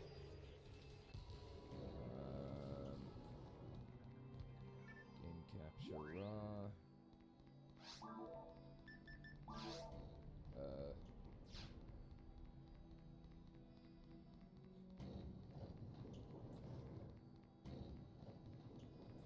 For some reason, it's not picking up my game capture. I don't know why that is. I just need 1 more second here.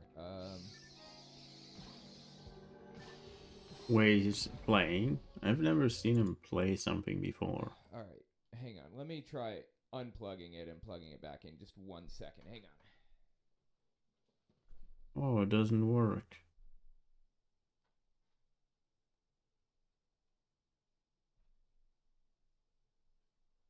I know that he has a gaming stream channel or whatever, but I've never actually seen him play something.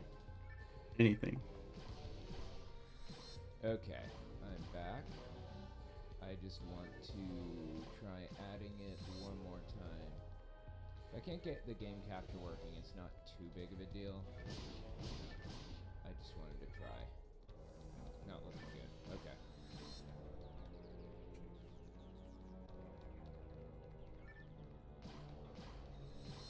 That's fine. I will just 86 the game. I was going to play a game with you guys while we watched, but not looking good. So no big deal. Just cut the game out and switch my inputs to 32 and 39. It's a very complex piece of software. And 39 and I'll put 2 and 3, start recording.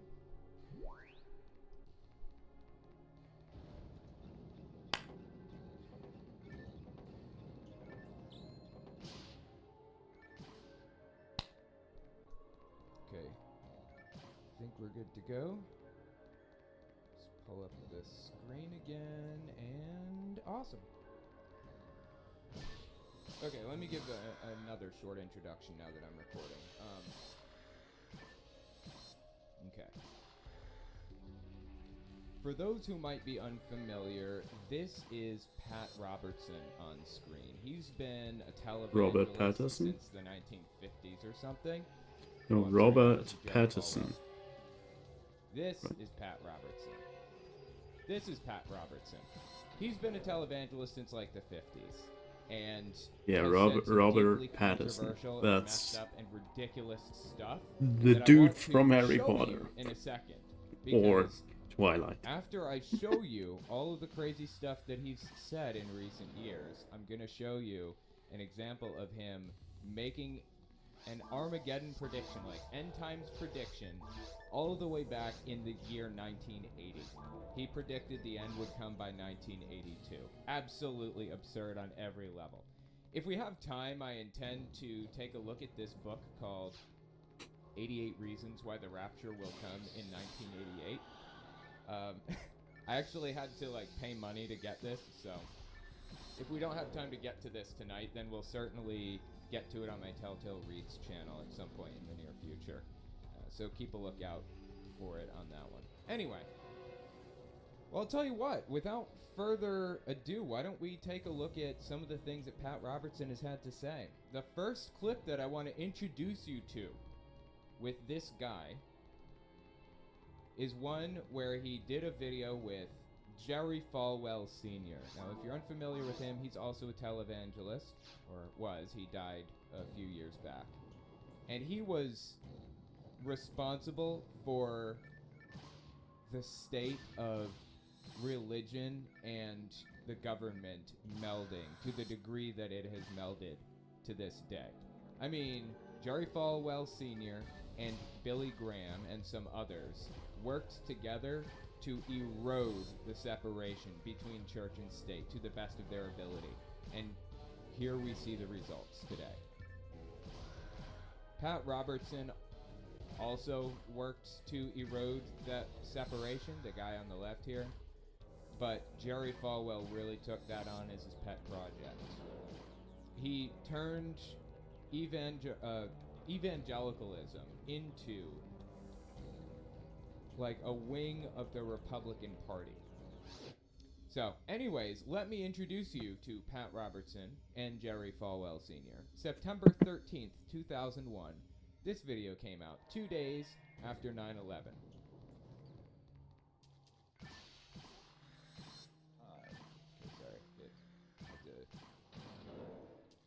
This is the first time that we've been attacked on our soil.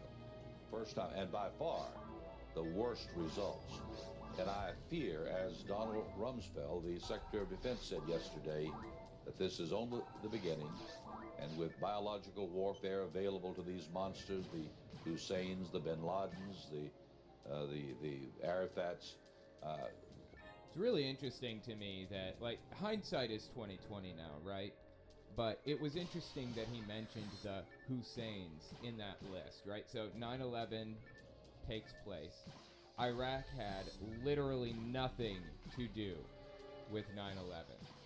But he throws in Hussein anyways, despite the fact that Saddam Hussein, the most famousest of Husseins at that time, had nothing to do with what happened.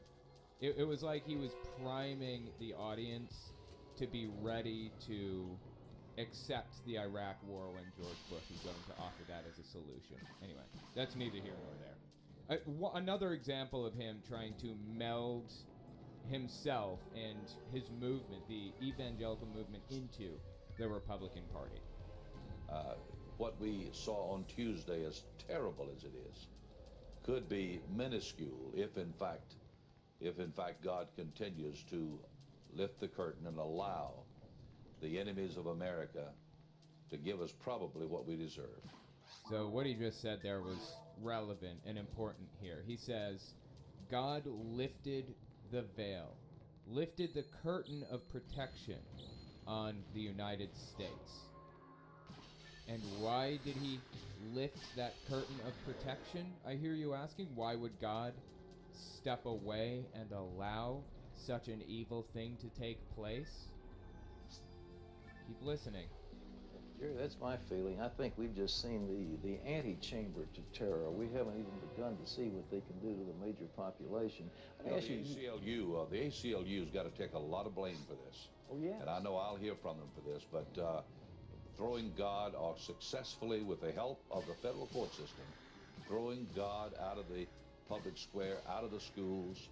The abortionists have got to bear some burden for this because God lifted the veil of protection, which made it possible to attack America. So basically, what he's saying is he's blaming the ACLU and quote-unquote abortionists for 9/11 taking place. He's saying if those people did not exist in the United States at the time, 9/11 would not have happened because God would have been pleased with how we were doing. God will not be mocked, and when we destroy 40 million little innocent babies, we make God mad. I really believe that... That's just propagandistic framing. I don't think I need to do any further analysis on it. That's just BS. That's not what's happening. I believe that the pagans and the abortionists and the feminists and the gays and the lesbians who are actively trying to make that an alternative lifestyle, the ACLU, People for the American Way, all of them. People for the American Way, by the by, that's right-wing watch now, basically. It's an organization that kind of spun off from People for the American Way.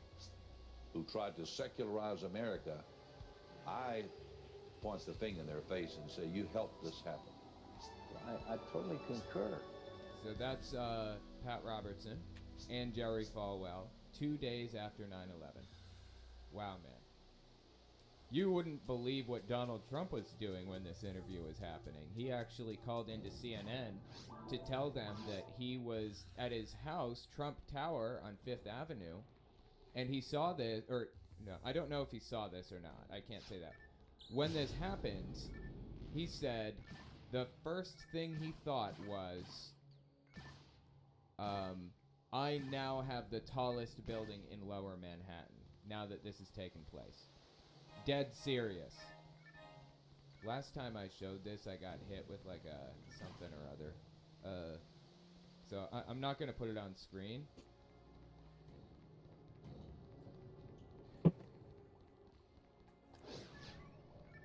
Hold on. Let's see if I can... Let me see if I can find... I know I have this clip here somewhere. Let's see here. Where is this bad boy?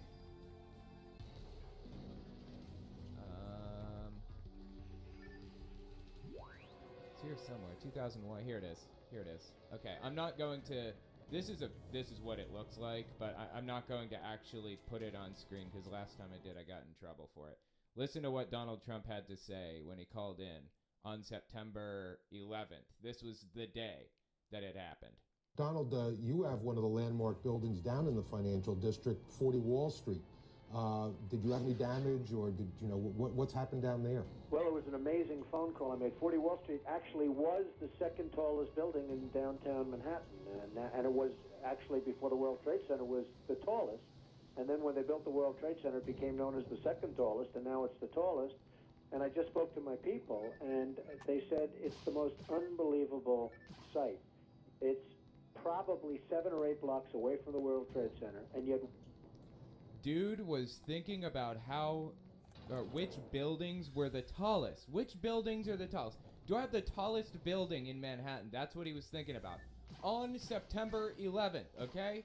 Those are the caliber of people we're dealing with. Honestly, we should have known back then that Donald Trump was like a Republican scumbag. Okay, that's all beside the point. I just want to give you an idea of the type of people we're dealing with here. Let me show you this clip from Pat Robertson. This one is from 2013. And I believe that this one is about the gay community and HIV. Listen to this one. This is Pat Robertson again. You know what they do in San Francisco, some of the gay community, that they want to get people so if they got the stuff. This stuff being HIV. So if they got the stuff, they'll have a ring, you shake hands, and the ring's got a little thing where you cut your finger. Really? Yeah. No, not really. What's he even talking about? It's completely made up. Has this literally ever happened in the history of ever? Seriously. He's just coming up with this garbage right off the top of his head and says it like it's a fact. Who is it on his staff that's feeding him this information? Does he know how to use the internet in the first place? I would think he got this from the internet if I thought he knew how to use it. Really? Yeah, really. I mean, it's that kind of vicious stuff, which would be the equivalent of murder. Yes, it would, if that ever happened, literally ever. Which would be the equivalent of murder. Yeah. Jesus Christ, dude, this is absolutely nuts. Check this one out, mid-October 2020. For context, this is right before the 2020 election took place. This is like 2 weeks before the election actually happened, before the voting happened. He had some things to say about Donald Trump. The war, Ezekiel 38 is... Sorry, let me step back a little bit. Play again. There's going to be a war. Ezekiel 38 is going to be the next thing down the line. Then a time of peace. Then maybe the end. But nobody knows the day or the hour when the Lord's going to come back. He said the angels don't know it. And only the Father knows it. So I'm not saying this is the second coming, but I am saying there's things... It kind of sounds like you're saying this is the second coming a little bit, right? But I am saying there are things that people have thought would be during a millennial time with the coming of Jesus that are going to happen in our lifetime. Jesus. And the next thing is the election that's coming up in just a few weeks, at which time... I do want to address the thing that he just said there. Hang on, let's play it again here. And the next... Wait. Jesus, but it's going to happen in our lifetime. So what he said there, it'll happen in our lifetime. That relates to his claim in 1980 that it would be here in 1982. Now, the reason that he believed that he looks is like a chimpanzee. What the fuck? Israel was reformed as a country in 1947. Oh my god, he looks... And Pat Robertson is one of a group of religious nutcases who believed that within the generation that was alive to witness the reformation of Israel, within that generation, Jesus will come again. Now, Jehovah's Witnesses have the exact same belief, except they think Jesus, except the date is 1914 rather than when Israel was reformed in 1947 or 1948 or whenever it was. So he has a very similar position to Jehovah's Witnesses in that sense. But we'll get into that more in a second when we watch this clip here. But keep listening, please. And the next thing is the election that's coming up in just a few weeks, at which time, according to what I believe the Lord told me, this sounds like a prophecy to me, right? Is this a prophecy we're about to hear? The president is going to be reelected. I'm saying by all means, get out and vote for whoever you want to vote for. But by all means, let your voice be heard. Ooh boy. I guess that fell flat, didn't it? But it's going to lead to civil unrest of great proportions, then a war against Israel and so forth and so on. Wow, so Trump is going to be reelected, he says. God told him that Trump's going to be reelected in 2020. That's going to lead to civil disobedience and protests and riots and stuff, which will be the beginning of Armageddon, basically. That's what he claimed just now, right? For what it's worth, he's actually made an appearance on American Dad before. I don't know if you guys watch this show or not, but check this out. In this episode, Stan, the dude on the left here, was hanging out with some gay friends that he had, and they were about to go on a cruise, and they didn't allow him onto the boat. Right. He is a Republican, by the way, Stan is. A giga Republican. Brett, tell this guy I'm okay. Tell him you can't have a log cabin event without me. You're not invited, Stan. What? Why? Because your son stopped by the office today and dropped off this. It's a picture of him and Pat Robertson. So it's me and hate-monger Pat Robertson. I met him at some party. Anti-gay palooza. I was just walking through. Hosted and funded by Stan Smith. It was just a momentary lapse of judgment. 7th annual. That's so funny, dude. My mind's a blank. So anyway, yeah, Pat Robertson has definitely made an impact on pop culture in many ways. So I wanted to watch this 1980 film from the guy with that little preamble. I want to see what he had to say in this 1980 edition of the 700 Club. This is his TV show that he's been running since forever. And listen to his false prediction. By the way, if you're unfamiliar with the 700 Club, why they call it that or whatever else, there's a TV network called CBN, Christian Broadcasting Network, I think is what it is. CBN. And CBN, back in whenever it was that Pat Robertson was first getting involved in televangelism, CBN was like a really big Christian network. But they were going under. They were losing money and couldn't stay on the air.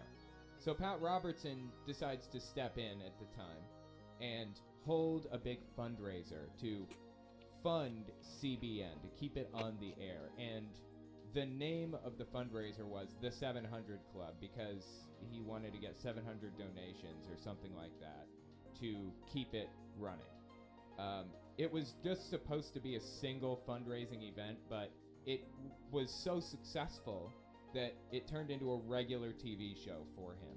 And that was where he really got his start. That's how he really got famous, was running the 700 Club. So this is one of the episodes.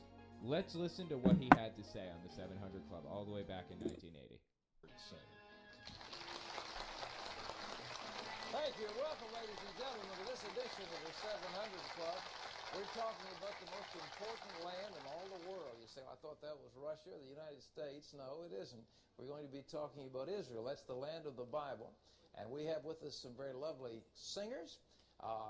One lovely singer and one gentleman, and also a producer from Israel, whose name is Yaakov Gerasi. And he is a producer for 10 musicians, former Israeli intelligence officer. We have an interview with the Israeli ambassador.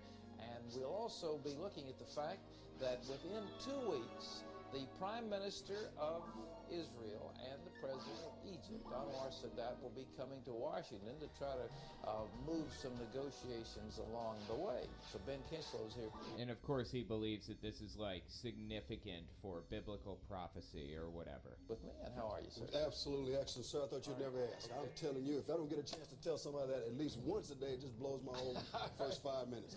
Okay. Super. You were talking about Israel being the most important land in the world. Let me ask you this. Why is Israel so important? I mean, what is it about this little bitty country that sits right down in the middle of, like, you can't hardly find it. They can't even put the name on it to put out in the ocean. What makes it so important? It's really not important.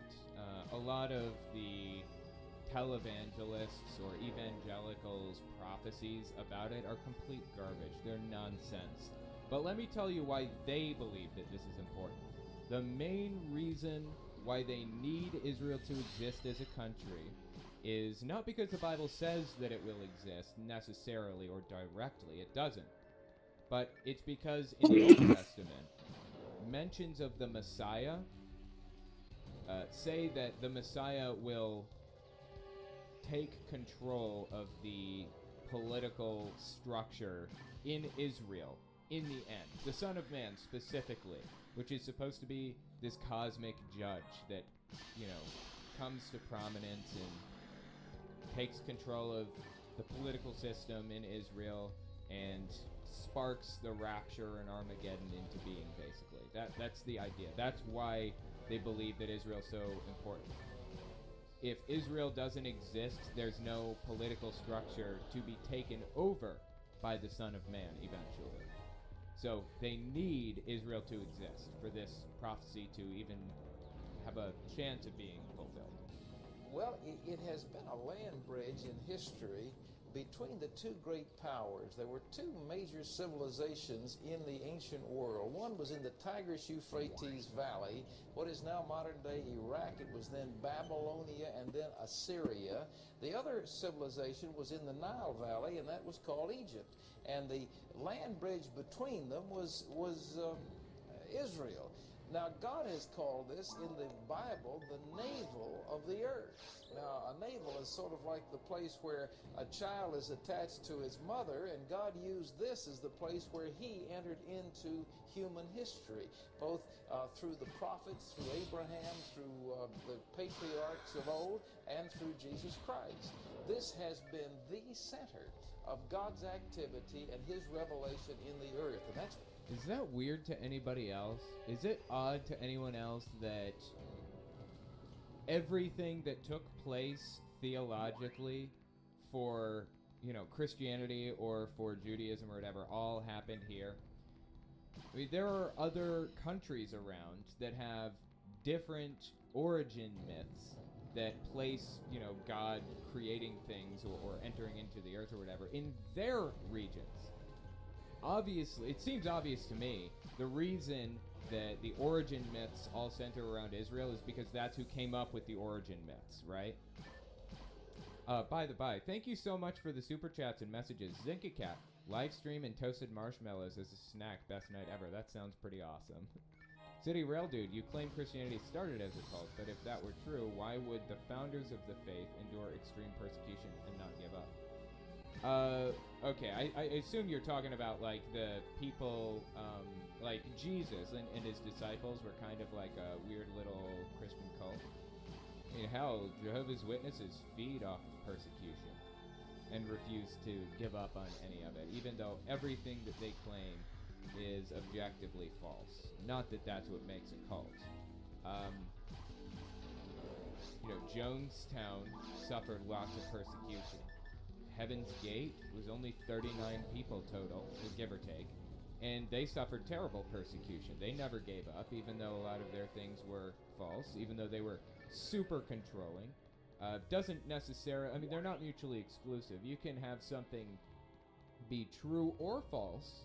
You can have something be controlling or not controlling. And, you know, still, and, you know, they work together. Like, you can have it be either true or false or controlling or not controlling at the same time. It doesn't really matter. So, anyway, yeah, thanks for the super chat. I appreciate it. Aaron Noel DeCarlo for some crock bites. Thank you so much. I will eat one in your honor later. All right, let's keep listening to old, what's his name, Pat Robertson here. And that's why all the world, Oh, yeah, by the way. Feel free to smash that like button if you so choose. Although you are not obligated to, you can optionally poke it gently if you choose. I understand that either works just as well. And some people prefer not to smash. Some people prefer to poke. So, just keep it in mind. in the earth. And that's why all the world, the United Nations and the nations of the earth, one day are going to come and move against Israel.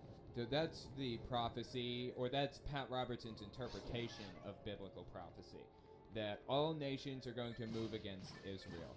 There are some really complicated, weird interpretations of various different verses to back that up.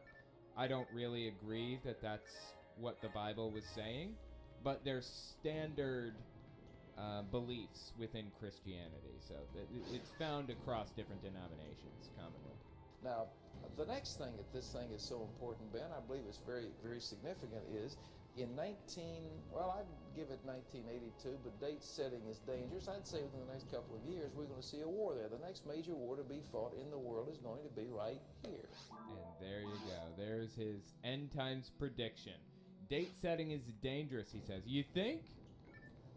But he thinks that the end will, or the war that will begin will start in 1982 or by 1982, he said. I love it, dude. Right here. Here? Here. Why? Because the Bible says so. And Russia, the Bible says, is going to invade. Now, why would it? The Bible says Russia's going to invade?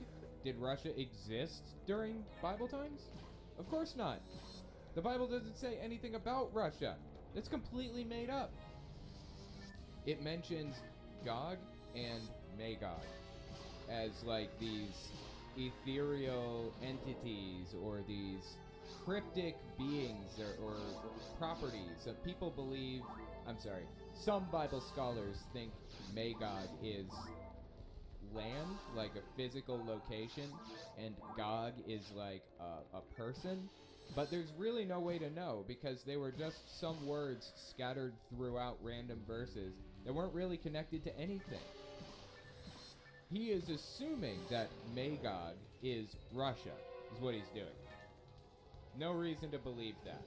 But building from that conclusion, it led him to building from that premise, it led him to the conclusion that Russia is going to attack Israel eventually, which is going to spark Armageddon into place.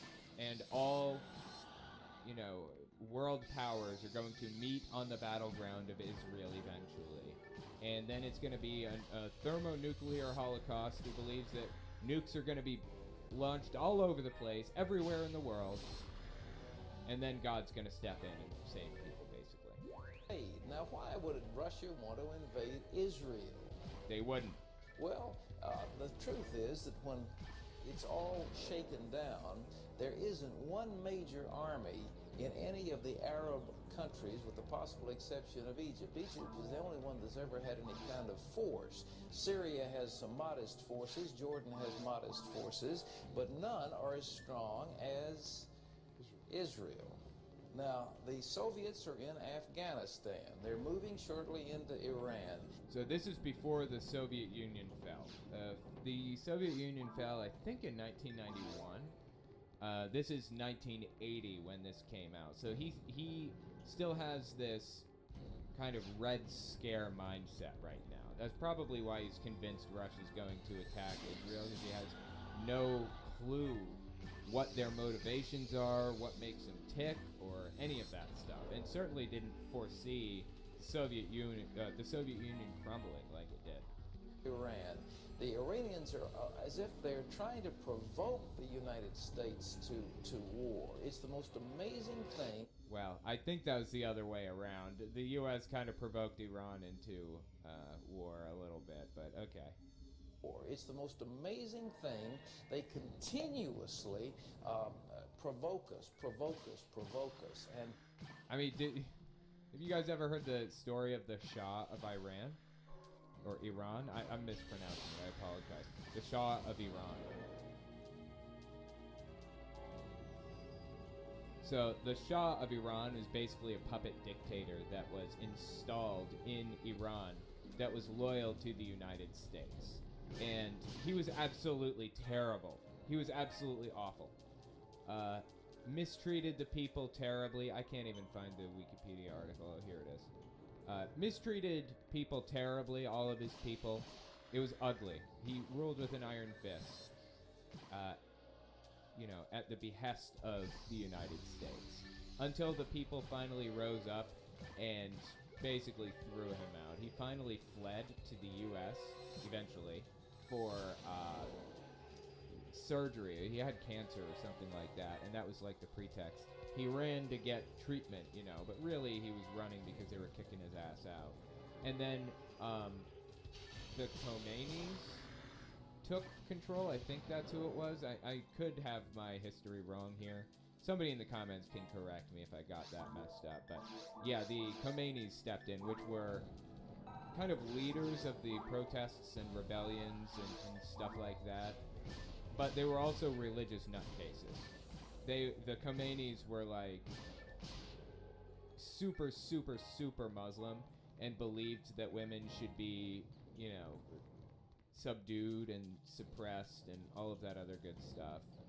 And eventually, Ayatollah, he was installed as an Ayatollah. Ayatollah Khomeini died in the 90s, I think. And then it became like a dynasty, basically. His son, I believe, stepped in, which is the current Ayatollah Khomeini, if I remember correctly. Now, Iran has moved in a slightly more progressive direction where they have a president now. Rouhani, I think is his name, President Rouhani.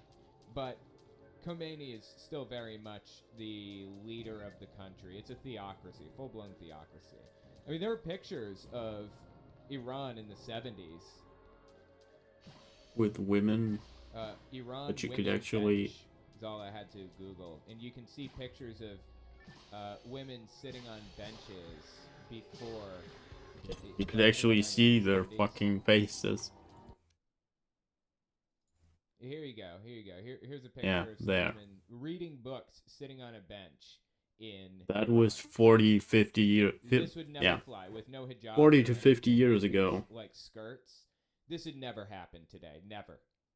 Because it's a theocracy. So anyways, the point is, the U.S. orchestrated that entire thing back forever ago. And, yeah, Iran did not provoke the U.S. to war when Pat Robertson was talking about this. I don't know, maybe they did some messed up stuff, but the U.S. most definitely started it. Provoke us, and you can just see the tempers flaring in our nation saying, let's go over there and show those fellas a lesson. It's almost as if something is goading somebody there to bring us against them. Well, when we do that, and we certainly have a right to. We have a right to send people to Iran to murder a bunch of people. We have a right to do that.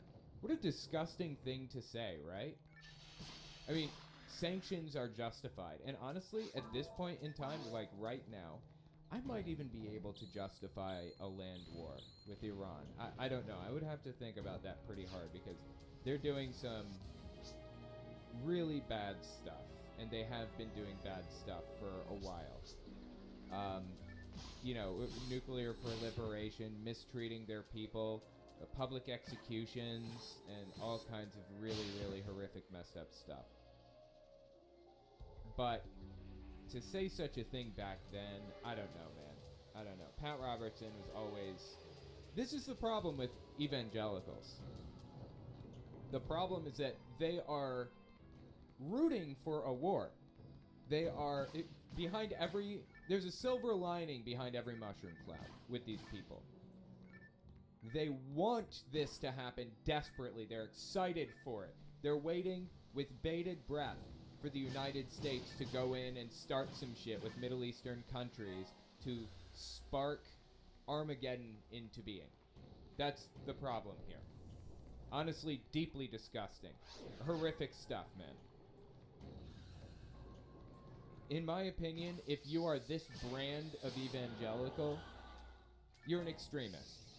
If you are rooting for and waiting with bated breath for a war in the Middle East, you should not be allowed near a position of power. It's extremism, plain and simple. Then they will be weakened, and that will just set them up for a Soviet takeover. I dare say their government is infiltrated terribly by Soviets right now. So the Bible tells us that the Russians and Iran are going to come against Israel. They will also be joined by Ethiopia. Now, you notice what's next to Ethiopia?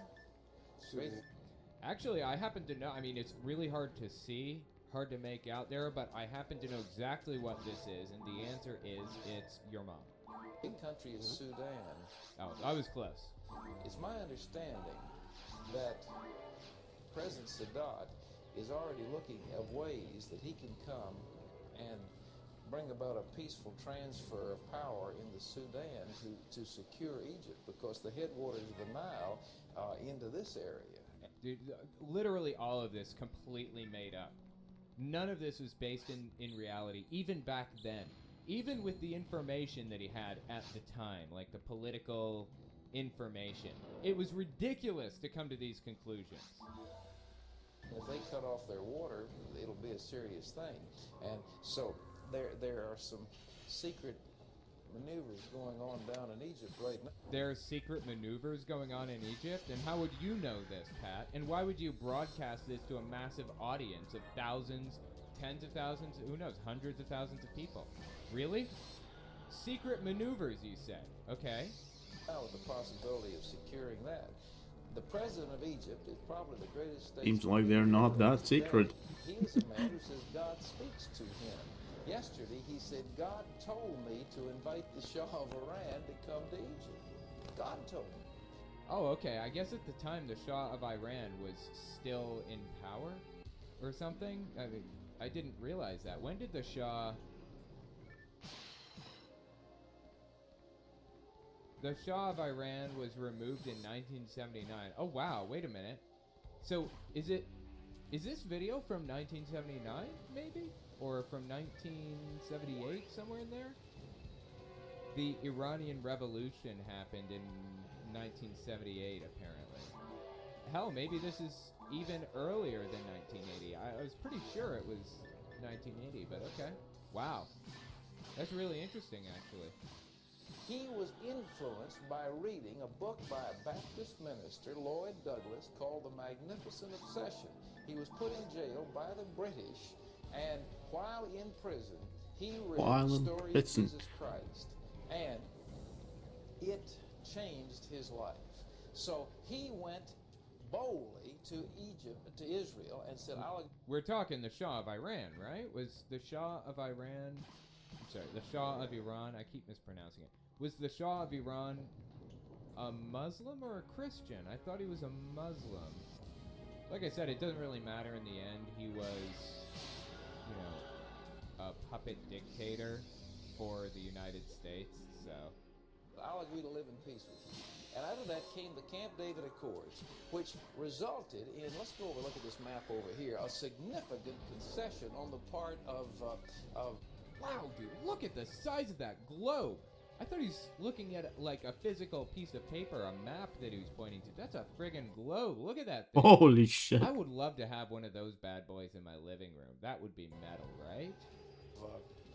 Israel. And here's what happened. I would try to roll this thing on people. Oh my god, I got assaulted by a giant globe. What the fuck? Minister in Israel some years ago, and he said this has no potential for Israel at all, except the threat that it carries to our land. They had discovered oil there. They had also built naval bases, and they had fought long and hard to secure certain passes that were the key routes into Egypt. They surrendered all this, gave it back to Egypt as the peace treaty was signed. Now that's in accordance with the Bible, because the Bible says the territory of Israel should extend from the Wadi El Arish, that's called the River of Egypt, right? So if the country of Israel does not like include the sections that the Bible describes it as having, then it doesn't count? Is that what he's trying to say? I think that's what he's saying. Earth is flat, dummy. Lol. Okay. My mistake. Anyways, are they saying that they need to like take more land from Palestine and Egypt before the end can come or something? Here, down to the Gulf of Aqaba, which is where at Eilat, where Solomon had his mines, and he used that for trading. Now, that was the border of ancient Israel. But you can see that much was surrendered. They said, here, in our peace treaty, to have peace with you, so the line now of Egypt has come up to here. And so, yeah, I guess he's saying that because Egypt got more land. I mean, don't believe a word out of his mouth. He could be lying about anything in here. So who knows if any of this is even true. But I think he's saying that Israel did a deal with Egypt to take more land to trade for oil or something like that. And by doing so, set themselves up to be in such a situation where Armageddon could come. And so Sadat says, I want to live in peace with you. But the Bible says there's going to be peace. And sooner or later, Syria up here has got to be at peace. Now, these are the Golan Heights that are a disputed area that Israel has charge of. But as I read my Bible, there's got to be a move of the Israel territory one day up to the Euphrates River, which is up north of Damascus. Okay, there you go. So there's even more land that Israel has to take. The problem is Israel did not exist until 1947 or 1948 or something. It was destroyed, and the Jewish people were nomadic for like thousands of years or something. I don't even know when Israel was originally destroyed. When they were placed back down in Israel in 1947, there was already a country there. There were already people living there, the Palestinians, and they had an even stronger claim to it than the Israelites did, because they were already there. Like, how are you going to just kick their asses out and claim to own the area now? And not only did they claim to own the area and set up a government, but they said to the Palestinians, you can't be a part of the government. They wanted a religious ethno state. Absolutely nuts, man, how it all played out. It's really sad. I'm, just disappointed to see how it all happened. And how it continues to play out to this day. Really ugly for the Palestinians. But let's keep listening. So there might be some territorial exchanges before it's all over with. This is what's called the West Bank, and it sits like a bulge right in the middle of that would be parts of Palestine at the time. So the borders have changed multiple times. I think once in 1947 they set the borders, and those are the legally recognized international established borders, recognized by the UN, the US, China, and a bunch of others. But Israel kept expanding and creating settlements and kicking Palestinians out of land that was legally considered theirs. So the borders changed in 1947 and then again in 1984, I believe. And then they changed again in 91, I think. I don't remember when they've changed, but it's been a bunch of times. And they just built new settlements not that long ago. It's terrible. Israeli territory. Well, why do they call it the West Bank? What is the West Bank or what? It's of the Jordan River. You see, this is west and this is east, and so this is the territory known as the West Bank of the Jordan River. Now, Jordan came into being in 1948 by United Nations declaration. This was all a British... I guess it all happened in 1948 at the same time, I think. Israel became a country in 1948. Jordan did too, apparently. I'm not really super familiar with the time. Mandate called Palestine. And in 1948 it was partitioned, and this part went to what is called Israel. This part went to Jordan. Well, now after the 1967 war, Israel took over the West Bank, defeated Jordan, defeated Egypt. That's right. The borders changed in 1948, 1967, and 1984 again, I believe. And took the Sinai, and in 1973, actually, they moved into this area as well, but they took the West Bank, and so doing secured East Jerusalem and Bethlehem and some of these sites. Now, in the United Nations, just recently, there was a vote that this should all be given back to the Arabs, including East Jerusalem. Absolutely, yes. Well, according to my Bible, the Jews must hold all of Jerusalem or Jesus Christ isn't coming back again. Oh, See, no. This is the type of person, this is the idea that permeates the Republican Party to this day. You think Republicans like Jewish people? No. They need Israel to exist before Jesus can come back. That's why they support Israel. They do not like Jews. Never have. Never will. They are infidels for all intents and purposes. They need Israel to exist. That's as deep as it goes. And I look with some disfavor on the United States casting any vote at all that says the Jews have got to give up East Jerusalem. Now, this guy doesn't hold political office himself, but influences public policy heavily. Always has. Because Jesus' coming is dependent on that. And I'm not going to let any of them hold him back. I'm so happy they've got it, I don't know what to do personally. And President Carter, being a born-again Christian, felt the same way, and he immediately called the ambassador and said, "This is not in accordance with my instructions to you." Now, how they got out of hand up there, I don't know. It was very embarrassing. He had what they say egg on his face. How did it happen? But nevertheless, he feels very strongly about East Jerusalem, and Jerusalem was mentioned in that United Nations resolution about 4 or 5 times. IQ 2. Yeah, Carter, Jimmy Carter was he was a Democrat. He was left-leaning, but he's also very, very evangelical, like a giga-religious nutbag. Although I feel Carter was not anywhere near as corrupt as some of the other presidents we've had in modern history. So there's that, I guess. Right. And plus all this territory. Now, this is where the Jews are making settlements and illegal settlements. Yes, that's right. They are. They're against international law, and they should be sanctioned for that. Palestinians are concerned right now about some settlements in Hebron. Now, today, the Palestinians have launched widespread strikes to protest the Israeli cabinet's decision to permit the establishment of 2 Jewish schools. Well, the Israeli government stepped in and broke international law and used their military to expand. It was ugly, especially back then. It's ugly now. They took property that doesn't belong to them and hurt people in the process terribly. So yeah, absolutely.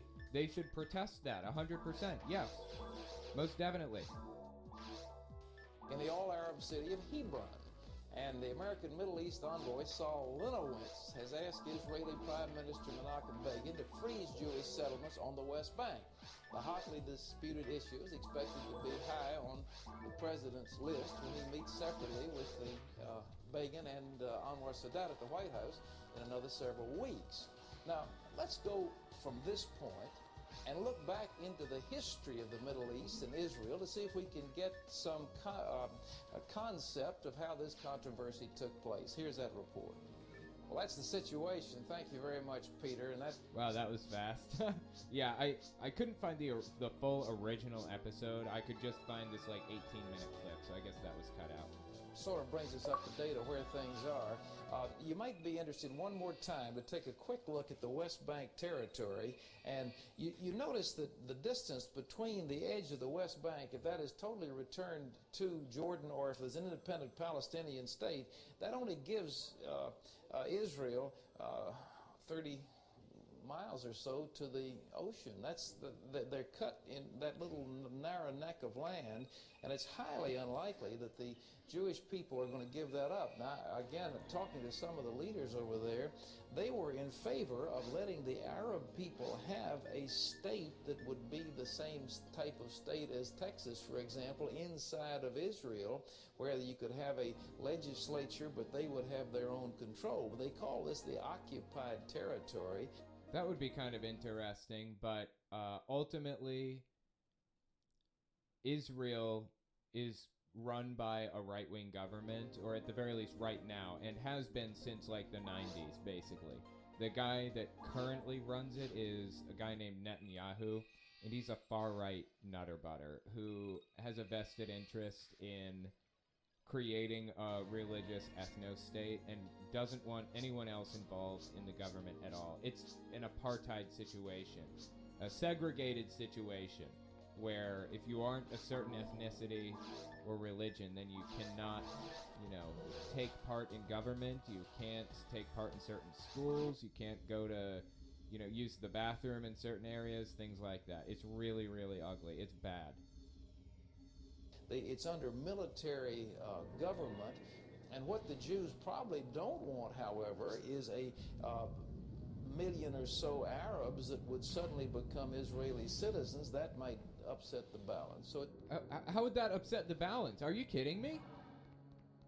That what they don't want is for a million or so Arabs to become citizens. That would upset the balance, he said. What the hell is happening right now? This is so deeply wrong. Seriously.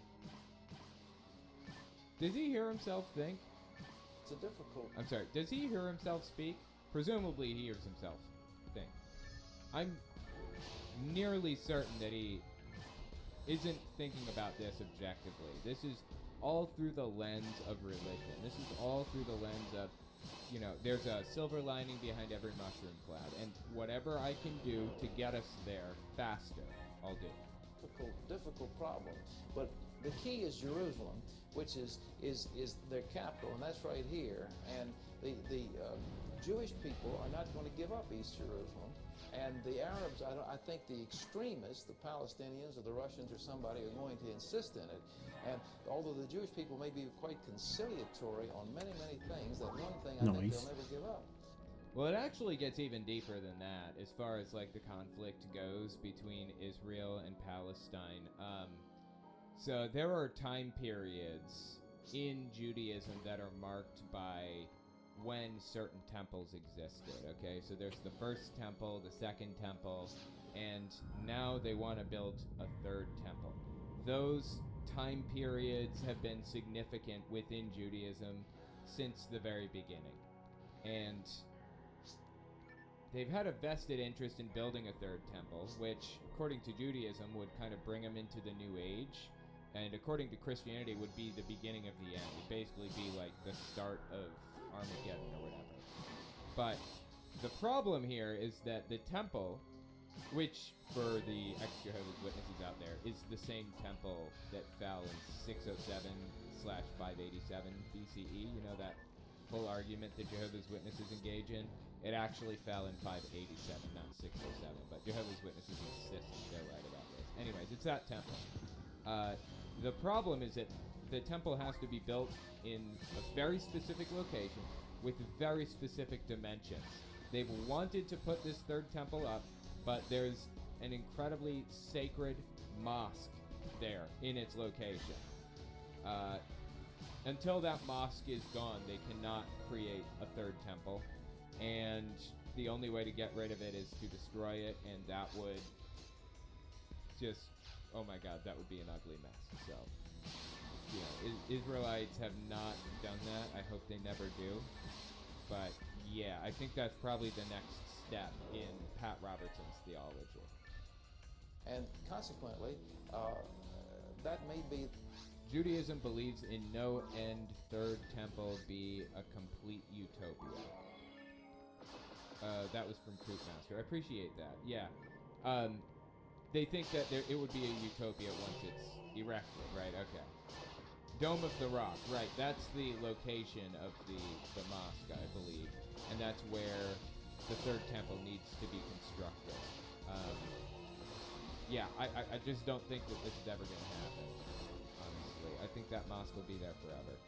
The final straw that will trigger a major war. Let me ask you one question before we move off of this. Just for example, there are what, like 4.5 billion or thereabouts, 4.3 billion people on the face of the earth. That's right. And wow, 1978, I guess, 4.3 billion people, and now there are like 8 billion, right? And there are what, 30 million Jews or thereabouts? In the whole world? In Israel right about now. Or 3.5 million Jews all living in here in Israel this particular point in time. I think my figures are right. Somewhere in there, probably. There are more Jews in New York. No, wait. Jews are the highest concentration in New York City outside of Israel. This is the highest concentration of Jewish people outside of Israel. It's kind of interesting.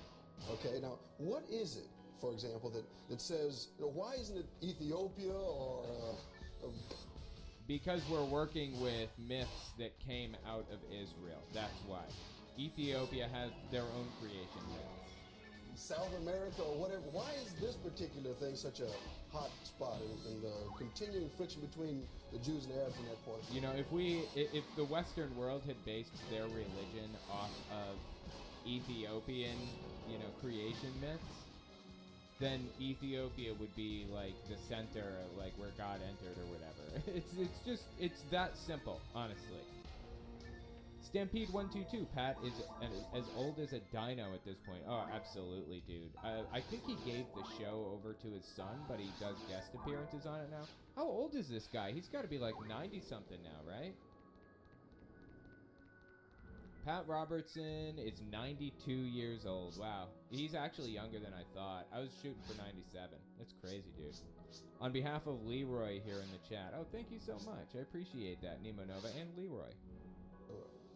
Well, I think with Sadat's visit, the Arabs are going to begin to live at peace with Israel. I don't think that Israel's problems are going to come from Jordan. The Israelis have saved King Hussein's life. On one occasion, they warned him of a plot to kill him, and he owes them. The Saudis are sort of almost living on borrowed time, and... Living on borrowed time? Is he saying he thinks the Saudi Arabia is going to be destroyed at some point soon? What? They don't want to stir up too much trouble. Sadat has made the bold move in Egypt to make peace. The Syrians and the Iraqis talk very tough. They're the hardliners. Gaddafi over in Libya, who is... now dead. Yeah, Gaddafi is gone. Actually, Gaddafi from Libya, he was unceremoniously torn off of his throne and killed by a crowd of protesters. Matter of fact, they actually, you know how he died? They took a spear and they rammed it up. Yeah, like that. Pretty bad. Right up the backside. And I'm wondering to myself when I hear that, do you guys think that there was a guy on the other end, like, trying to thread a needle, got an eye closed with a hand on his back, just kind of... Or do you think they just tore an entirely new hole? I'm just not sure how that played out exactly, but it's probably dark to joke about that, but yeah. Let me know what you think in the comments. Was there a needle threader on the other end, or did they just open a brand new hole? Considered by some a radical, some have called him a madman. He is very anti-Israel, but the modern... He's dead now, of course. Arabs, I think, would like to get the whole thing out of the way. They don't need it any longer, and they would just as soon make peace. The Palestinians are the people, perhaps, who are giving some trouble, but they are very highly educated, very intelligent people, and many of the leaders recognize that if they joined in some confederation with Israel, it might be the greatest nation in the Middle East. So, they're just radicals who are trying to stir up the trouble primarily, and the leaders don't dare be the statesman they'd like to be. Sadat was a statesman. The others are afraid that they'll be assassinated if they come in favor. Like, his political analysis is so shallow and uninformed and entirely based on what he believes the Bible says, which is a misinterpretation of a lot of this stuff, or just completely fabricated right out of the ether. A lot of the things that he believes, like the idea that Magog is Russia, was never stated in the Bible, never even implied. He just made that shit up completely. So all of his political analysis about this situation is built on sand. And that's obvious at this point. We've seen how this whole thing played out, and it did not play out the way that he thought. I mean, this video is about him making a prediction that the end would come in 1982. It's completely made up. They Vlad Gaddafi. I forget how to spell it, actually, but I think that's pretty close. Nerico, money for cheese and treats. What do you think of that conspiracy video I pointed you to? Hail Bast and pass the catnip. Depends on which one. I see a lot of conspiracy videos. At me in the chat with the name of it again. I forget which one you recommended. Thank you for the super chat and for the cheese and treats. Thank you so much. Mike A. The Dome of the Rock is supposedly where the Holy of Holies was. Also, stuff like this is why evangelicals went wild when Trump moved the U.S. Embassy to Jerusalem. Yeah, absolutely. You're absolutely right. And he also claims to have created peace in the Middle East. He didn't. In reality, they're called the Abraham Accords, and basically what happened was he started paying Middle Eastern countries in the area, Saudi Arabia and others, to openly trade with Israel. They were already kind of doing black market trading or under the table trading with Israel, but Donald Trump took our tax dollars, mine and yours, and sent them to Saudi Arabia as a bribe to operate in the open with Israel in trade. That's not peace in the Middle East. They're still fighting. There are still people dying right now as we speak. While our money is being sent to Saudi Arabia, people are still dying. But for what it's worth, one of the qualities of the Antichrist was supposed to be that he was going to bring peace in the Middle East. So there's that. Anyway, thank you so much for the super chat, Mike A. Just checking the messages real quick, and I think we are caught up. Okay. I just wanted to, yeah, we only have like 45 seconds left here. It's a very rough area. But when it's all said and done, this is the place where God and Satan are going to square off, because this is the turf, or this is the playing field. The playing field isn't in Ethiopia. It's not in... So, yeah, the guy asks, why is it in Israel rather than Ethiopia? And the answer is because the Western world based their religion off of the religion that came out of Israel. If we had based it off of the one that came out of Ethiopia, then it would be Ethiopia. And his answer is... Satan are going to square off, because this is the turf, or this... Just because. That's his answer. Just because. Okay. The playing field. The playing field isn't in Ethiopia. It's not in Washington, D.C. It's in Jerusalem. That's the city. And that's where the forces are going to collide, because that's the way God wants it. I mean, how else do you answer it? The truth is, because we based our religion off of that one. There is no other real answer. So, Pat Robertson can't say anything but because. Well, anyhow, let's have some music. We have a lady here that Pat Boone said sings like an angel, I think. Music's... Yeah, that's going to be a hard pass for me. Anyway, thank you so much, Pat Robertson, for that insightful political analysis that totally 100% came true, without a doubt. So, yeah, that's Pat Robertson for you. I mean, let me know what you think of the guy in the comments. I think he's absolutely ridiculous, top to bottom, has been since day one. All the way back to, 1960. Dude's 92 years old now.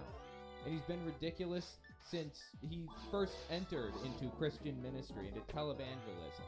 And he progressively got more ridiculous as time went on, apparently. Actually prophesying that Donald Trump would win the presidency. Can you stick your foot in your mouth any more than that? Seriously. Let me know what you think about it in the comments. I think it's hilarious, honestly. And when we make our identity and our gender whatever the most important thing about us. Are you serious right now, Bethany? Are you actually serious? Your whole career, everything, start to finish, your ministry, your business, your books, your YouTube channel, revolves around your gender identity. Hello, lovely people. My name is Emma. Welcome back to my channel. Welcome if you are new. Okay, there's builders outside. There's some big old building stuff. There's scaffolding up. There's something going on in the street. I don't know if you'll be able to hear this. I don't know if it'll actually pick it up. But sometimes the builders are singing. They're singing right now. It's very cute. Maybe it will cheer us up.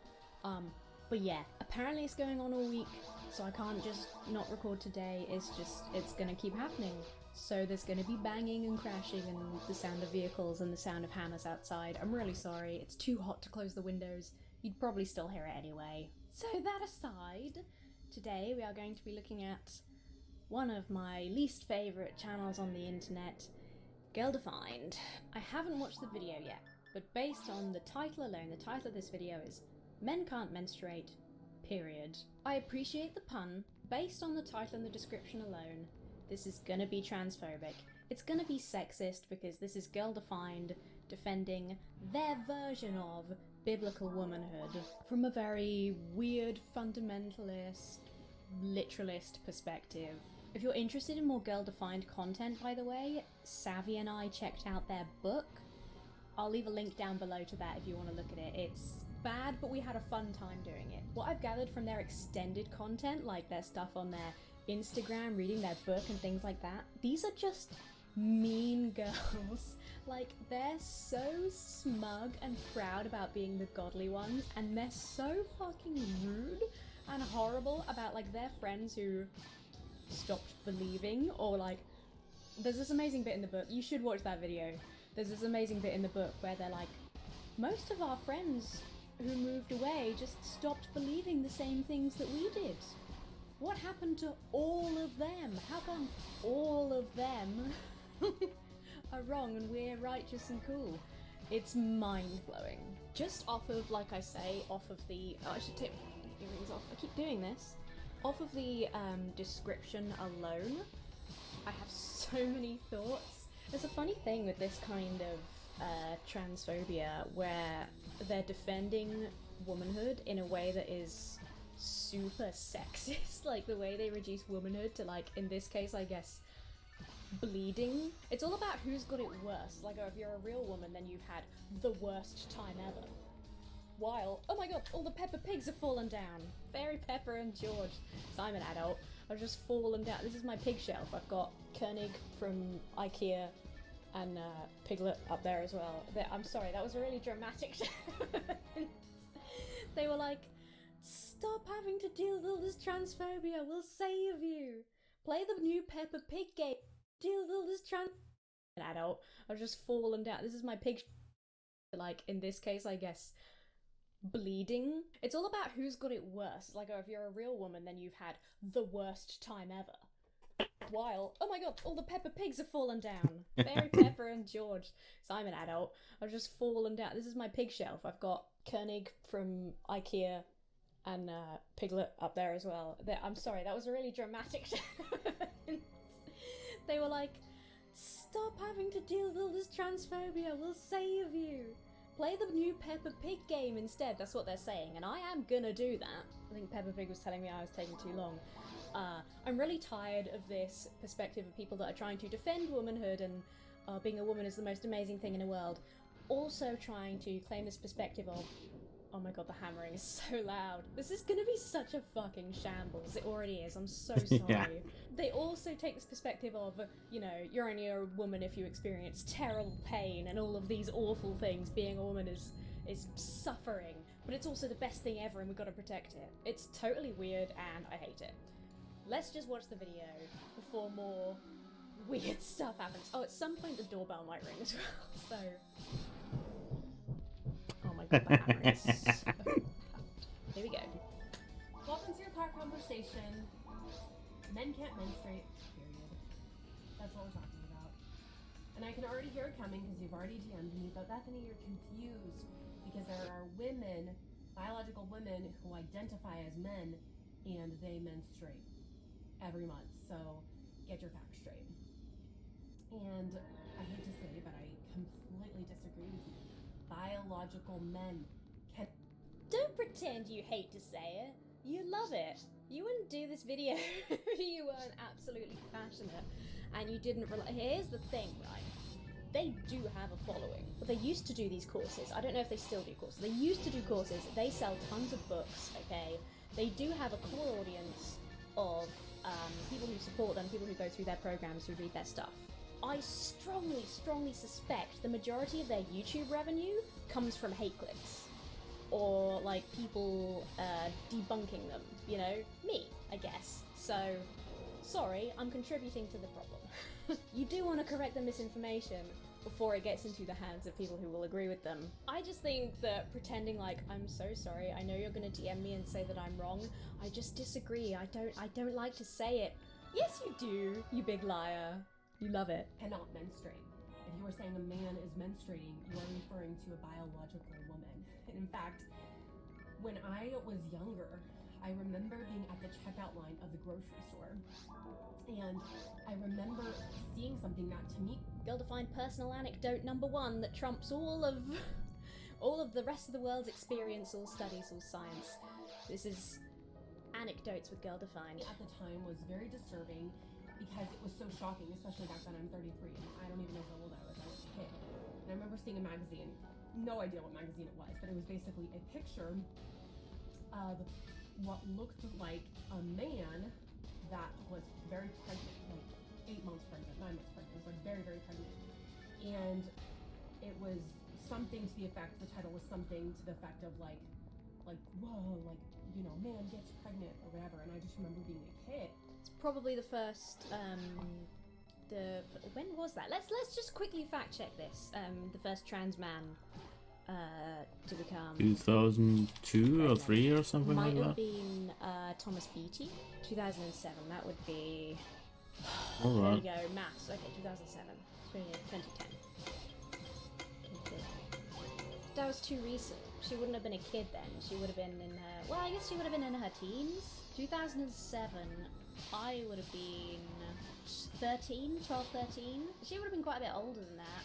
That might check out. It might be Thomas Beatty she's talking about, who is somebody who had gender reassignment surgery, a trans man, and became pregnant through artificial insemination. And it was a big news story at the time. Oh look, somebody else has put in the comments. I remember the case she mentioned. I was at least a teenager. This person's done the same thing as me. She would have been 18 to 19 when that happened, so not a child. I want to add, what Bethany has just demonstrated is the infantilization of women in this particular religious group. I want to call it a cult because I've read her book and I know how she was raised. She was raised extremely insular. They weren't allowed, okay, she talks about it like it's a good thing. She had considerate, kind parents who protected her from the outside world. She wasn't allowed to do anything that didn't involve their specific religious group. All her friend circle revolved around her church. So the fact that she considers herself a kid at like 18, 19, I don't dispute that that's how she remembers it, because that is a very infantilizing group of people. They do infantilize women in that way. Also very much demonstrating that this kind of insular upbringing, bringing up a child in this echo chamber, does lead to intolerant, hateful people. The fact that she saw somebody who looked like a man and was pregnant and was horrified and scared and like freaked out to and such a level that she remembers that experience now. Again, that is the result of this super insular upbringing. If Well, I also remember this, but not because it was horrifying or anything. It was just that I was like, not super gender conforming, what?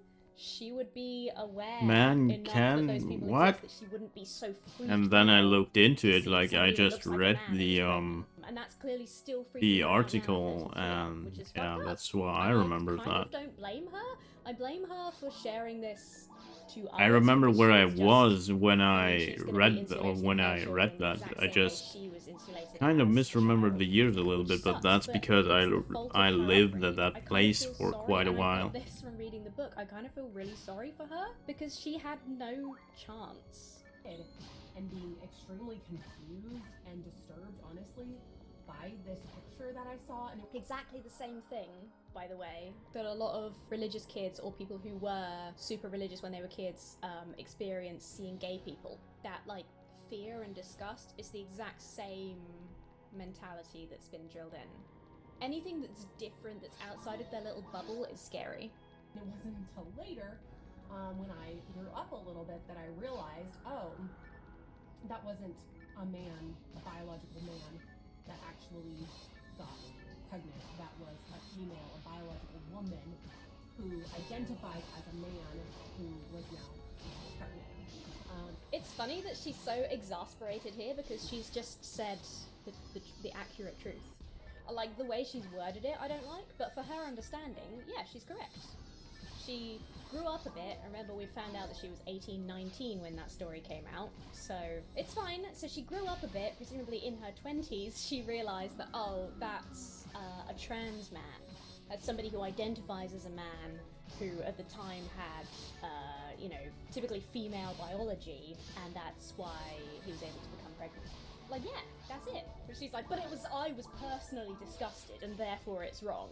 And so, I think that, unfortunately, the world is very confused, and many are very confused, and... After reading her book, this is so fucking funny. And it's part of the Christian persecution complex. When you are, like, a biblical literalist, when you take the Bible... I don't even know what version Kristen and Bethany use. They take it as divinely inspired. So they really have this idea of I'm right and everyone else is wrong. Am I so out of touch? No, it's the children who are wrong. I mean, no offense to Bethany. I'm sure she's very clever. She's able to run this business. She's able to run this ministry, despite sort of preaching that women shouldn't do that. Whatever. Hello, transformed life. She's able to do all these things. She's clearly very intelligent in many ways. But she's not like a fucking scientist. She's like, this is exactly what girls are. My whole life is about what girls are and how you define girls. Like, I'm not trying to be a bitch, but like, the idea that she is the totally correct, super smart one who has it all figured out, and the entire rest of the world, it's like me being like, I got all the answers. I know exactly how everything is. Start to finish, start of the universe to now. I know exactly what everything means. That would be bullshit. Of course Bethany doesn't know that shit. She's just been brainwashed into thinking that her little cult have all the answers. That's fucked up. When I tried to say things like, no, men can't menstruate, men can't have periods, men can't breastfeed, men can't have babies, I'm viewed as someone that's like, not understanding biology and not You can't even fucking say it, love. I'm sorry, that was mean. That was spicy. I just like, that's exactly what I've just said. You are self-admittedly coming from 100% biblical perspective, and you're upset when people correct you on things you don't understand. We're still understanding, and I talked about a lot of the science and stuff that is new and exciting on how we understand how gender affects the brain and stuff like that. It's cool and interesting. We don't know everything yet. Even if it turns out that sex is sex and gender is social, it doesn't change anything. It doesn't change the fact that your gender identity, the social thing, can be different than the sex you're assigned at birth. This always blows my mind in these kind of discussions. Like, trans people have always been there. You just didn't notice before. You didn't notice until it became a political football. Like, and she's like, I get told I'm wrong when I say these rude things about how it's like, if you want to say people who are assigned male at birth can't menstruate, period, then no one would give a shit. Everyone would be like, yeah, you're right. And then you wouldn't have this misunderstanding of biology. It's because you're applying gender to sex in this way, and you won't allow for any other interpretation. It's like, well, no, you're wrong. Because, by definition, men can menstruate. Because trans men are men. And that's just a language thing. You can have this position if you want to be right, if you want to talk about, like, what biological males and biological females can and can't do, then say it with the appropriate language and you'll be correct, and people won't contradict you. People won't DM you, which apparently Bethany hates. Maybe I should DM Bethany. People won't. I won't do that. Don't do that. You don't do that either. Don't send any hate to Girl Defined. They are extremely hateful, but we're trying to be better than them, okay? Just throwing that out there. Oh my god. If I accidentally sent a train of hate to Bethany's DMs, I would be so fucking upset. Please don't do that. But yeah, my point is, if she wanted to be biologically correct, then she could use the appropriate terminology and be correct, and she wouldn't have those DMs. She's deliberately using ambiguous gender terms to stoke the fire, to get clicks and DMs and whatever, because that's engagement that finances her. I think, anyway, it could be subconscious. I don't know. I can never tell with these people how much of it is grift. I do genuinely think they are fully brainwashed into this religious belief system. Really want to call it a cult. I might just call it a cult and accept the backlash that's going to come from that. But she is like fully brainwashed and indoctrinated in this. I believe she believes everything she says when she's talking about her biblical perspectives. There's no reason that you can't have that and do like clickbaity stuff for money. It's hard to tell. Anyway, let's carry on. Understanding science and not with the times. It's just crazy. So, if you're a Christian woman watching this car conversation, yeah, it's kind of a deep conversation for a car conversation, and I've got the nice little lake in the background, but we're just going there, we're having this conversation. This is actually kind of a shortened version of the podcast that just released over at the Girl, our podcast. No, I'm not doing it again. The one with Nancy Pearcey was fucking awful. Not only was it incredibly transphobic and stupid, and it was pure anecdotes and bisexual erasure, and just, it was really, really awful. But like, I think it was Bethany that was interviewing her as well, I can't remember.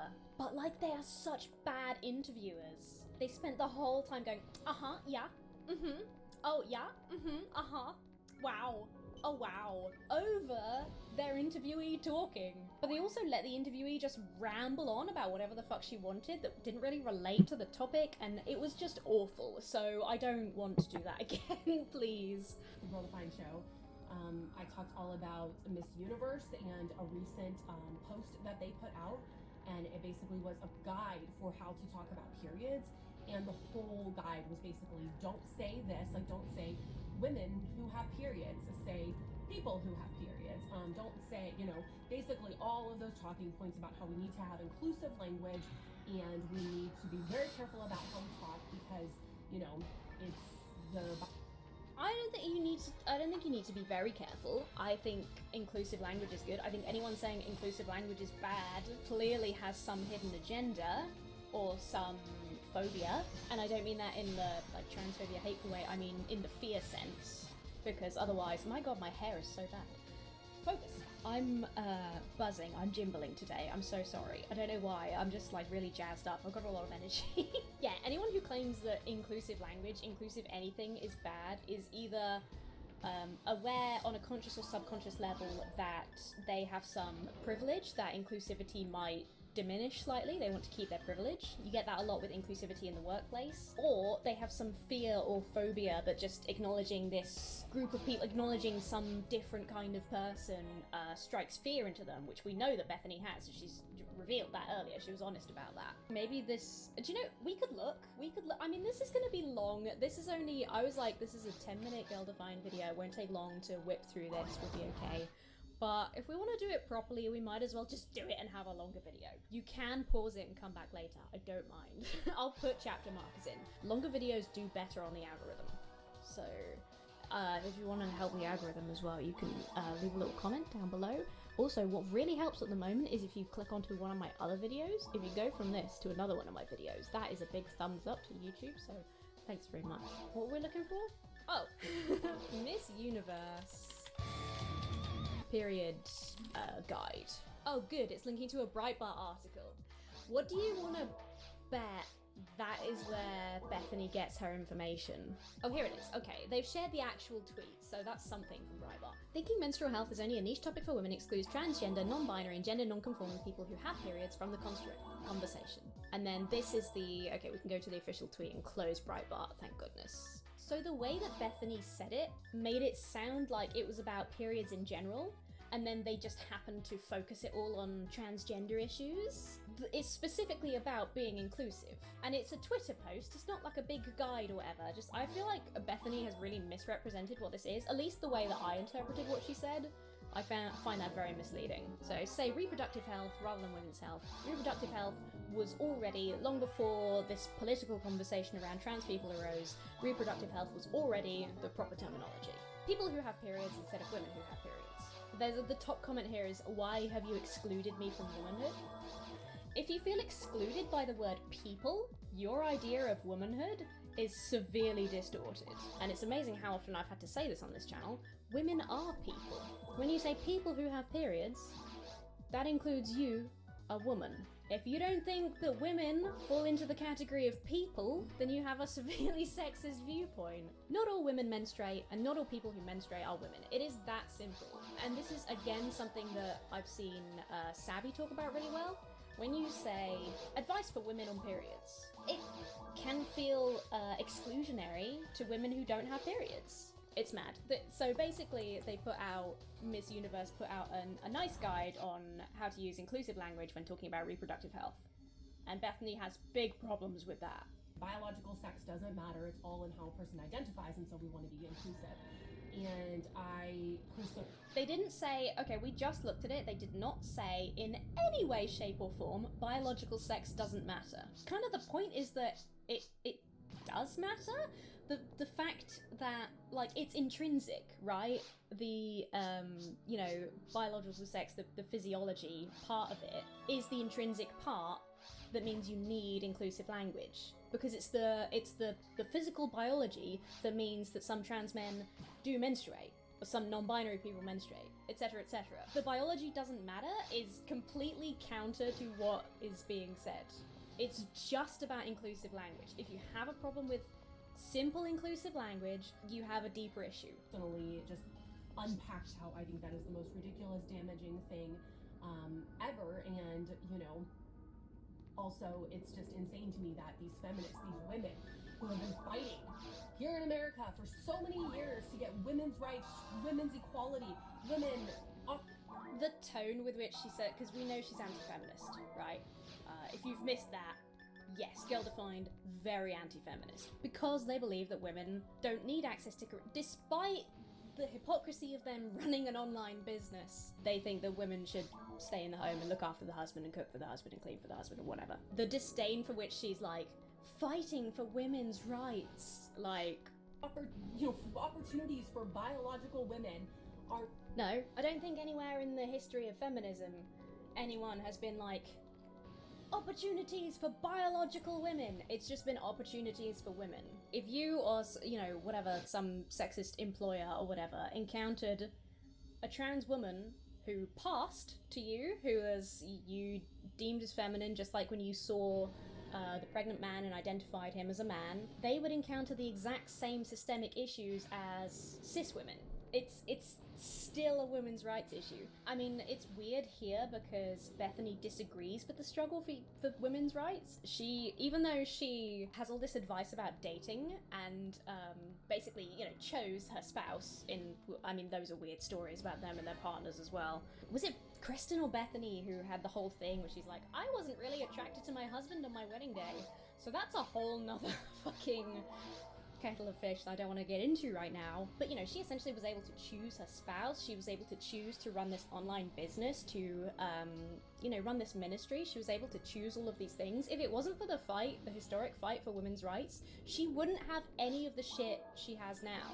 She would have been married off to some whoever that she would probably hate and just be pumping out children. She wouldn't be doing a car vlog. She probably wouldn't be able to drive, you know? What the hell was I saying? I got really annoyed at Bethany's hypocrisy. Let's carry on, because I can't remember where I was going with that. Are now the ones at the front of the line saying, yeah, don't say, you know, don't say women have periods, don't say women can breastfeed, don't say people, a person who chest feeds, you know? We need to be more inclusive. It's like, they're the very ones now trying to erase us before our very eyes. Again, women are people. You're not being erased by saying people, because women are people, Bethany. Literally, what difference does it make to your life? She's still able to sit here and be like, I'm a woman, I breastfed my children. Nobody is stopping you from doing any of that shit. There's just organizations saying, hey, this language is more inclusive. It would be more considerate, and it would make us more compassionate people if we use this language. If you don't want to be a considerate, compassionate person, Bethany, no one's fucking stopping you. Your womanhood hasn't been erased by a single fucking person.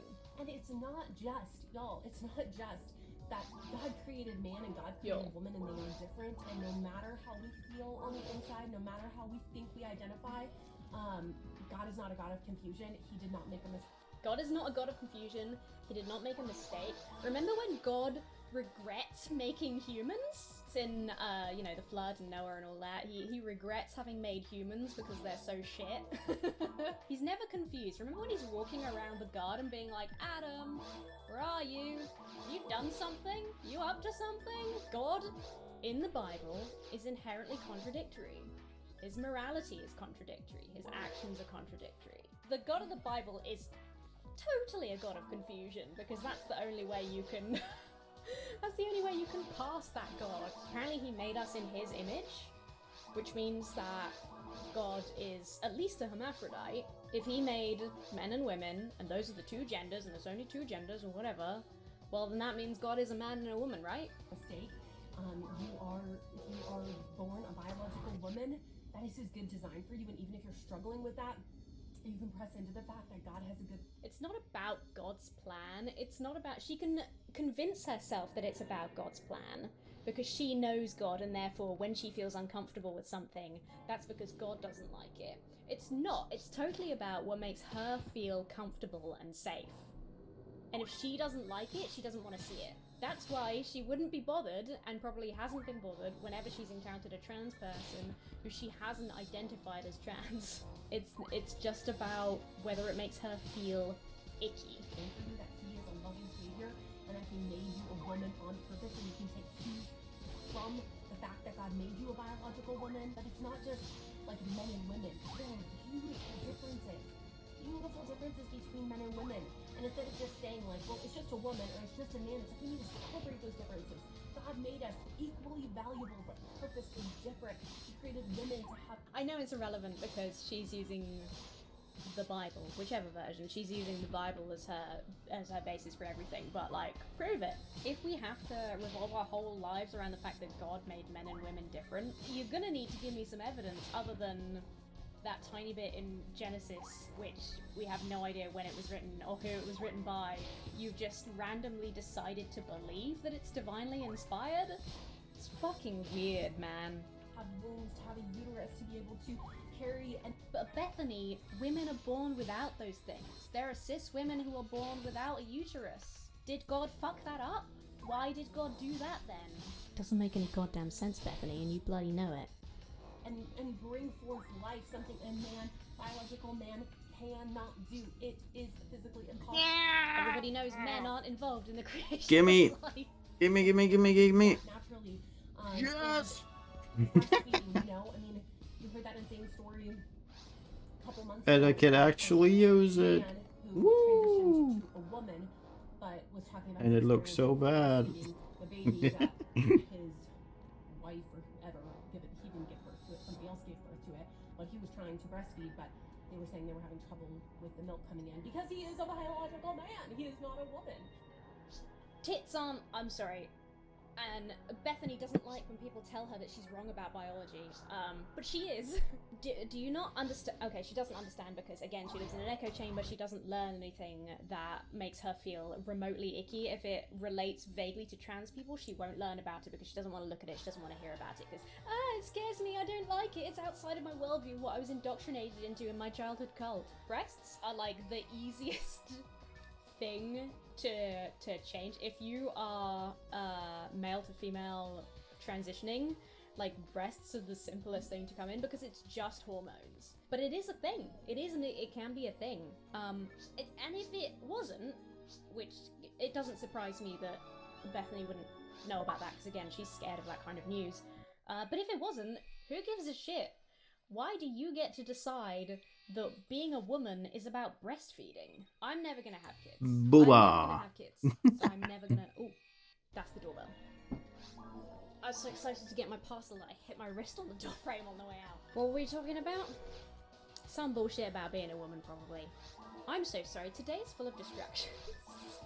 And so it's just, when you take a step back, it is so sad to me, the chaos that the world is in, and their answer is, no, you need to press into this. You need to be more inclusive. You need to use the pronoun. The vast majority of trans people are happier and healthier and less confused, less exposed to chaos when they receive trans-affirming healthcare. When they are able to be open about who they are. That makes people happier and healthier.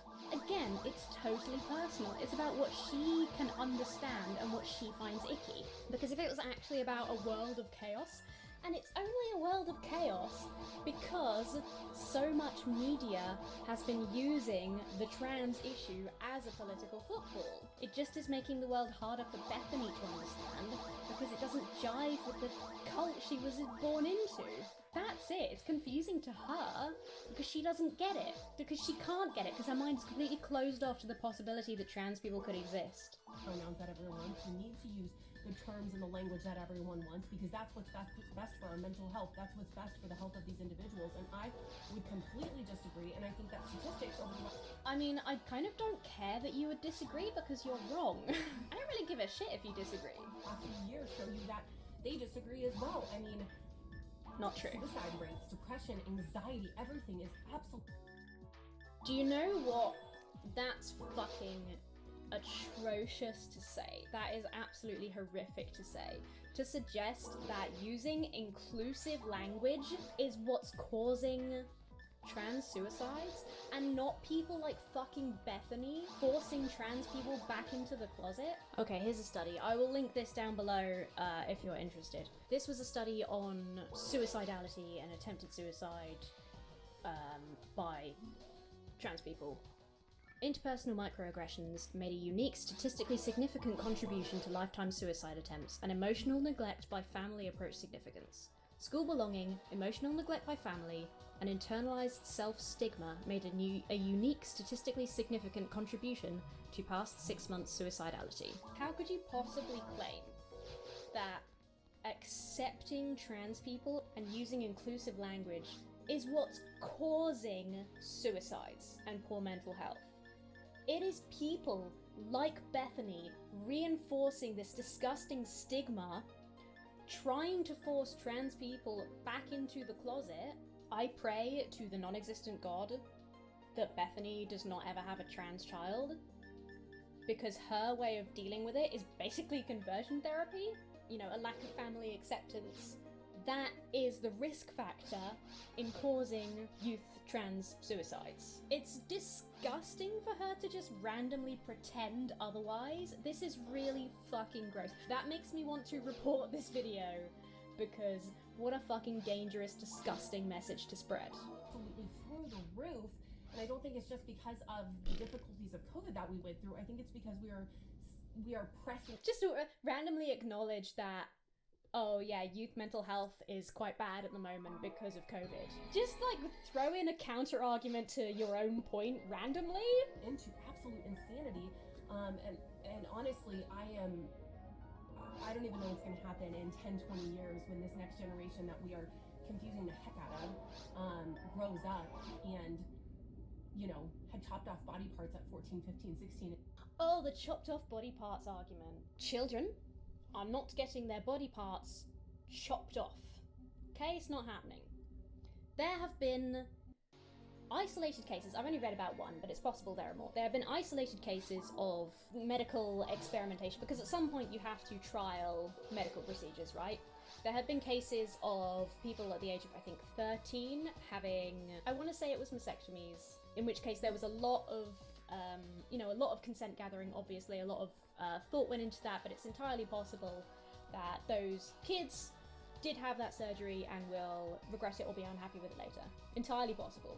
That is a totally isolated case of, like, basically studying to see what the results will be, to see if it's okay to give children those surgeries. Because at the moment, it's not. If anything, children at that age, I mean, Bethany thinks she was a child when she was 18, 19, so obviously her perspective is skewed.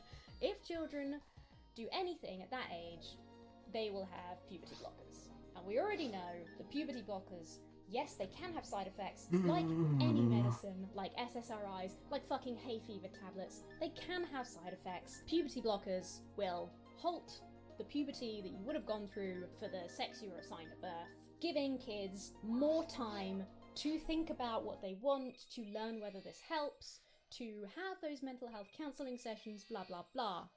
Children at 13 and 14 are not having their body parts chopped off. That is just not happening. It takes... so this is a story I read the other day of a woman, this was in the UK, so based on the NHS. A woman started transitioning, or wanted to start transitioning at 17. She didn't get to a gender clinic until she was 20, and then it was another year and a half before she started hormone replacement therapy. So even if at 16 you want to transition, It's gonna take fucking years, I'm afraid, because of the medical system. It's gonna take years for that to start. Bethany displays a stunning amount of ignorance in this video and basically started off giving herself a free pass by being like, people tell me I'm wrong about biology, and that's stupid. Just so that she can go through this video being fucking wrong about biology and wrong about medicine and an idiot in various ways. And now they're 30 and, you know, can't live out the normal function that they once were able to, or kids who are 2, 3, 4 are being told, you know, that there is no such thing as a man or a woman. It's all who you want to be. To me, that is. I don't know who's telling kids that there's no such thing as a man or a woman. It's good to tell kids. It's good to remind them that gender stereotypes are just stereotypes, and that whatever their gender, they can be whatever they want, and that they should pursue whatever they want in life. This only doesn't work for Bethany because she believes in harsh reinforcing of gender stereotypes. Only contributing to the problem of the major mental breakdown that's happening in our world. You know, we were not... Bethany only sees chaos and breakdowns and so on, because she's looking at entirely biased media. I don't think it's a coincidence that when I looked for the story she was talking about, one of the main articles that came up was Breitbart. I don't think that's a coincidence. She's looking at biased media. She exists completely in a bubble, in an echo chamber, entirely, as she has her entire life. And the fact is, the world, in general, I don't know what the USA is doing right now, but in general, the world is getting less and less religious. Religion is getting more and more diverse, and following the societal move to equality.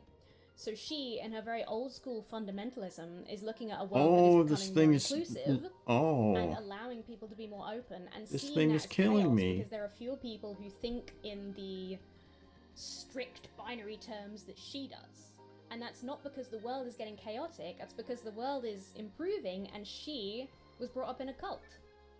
That's the truth. Here by accident. We didn't create ourselves. We didn't come up with the idea of gender. We didn't come up with the idea of marriage. We didn't come up with the idea of family. We didn't come up with any... I'm so done with this take. What do you mean we didn't come up with the idea of marriage? Marriage existed before Christianity. The marriage that we have now in places like the UK and the USA is heavily influenced by our Christian roots. That doesn't mean that God created marriage. The origins of marriage can be traced back like 10,000 years. I'll double check and put a link down below, but I think it can be traced back like 10,000 years to, you know, exchanges between tribes or whatever. Just because Christian churches formalized this version of marriage doesn't mean that God created it. That's stupid.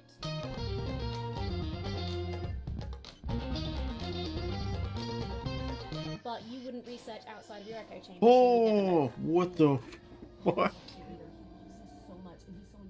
Oh god. Nah. Woman with a beautiful function. How does she know that? Full design.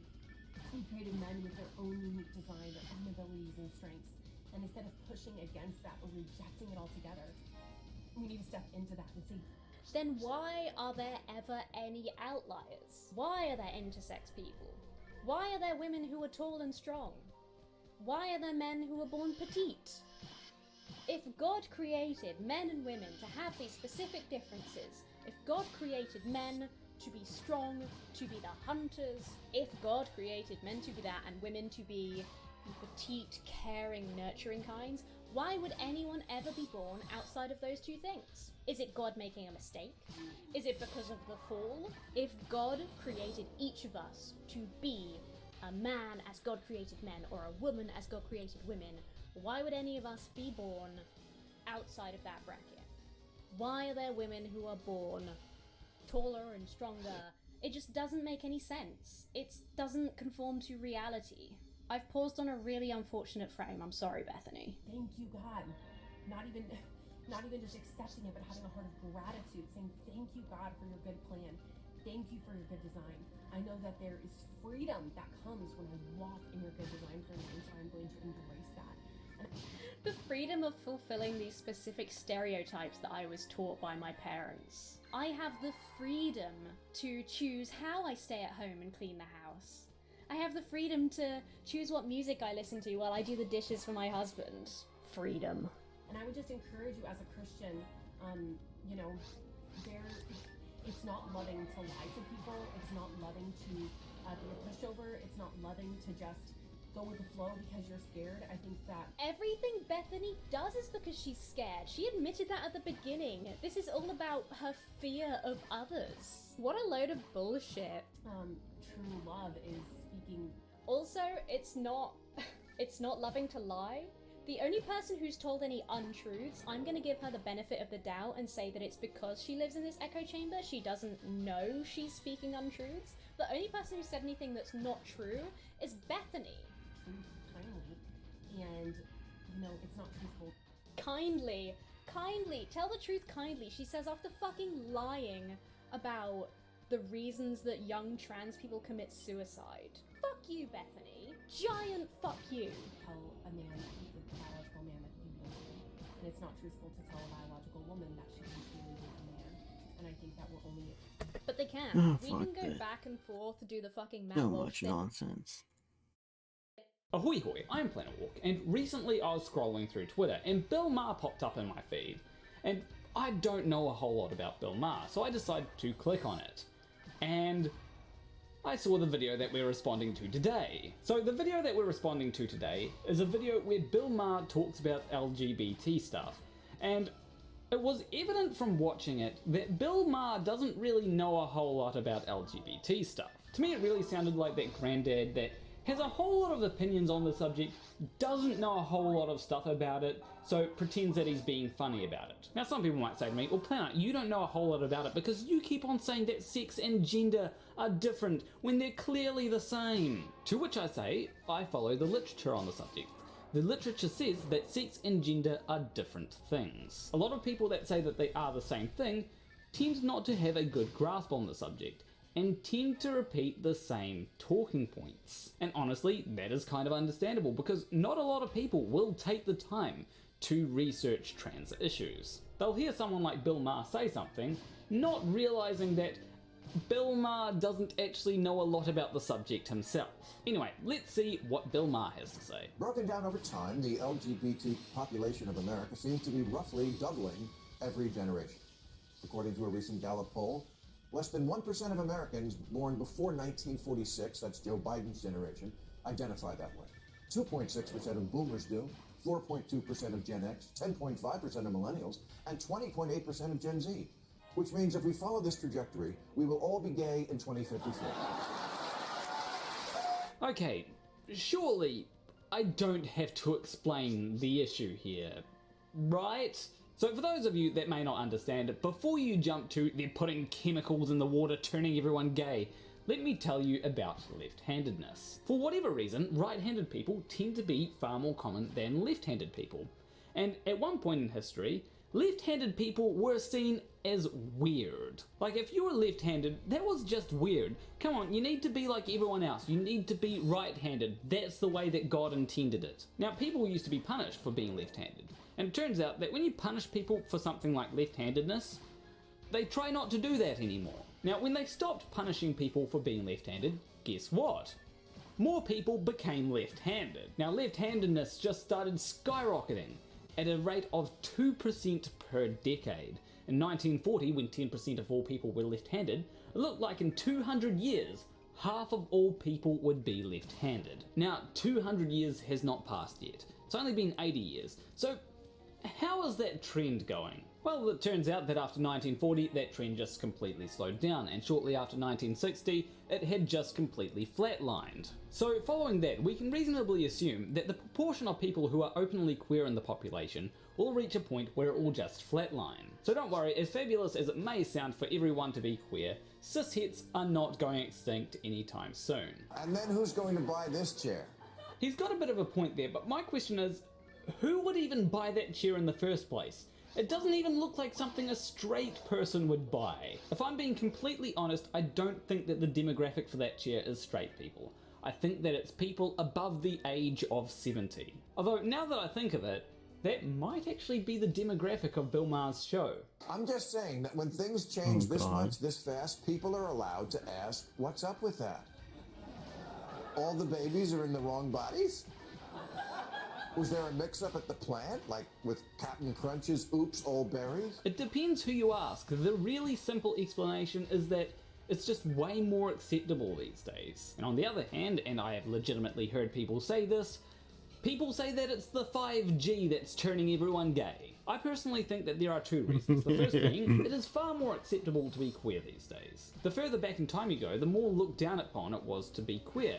And so a lot of people really wouldn't admit it, maybe not even to themselves. As society has a more favourable view of these things, I think a lot more people are going to go, you know what, I think I am gay, I think I am lesbian, I think I am trans, I think I am asexual. And the second reason is, I think a lot of people have found that terms that fall under queer is something that actually describes them pretty well. Like hell, even if you prefer polyamorous relationships, that falls under the label of queer. There are some people as well that go, well, I am attracted to this gender. But there are some people in my own gender that I do find attractive. There are also people that aren't attracted to anyone, like asexual people. And that's why I use the label queer rather than LGBTQIA, because queer is just one syllable. LGBTQIA, well, that's 7. Basically, what I'm saying is that people are finding out that the range of human expressions isn't just limited to vanilla. It wasn't that long ago when adults asked a kid, what do you want to be when you grow up? They meant what profession. Okay, this might be a bit of a tangent, but he kind of brings up a point here, which I've been thinking about a lot. So we're kind of all expected to know what we want to be by the time we turn 18. And by the time we turn 15, we're expected to have a really good idea of what we want to be. We're kind of expected to know what job we want to do for the rest of our lives, without necessarily having any experience in that job. I'm 25, I still don't really know what job I want to be doing for the rest of my life. Some days I wake up and go, you know what, I want to start a band. Other days I wake up and go, I want to make a short film about someone in a bath. And then other days I go, you know what, this would be a very neat idea for a game, but unfortunately I do need to record a video. Compared to all that, gender identity is a lot easier to figure out. Sometimes it just gets handed to you, it's like just slapped on you like a kick me label. And for a lot of people, the label thing just works completely fine. However, there are people that have gender dysphoria at a young age, and at a young age they realise that this label doesn't really match who they are. I mean, if you've lived 5, 10, 15 years with this label, then you have experience with that. You don't have experience with a job. Now, to be fair, a lot of people only have experience with one label. They've been a boy for, what, 10 years, and then they decide, you know what, I actually think I want to be a girl. And so the pawn promotes to a queen, they change their gender, good stuff. They get a couple of years experience and then decide whether they like that or not. Don't you think that someone that does that would have a better idea of what their gender is than what career they want to do for the rest of their life? For me, I've always had a better grasp on my gender identity than how I want to contribute to society. There's only been a few times where I've gone, yes, this is definitely what I want to do, because I was particularly hyped in the moment. Anyway, long tangent over, let's get back to the video. In the wake of America about to lose abortion rights, the ACLU recently tweeted a list of those who would be disproportionately harmed by this. You would think women might top that list? No, wasn't even on the list. Second on the list was LGBT. Really? Abortion rights affects gay and trans people more than, you know, breeders? So there's more letters in LGBT rather than just G and T. There's also L and B. B, of course, meaning bisexual. Turns out that you can be in what would be considered a straight relationship and be bisexual, which makes you part of LGBT. And also, trans men are part of LGBT.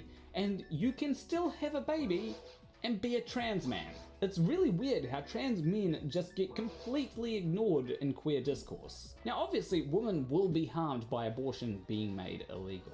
That's kind of a no-brainer. But the thing is, some will be harmed more than others, and some men will be harmed as well, particularly trans men. Now I don't know how the ACLU came up with their list, but they probably have a better understanding of how banning abortion will affect LGBT people than Bill Maher does. Especially seeing as Bill Maher seems to have forgotten that lesbians, bisexuals, and trans men all exist. Also, I do want to apologise if there's been certain things that I haven't talked about. These subjects are wildly complicated. Like, I could make an entire video how removing abortion rights affects different queer people, because non-binary people exist. There are non-binary people that can get pregnant. What about lesbians that are with a trans woman? There's also all kinds of other things that can happen there's all kinds of different factors, so it does get very complicated after a while. I'm happy for LGBT folks that we now live in an age where they can live their authentic lives openly. And we should always be mindful of respecting and protecting. But someone needs to say it. Not everything's about you. But they weren't first on the list. I believe black people were. So are you going to say, you know, black people, not everything's about you? Or are you worried that some people might just go, that's racist? And it's okay to ask questions about something that's very new and involves children. But gay people have been around for thousands of years. Oh wait, no, you're talking about trans people. I should have known with the children thing. Yeah, let me say something different then. Trans people have been around for thousands of years. The reason why it's seen as new is because for a long time it was shamed. You can't tell me that the people that were marching against gay rights were A-OK with trans people. The answer can't always be that anyone from a marginalized community is automatically right, trump card, mic drop, end of discussion. Well, of course not. There are trans people that are wrong about trans issues. There are gay people that are wrong about gay issues. Like Matt Pat, I just think that a trans person probably has a better idea of what being trans is like, rather than a straight cis guy. Because we're literally experimenting on children. Maybe that's why Sweden and Finland have stopped giving puberty blockers to kids. Now, in the case of Sweden, it was a recommendation by the health board, and it wasn't a recommendation to stop giving puberty blockers to kids. It was to stop giving puberty blockers to kids to treat gender dysphoria, although they did say except in the case of extreme circumstances. So giving cisgender children puberty blockers to alleviate problems that can be alleviated by puberty blockers is a-okay. But giving trans children puberty blockers to alleviate gender dysphoria, no, we can't do that because we just don't know enough about puberty blockers. Even though many of the side effects of puberty blockers are well known, and it's probably the best way to treat gender dysphoria in adolescence. In fact, much of the evidence given by the Swedish Health Board for not recommending puberty blockers was pretty bad. Turns out that government agencies don't always make the best decisions. Because we just don't know much about the long-term effects. Although common sense should tell you that when you reverse the course of raging hormones, there's going to be problems. But common sense should also tell you that puberty isn't exactly reversible. Like if it were reversible, then trans women wouldn't have to go through all the voice training that they have to go through. And also, boobs don't magically fall off if you decide to take testosterone. We do know it hinders the development of bone density, which is kind of important if you like having a skeleton. Now, I do have to admit that joke was actually kind of funny. Maybe it's because it's my style of humour, I don't know. But when it comes to puberty blockers lowering bone density, there's two things to do with that. So it does lower bone density whilst you're on them. But there are a couple of ways to help alleviate this problem. And once you return to puberty, your spooky scary skeleton should regain its density. But this brings us on to the second thing, being long-term bone density. Now, long-term use of puberty blockers can actually lower bone density in the long term. However, if you're only on them for about 2 to 3 years, then you should be completely fine. And I've also heard some things, the sooner that you start them, the less of an effect it will have on your bone density. Although I have not actually seen those studies yet. Fertility and the ability to have an orgasm seem also to be affected. This isn't just a lifestyle decision, it's medical.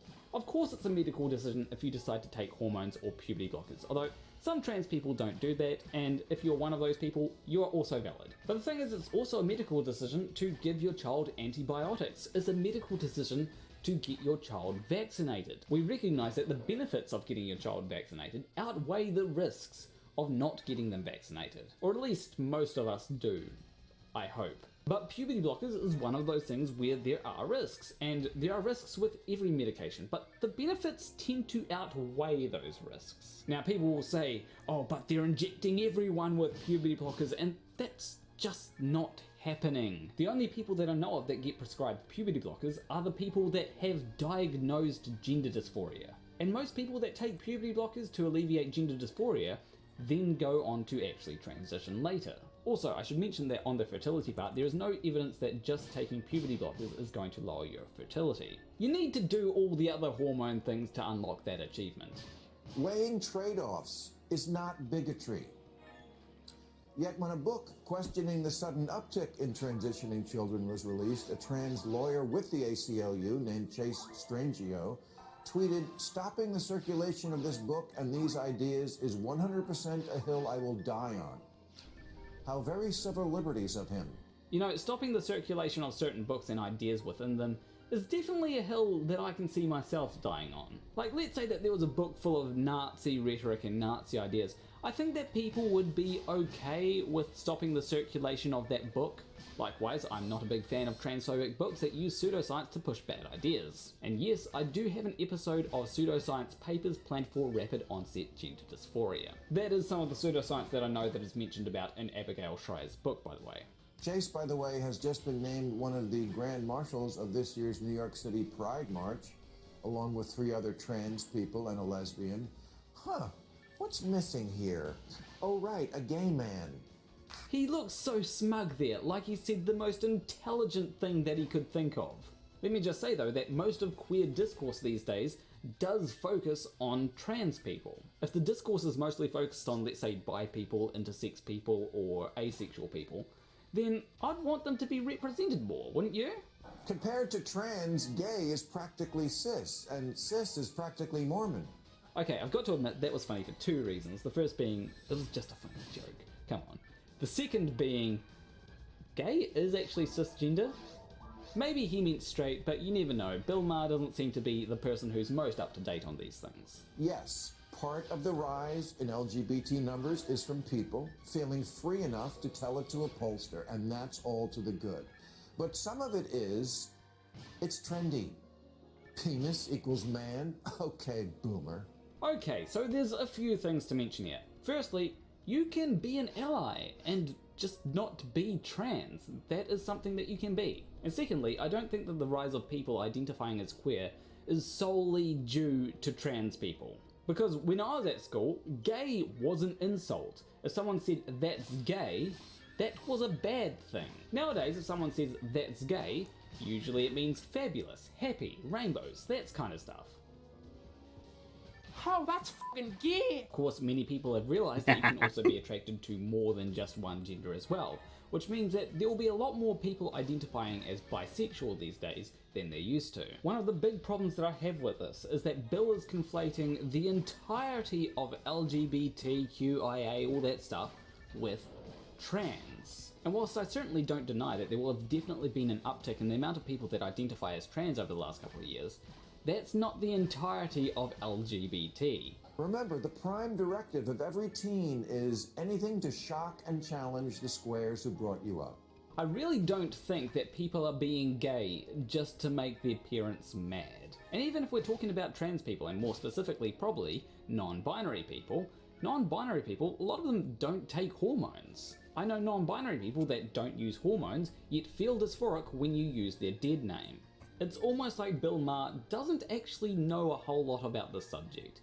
There's a whole lot of things that I can talk about when it comes to this video, honestly, that I choose to not talk about because otherwise this video would be an hour long. Dr. Erica Anderson is a prominent 71-year-old clinical psychologist who is herself transgender and who now says, I think it's gone too far.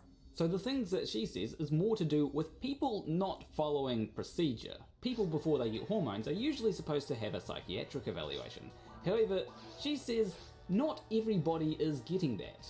And that can really be an issue. The problem is that the waiting lists can be quite long. And I think the solution to this is really just to have more people doing psychiatric evaluations. It should not be made harder to transition. It should be made easier to go through all the checks and balances.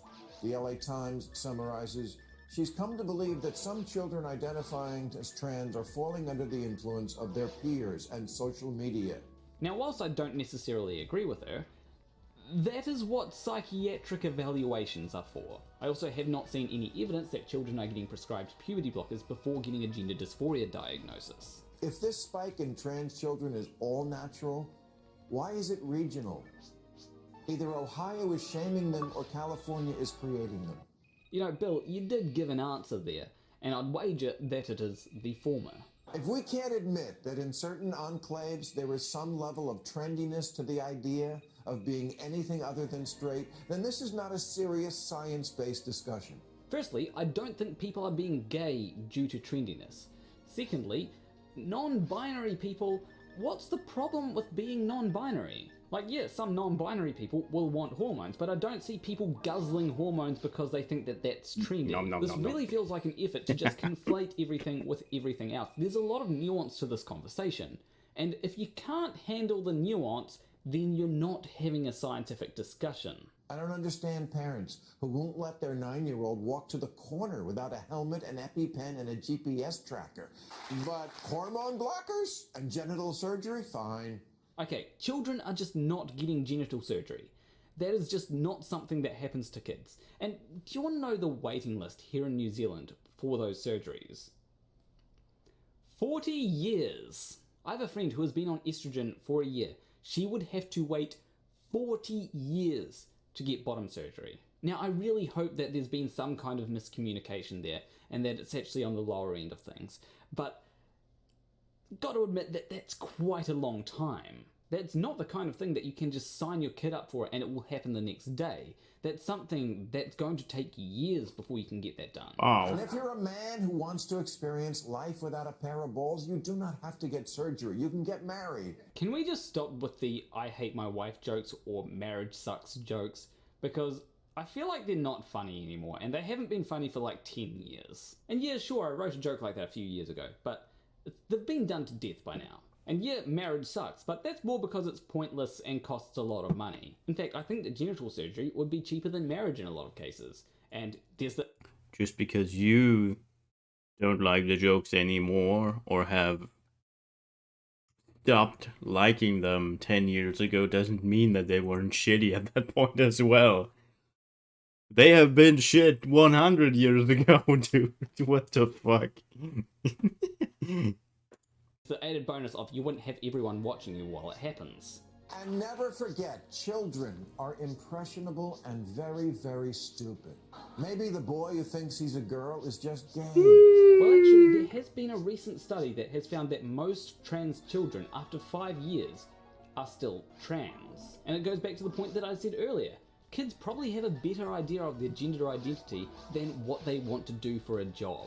Maybe the girl who hates girly stuff just needs to learn that being female doesn't mean you have to act like a Kardashian.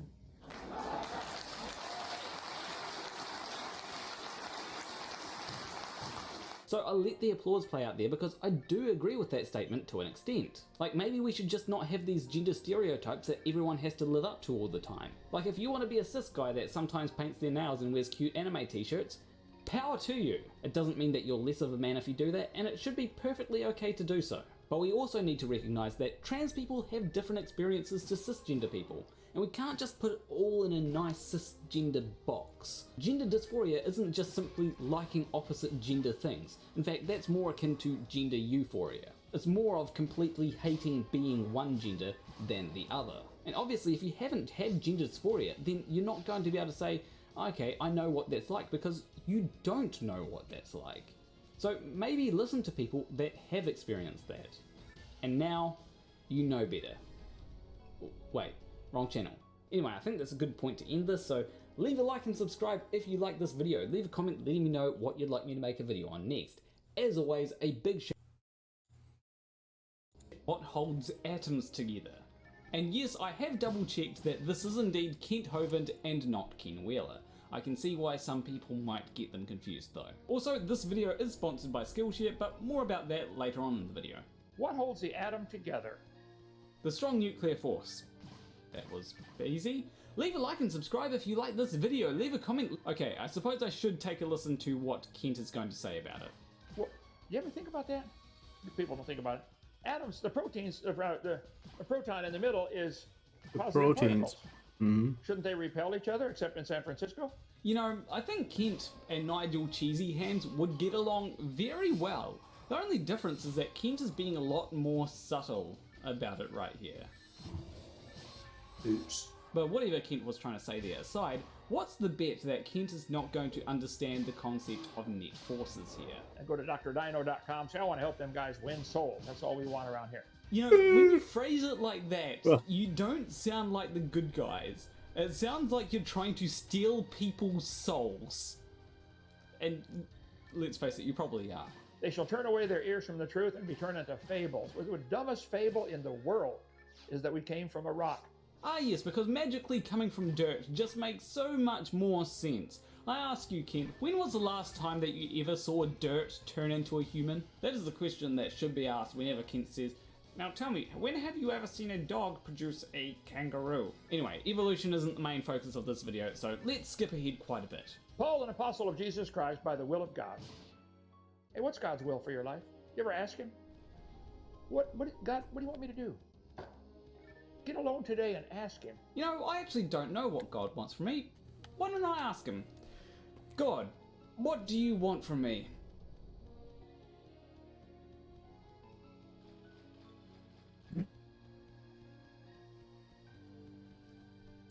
A response would be nice if you can give me one of them. No, he's busy. No response. I guess he's probably busy partying with aliens or something. I'll let you know if he ever gives me a response. What are you filling your head with? Video games? Sports? Movies? What are you filling your head with? He said, I wish you could be filled with the knowledge of his will. That is a good question, Kent, and in fact, I have been filling my head with knowledge from today's sponsor, Skillshare. Skillshare is an online learning platform with thousands of different classes in all kinds of topics from physics to music to video creation. The classes are fun, high quality, and most importantly, very informative. I myself have taken a class called Essential Lighting Skills and Techniques for Video and Content Creators by InProcess to try and make my videos look better.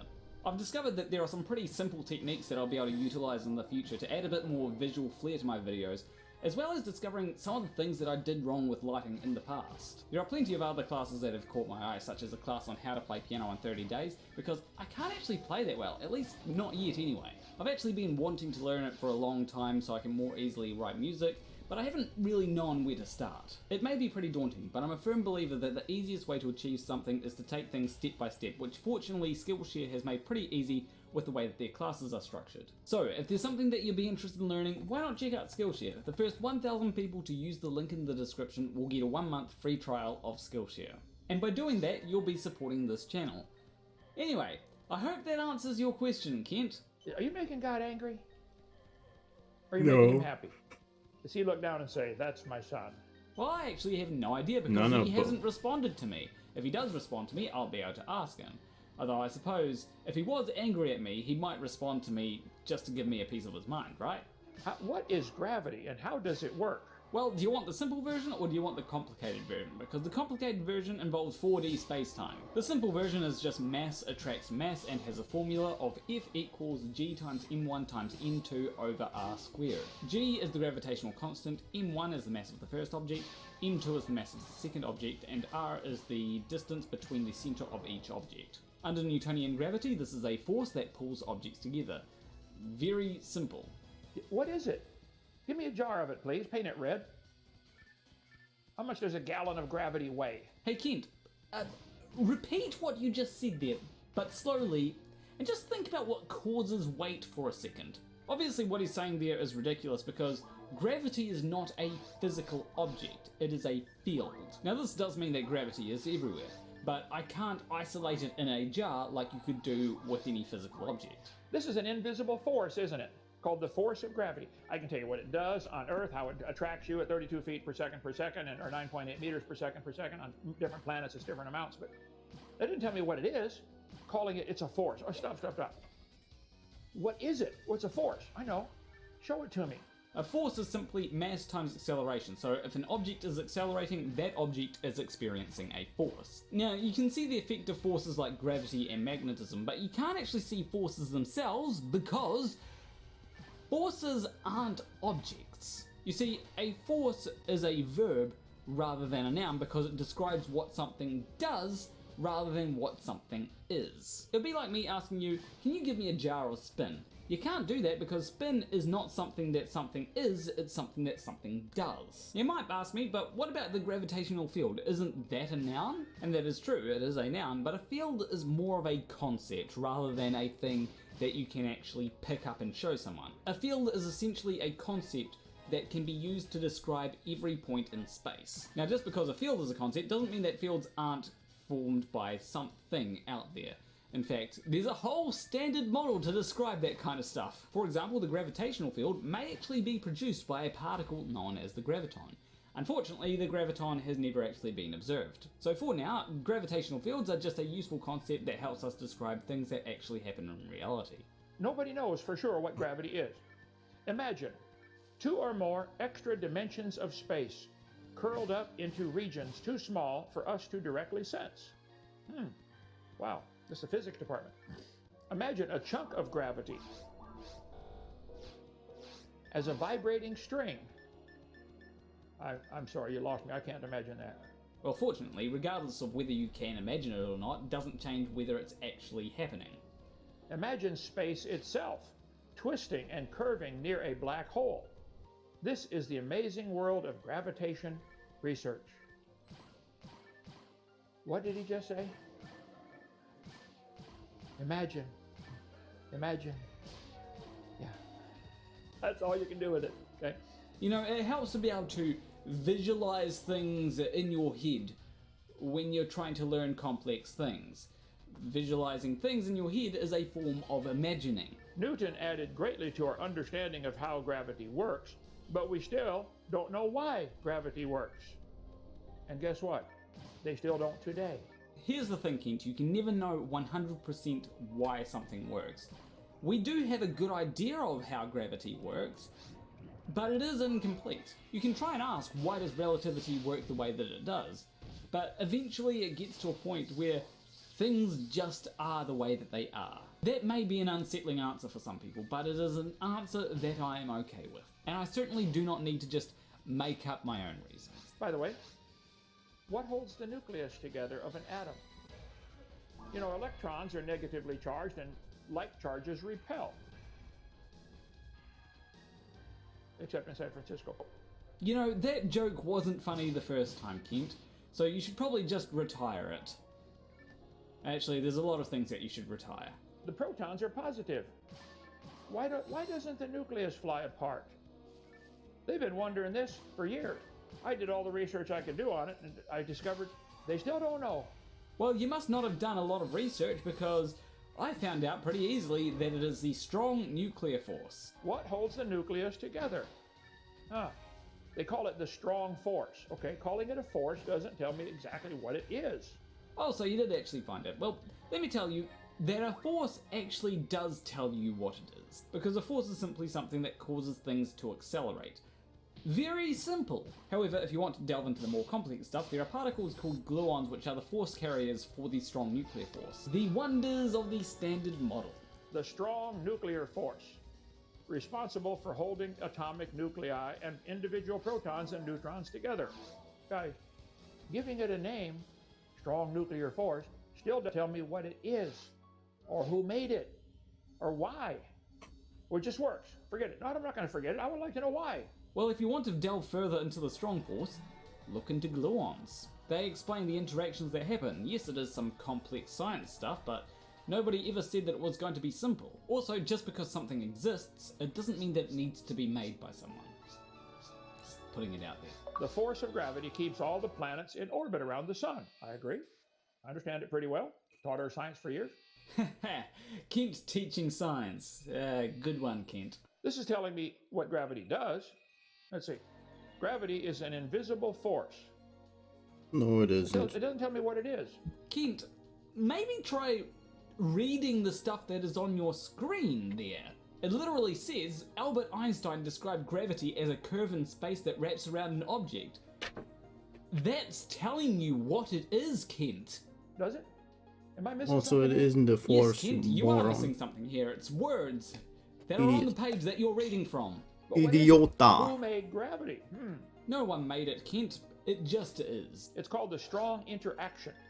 Its origins lie in the particles lurking inside both protons and neutrons called quarks. Oh, the proton is real tiny, okay? Like real tiny. And they got stuff inside of it called a quark. Okay. Yep, and protons and neutrons each have 3 quarks, which are combinations of up and down quarks. These possess a weird form of charge, whimsically termed color, which glues them together inside their host particles. So the quarks are glued together. Where'd the glue come from?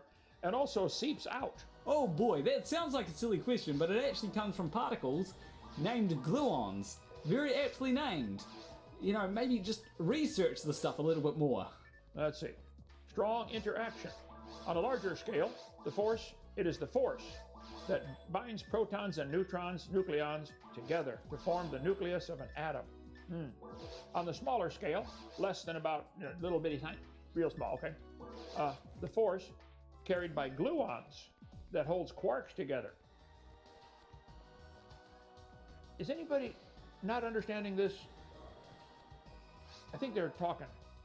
Yeah, that's it. You literally read the part about gluons, you know, the thing that carries the force, and you're like, yeah, I don't know what's going on here.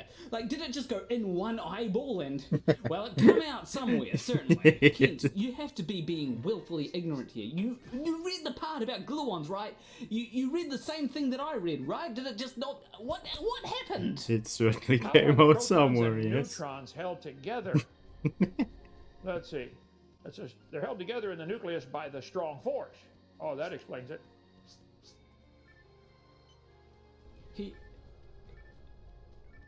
He's still looking for an answer, despite the fact that the answer, the gluons, that's what he's looking for, but he just didn't do the... The strong force gets its name by being the strongest attractive force. Well, you chose a good name, guys, okay? Yeah, physicists don't really put a lot of effort into naming things. Usually busy doing science. More How important exactly does things. gravity work? You're quite right that the other fundamental forces of nature possess mediator particles. The photon for the electromagnetic force. For gravity, a graviton particle has been postulated. Has anybody ever seen a graviton particle? No. Okay, so let me try to intelligence Not yet. more than It's what theoretical. makes me able People to do. don't know if it actually exists or Graviton not. particles. Why haven't they been observed before? The reason being is to observe them, you would need a very, very long particle collider. One that would be unable to be built here on Earth. If I'm remembering correctly, you would need a particle accelerator that is as long as the Milky Way. What the fuck? It's a long distance. That is why we are currently unable to observe them. Maybe one day we will observe them, but at the moment they're just hypothetical. Now, when you're driving along the highway, and Okay, there's a tree limb hanging I over have the not top, looked into is gravity why pulling on that tree limb? is, why people So are you driving theorize through these that graviton particles? Does it is scratch your windshield? Does it do anything? like I don't know. What exactly is a graviton particle? I'd like a jar of those, please, for our science center. You know, you could also try to deny photons by saying, I want a jar of photons. Put a whole lot of photons in a jar and, you know, we'll put that in a science center. Some things just can't be contained like that, Kent. Graviton particle been postulated. Oh, okay. It's included in the 5 standard string theories. Whoa, 5 standard. For the quantum field theory perspective, from the graviton arises as an excitation of the gravitational field. String theory, of course, postulates it arises in the spectrum of a closed string. Oh, has anybody ever run into one of those strings when you drive under a tree limb? You know, if I was dealing with anyone else, I'd be able to give some kind of witty response here, but somehow Kent has just destroyed my ability to even be able to think. Like, the thing is, he's not even operating on a level that you would have to operate on to even be able to begin to grasp these kinds of concepts. It feels like he's being willfully ignorant. This is a 70-year-old man who appears to only have the cognitive ability of a 7-year-old. Or maybe not even that. Mass certainly gives rise to a gravitational field. I agree. The more massive the object, the more gravity is, all right? I can understand how to measure it and what it does, but what is it? Is there a string between here and the moon? Is that part of the... It's invisible string and you can drive right through it, don't feel it? What if somebody cuts it? Bye, moon. Okay, so it appears that Kent Hovind has confused string theory for Bill Gates' silly string theory. Anyway, when it comes to strings and string theory, they are multi-dimensional and very tiny. I don't fully understand it myself. But the thing is, I'm not out here going, why haven't they figured out what causes gravity? I just accept that, yeah, it takes time to figure this stuff out. Okay, so what is gravity? What holds the nucleus together? What holds the world together? Let me summarize. We have no idea.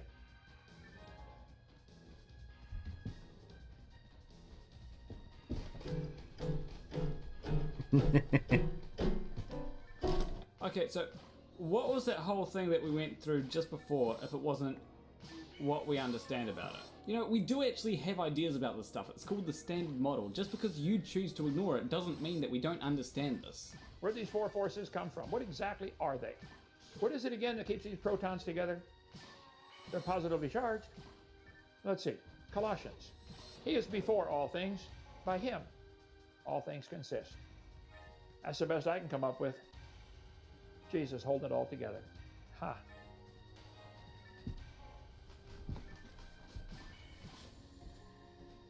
This isn't worth it anymore.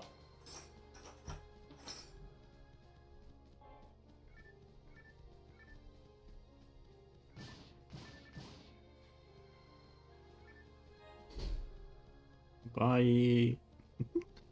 Okay, so the penguins told me that I don't have a choice and they wouldn't let me leave. I guess I'm stuck doing this then. I'm telling you, this is what happens when they don't allocate you any corgi breaks anymore. Anyway, I guess I should probably give what thoughts I can muster on that last bit then. So when it comes to when scientists say that they don't know something, they're being honest with that because there are a lot of things that scientists don't know. It's hard to figure out what the universe is actually like. Yes, there are things that science doesn't have the answer for, but here's the thing, Kent. You don't have the answer either. You just pretend like you have the answer. And here's the thing, it's not even a case of, oh, your guess is as good as theirs, because it ain't. If a scientist makes a guess, then they have to be able to test it. If you can't test your guess, then it's useless. But anyway, there is more to Kent's video, but I'm not doing anymore. I was not prepared for that. You see, I've heard Kent say some wild stuff before, but this takes the cake. Honestly. Anyway, leave a like and subscribe if you like this video, and leave a comment letting me know what you want to see for future videos. Once again, thank you to Skillshare for sponsoring this video. I feel like it's very much needed. It's kind of like an antidote in a way. So don't forget to join with the link in the description to get your free month. Anyway, I will see you in the next video. Between you and me, thank you for watching. Why isn't gaming fun anymore? Listen, guys, here's the thing. I'm old. I have gray hairs. But there's one thing that's been in my life since my hair was short and full of color, and that's video games. But recently, I've realized look who it that I is. spend a lot more. It's Zach Rar. Wow. Which one is that? Oh yeah, that's back whenever I was doing the New World. So I need to start playing New World again. Time This is a consuming great content video. about video games than I do actually. Oh, it's playing that video guy. games. In fact, in the past couple of years, recently I've realized Oh, look who it that I is. spend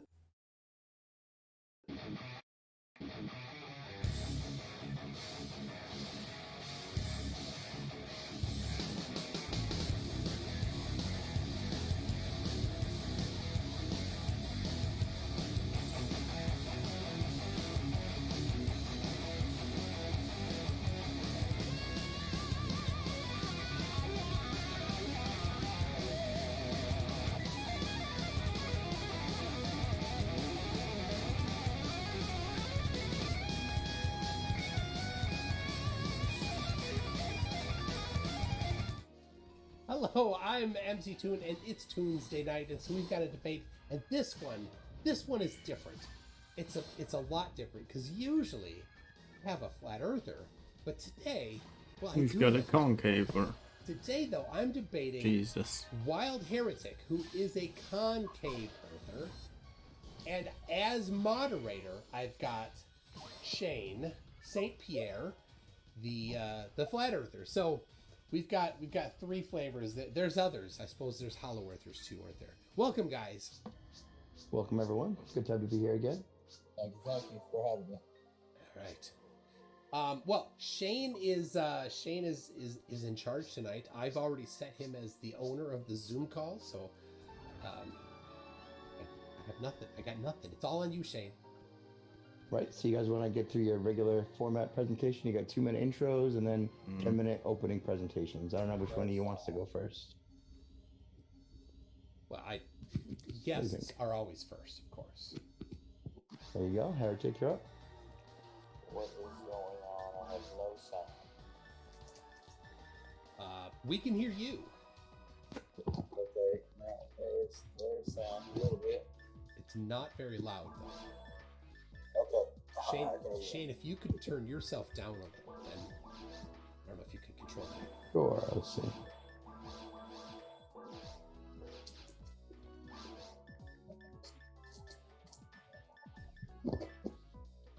All right. Heretic. Yes, sir. Was that a little better? Too low? I think yours is pretty good. Heretic, you want to talk a little bit?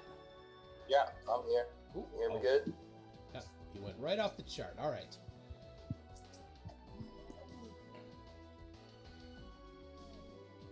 Good. Go ahead. Just introduce yourself for a couple minutes. Hello. I'm Eric, and I'm in the U.S. And I'm a builder. Been a builder for about 25 years. I'm a foreman for a construction company. I was started debating for the Globe in about 2015.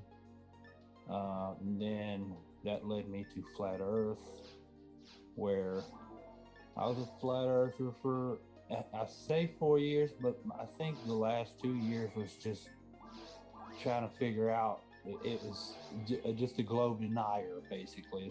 It wasn't sure it was flat, just knew it wasn't the heliocentric model was false. And then I found the concave Earth, and it solved all the discrepancies within both the heliocentric model and the flat models.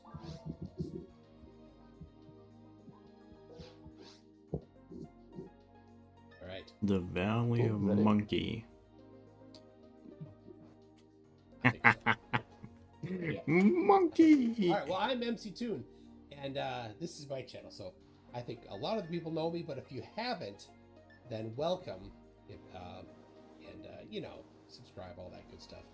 But I'm glad to be here, and Shane, you should introduce yourself too. Sure, yeah. Shane Sape here. Been around for a little while. Been a Flat Earther for about a year. We have a lot of debates over on Discord. I've been, of course, on MC Toon Show and Craig's Show, and we love Phil Bell and all the good anti-Flat Earthers. We have good chats mostly every day over there, so if you guys want to come check that out anytime, everyone's welcome. The link to the Tartaria Discord server is in the description. Perfect, thank you. I did that for you. Good guy, man. Right. So we got 10-minute opening presentations. You ready, Heretic? You got a nice 10-minute concave presentation?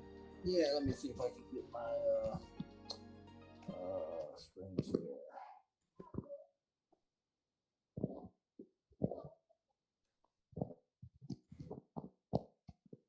You said you might run a little long. Hope I got the 9K. Right. I'll throw you like a 2-minute warning. How's that? I'm trying to wrap it up. Good, man. All right. So this is the concave Earth model. It's as you can see, where the Earth is a sphere, but we're inside it, and it's the same size. The maps all fit with the globe. It's just the Earth is at rest, and we're inside it. There's a celestial sphere in the center, and as you can tell, there's a lot of bendy light going on, refraction, atmospheric refraction.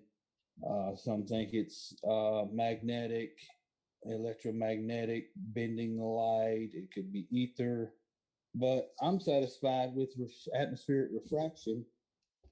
Could literally be anything. We don't know, because we're stupid as hell. As all hell.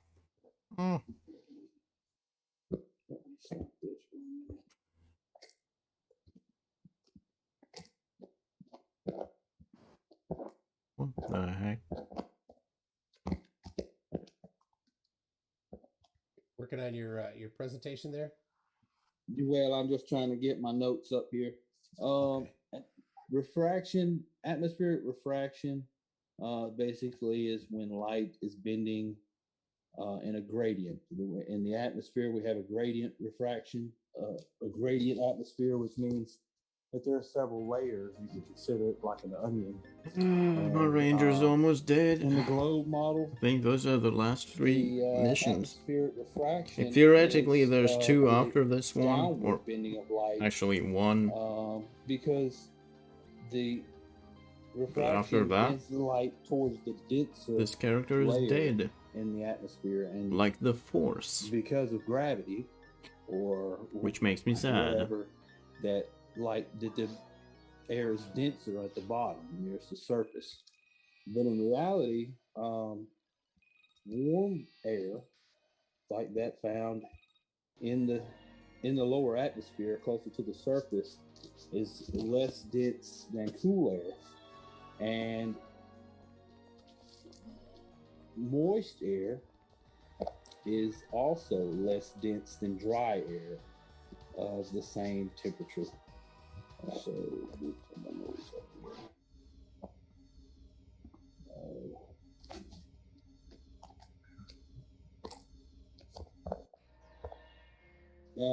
Yeah, so anyway, the heliocentric model claims that at every sunset and every sunrise, that light is bending down so that the sun appears higher than it actually is in the sky. But this is not what we observe. On my TikTok channel, I have some empirical observations of light bending up next to a warm surface. Let's see. Let this pull up here. Am I sharing my screen? No, you're not. I would almost bet that he's one of those idiots that think seeing stuff works like basically humans shooting lasers out of their eyes. Like they're literally doing everything in reverse because they don't understand how seeing things works. Maybe he's not as dumb, but a lot of these concave earthers like literally don't understand how seeing things work.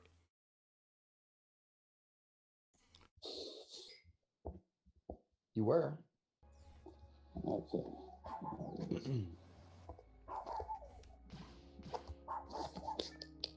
I hear a puppy.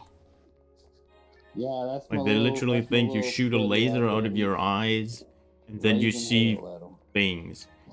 Like there's not even like a way to, like it's not even coming back to your eyes. Like it's just shooting out, touching something, and for some reason you see it. The twig there is the light from the twig is being bent down. It's being bent up, but it appears lower because upward refraction makes objects appear lower. But this is an example of what happens when warm air is lower than cooler air.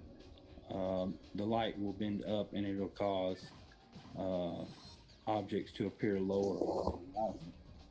So if we go to the atmosphere, the gradient in the atmosphere, we'll find that the air is always lower. Nobody ever says always. It's usually most of the time.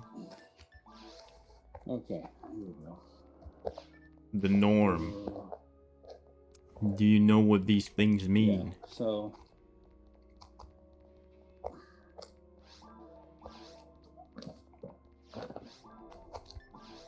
so yeah, we can see that warm air is less dense than cool air. So we'll also find here that humid air is less dense than dry air. Let me see, where's that at? Humid air is lighter. That's why we have evaporation. The sun is constantly warming the surface of the earth, skipping most of the air. because the air is translucent. The Earth is absorbing the UV radiation from the sun and constantly releasing it back into the atmosphere. So that will give us a warmer on the bottom and cooler on the top. So you'll see light bending up instead of down. And like I say, in the heliocentric model, let's see, where is that? It's just the opposite.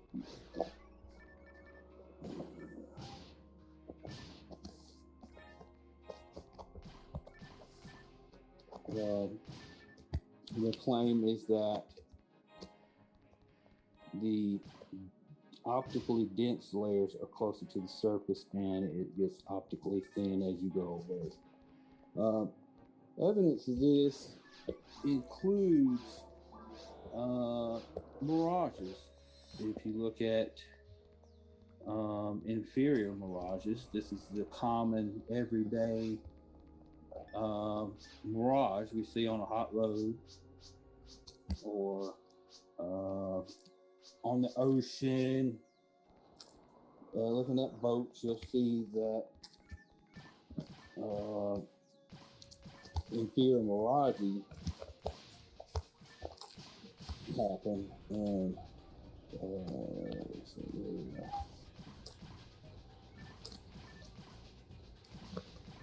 what the inferior mirage is, it's just light bending up. So you see the sky reflected on the ground, and that's upward refraction, and you can see that literally every day. Downward refraction, on the other hand, you have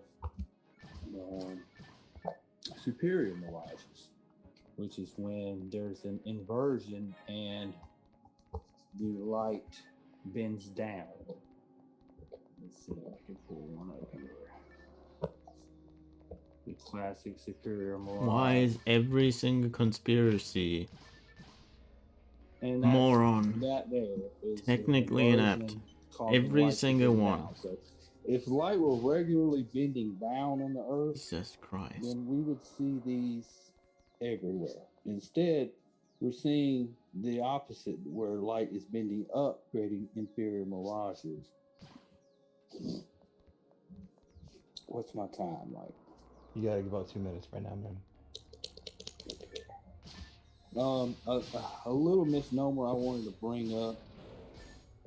I'm hearing it a lot in the flat Earth versus the globe debate, and it's this right here. This right here, where you see the boat. It looks like it's flying. I call it the Flying Dutchman, but these are not superior mirages or downward refraction. This is just where the ocean is blending in with the sky. It's pretty much showing the same color as the sky. Oh no, he's got a kid. I'm gonna forward my time.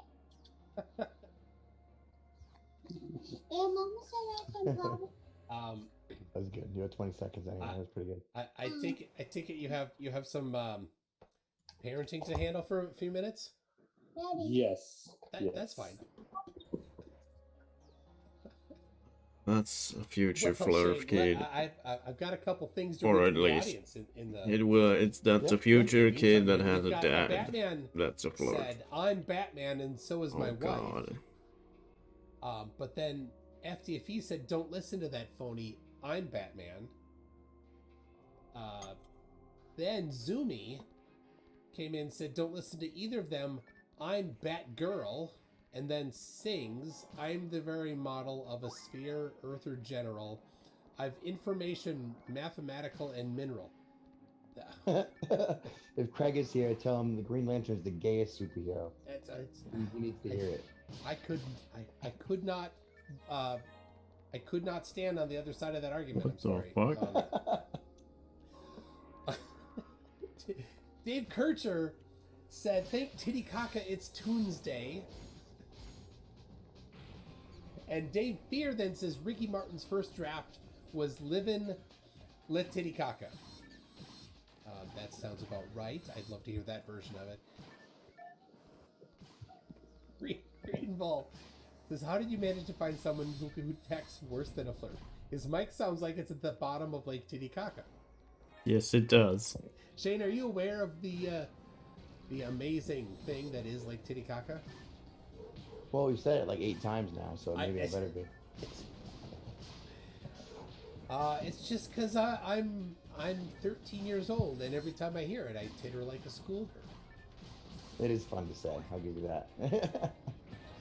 Eddie Reese says, "I don't understand. Why is he showing globe evidence if he's supposed to be presenting concave?" He says flat, but concave Earth evidence. I don't know. It's like Toon's Law of Flurf #1, but I suppose the same thing applies to concavers. I don't know. Do you know the laws of Flurf, Shane? Oh yeah, I read the website, right? Oh. All right. I read them. I read the memes, and I talk to a lot of people from your channel all the time. So yeah, I've heard of them. All right. And then Tesla Bitten Radio says, "But will the real Batman please stand up?" There it is. Now I heard a microphone shuffling. Are you back? Yes, I'm back. Right. Cool. So you want to go to Toon's presentation then? That makes it my chance to address what you presented. Right? Okay. I am going to have to share. Let me get this up here. I'm going to share this one. So I did.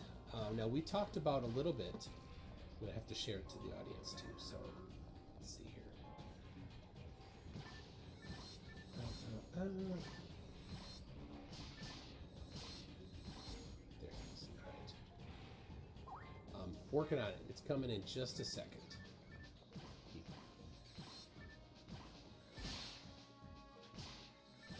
So there it is. This is all right. So here is the index of refraction calculations that I did. And I used the Edlin formula. Why? I had asked you which one you preferred, if you preferred Edlin or Cauchy or Cider, and you did not have a preference, which is fine. They all have this. They're all gonna have the same essential results. So I have here on the left side I have the altitude in meters, and the temperature and the pressure in torr. And so these two numbers I got from U.S. Standard Atmosphere in 1976, which is what airplane manufacturers or altimeter manufacturers use to calibrate altimeters. So it's very important that it's accurate.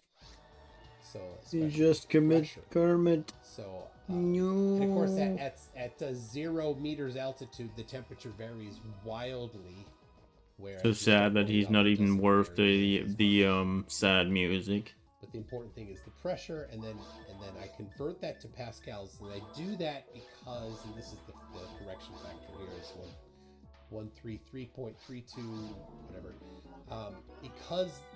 I do that because the modified Edlin calculator that I used, if you just Google modified Edlin calculator for index of refraction, you'll find it doesn't accept a measurement in torr. It wants it in pascals or hectopascals or something like that. So I converted it to pascals, and so this is what it output. 1.000269 is the index of refraction at 0 meters altitude.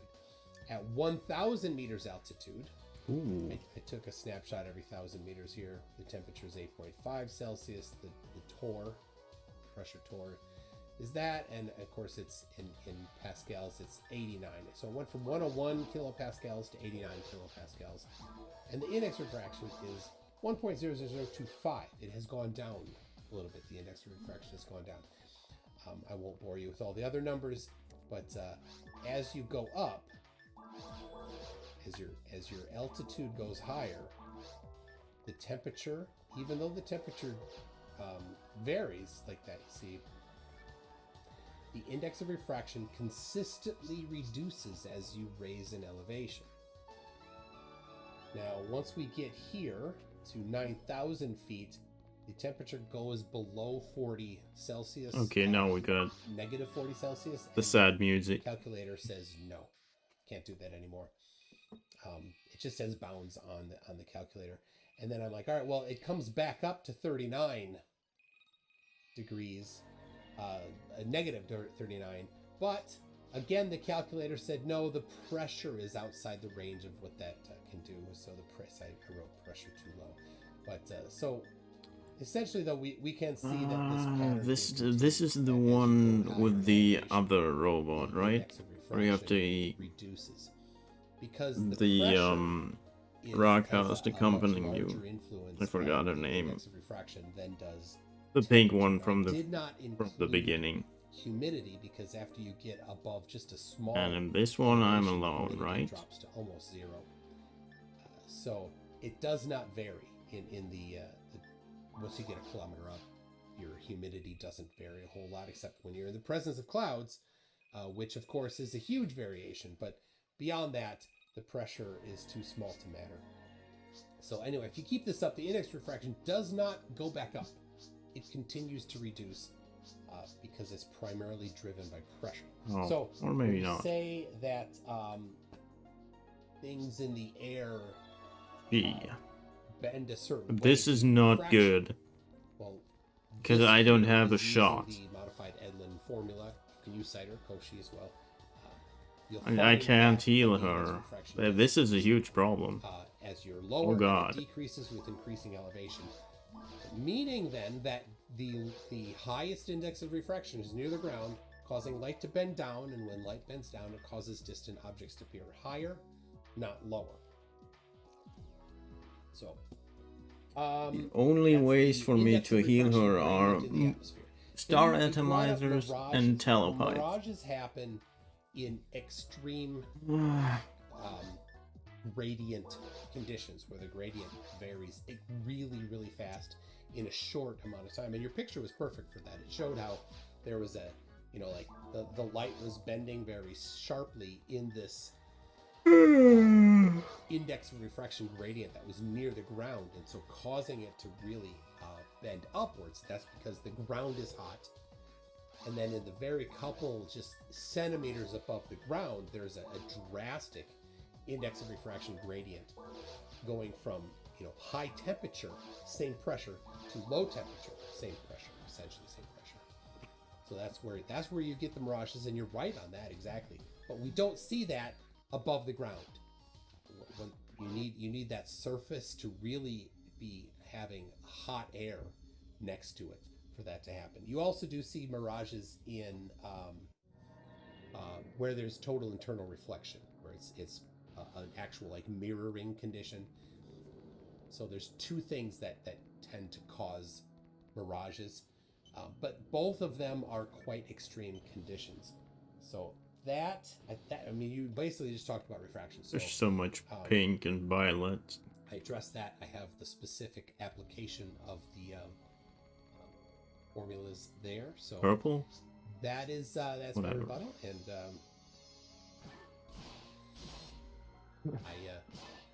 I relinquish my time back to the moderator. Right. So is that the rebuttal to his opening presentation? Now you have your presentation, or was that now kind we of have now we have an open discussion on the same topic. Okay. All right. We lose you, Heretic? Mr. Heretic? No, I'm still here. A few little things, distractions going on and stuff. Okay. I was gonna pull up my screen here. Oh, sure. I'll stop my share. I'm really curious. We can observe the effect that heat has on light, right? Above a warm surface, and we can observe. I mean, I agree that humidity has a effect on the density as far as more moisture mean less dense, and due to the gradient in the troposphere, the temperature increases and the humidity decreases. I mean, the temperature decreases and the humidity decreases. In the troposphere? Yes, in the troposphere. Were you gonna share your screen? Yeah, let me see if I can pull it up. But yeah, due to the Oh god, this mission is already making me really sad. So you have. I mean, I do remember that the first is one of the worst rooms. Yeah. But what's the primary driver? But yeah, this just sucks. I mean, the fact that I can't heal her is really, really bad. But what's the primary driver of the index of refraction in the air? I'm assuming you're going to say that the pressure is. I'm curious how. Yeah, it is pressure. Yeah. Well, I'm curious as to why it's the driver. What evidence would suggest that? The physics behind it, I don't know the physics behind why it's the driver. I just know that the varying pressure is in fact what. I mean, I guess I do know, because as you reduce pressure, there's not nearly as many molecules of stuff to slow down the light's path. So when there's, essentially when you're in a near vacuum, there's nothing to slow it down. So the index of refraction is 1.0. Right. Yeah. But, so if you're in the troposphere where the pressure is essentially zero, right? It's so close to zero that it is essentially zero. The index of refraction is essentially 1.0. The amount of humidity is very minor in how much it changes the index of refraction, because there's already not enough air to make a difference. I guess that's where our disagreement is. I don't see how pressure. These have been explored pretty thoroughly, and like I said, the Edlin calculator, which is not absolutely. There's much more newer ones, but Edlin is one of the more popular ones for people to use. But they all are essentially the same in how they function. They have some factors that they multiply by different things, and the humidity is the third largest factor, and it's pretty far down. It's pressure, temperature, humidity, and then carbon dioxide, and then all this, which is just minuscule, and then the things underneath that are so small that they don't even put them in, because you're going to be 6, 7, 8 digits deep before you're going to get a variation. Okay, well, I've got a little test. It's a 16.4 mile test above water. I'm thinking it's up north in Canada maybe, but it's a 16-mile laser test, and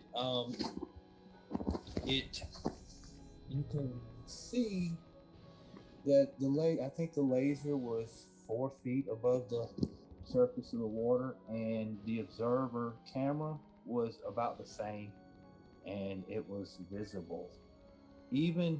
I think they even took the camera all the way down to where it was just inches above the water, and you can still see the laser. And you're saying that this light is bending down around a curve? Yeah, I thought you were a concave earther, not a flat earther. Well, I mean, it's just a test. I'm just giving my input on the test. It's actually evidence for concave Earth. Hold on a second. Let's be honest here. This is from a flat earther, isn't it? Yes. This is. I'm not sure what channel it is, but it's just a. So who is it? Who's it from? I'm trying to. I wish every time I go back to his channel, I can't seem to find it. Maybe you can. I don't know it offhand. Oh, is that? Oh, that is. People in the comments. He's one of the Globebusters. Yeah, he uses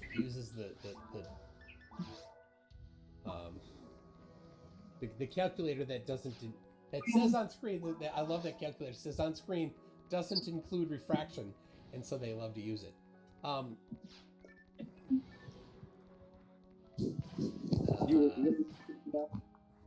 What's that?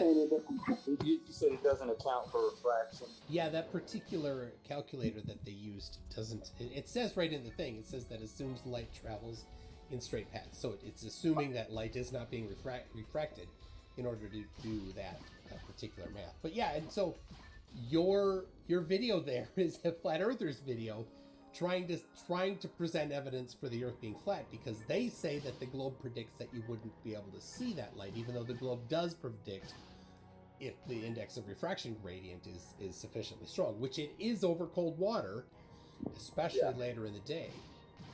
Yeah, it's in the evening time, and so your claim is that the light is bending down, and you can see it's bending clear down to the water because they put the camera a few inches above the water. So the light would have to be severe refraction in a downward direction. Yeah. I don't know why I'm confused. I have to say, I'm a little confused. Well, it's why there's no downward curve. We both agree.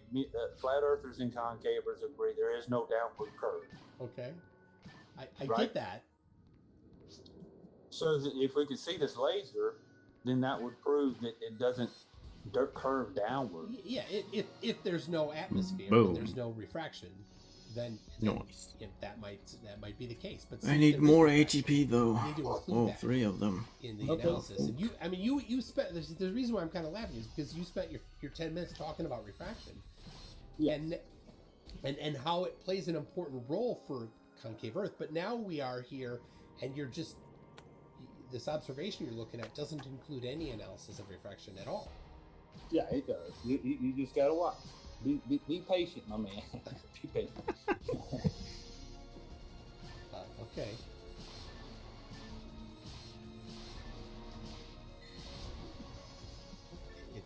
It's not. Is it just talking right now? I don't hear anything. Yeah, it's just talking. It's just. Oh, it's not sending any of the sound through. Yeah, do you need us to hear this? Because you got to share with audio. It's like an extra checkbox on Zoom. I don't have. Yeah, it doesn't. They're not saying anything important now. Okay. This is just the observation. They never do.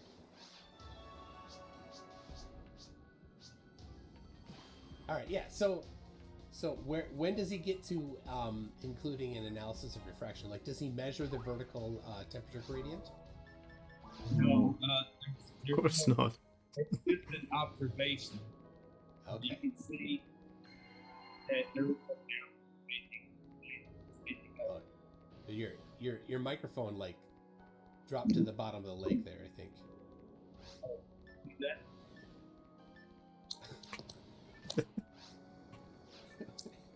What happened here? What happened to your microphone, man? I think you and Sam could have a competition for tech challenges.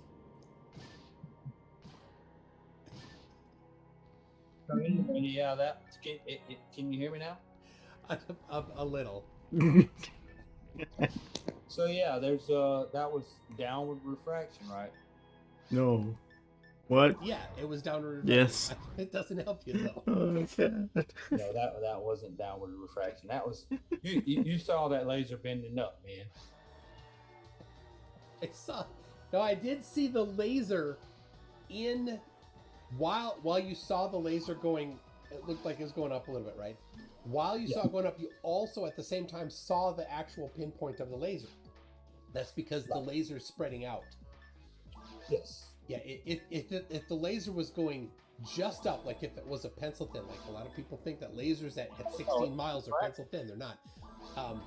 If it was, then you wouldn't see the actual emission point of the laser, you'd just see the part of it going up. Right. Well, from an angle, you see it going up. Now, when it gets down, and you do catch some of the laser, it's it's pretty clear it's You bending up. better grab your But net. I did want to go Catch on that with laser. mirages. Yeah, okay. The physics of mirages. Total internal reflection. Yeah, reflection. Yeah, total internal reflection. It's not really Reflection, yes. described a mirage. It's just a normal gradient, and then a really sharp density decrease at the surface, being really hot. It's more of a gradual. Let's see if we can do it. A gradual change. Much dirt.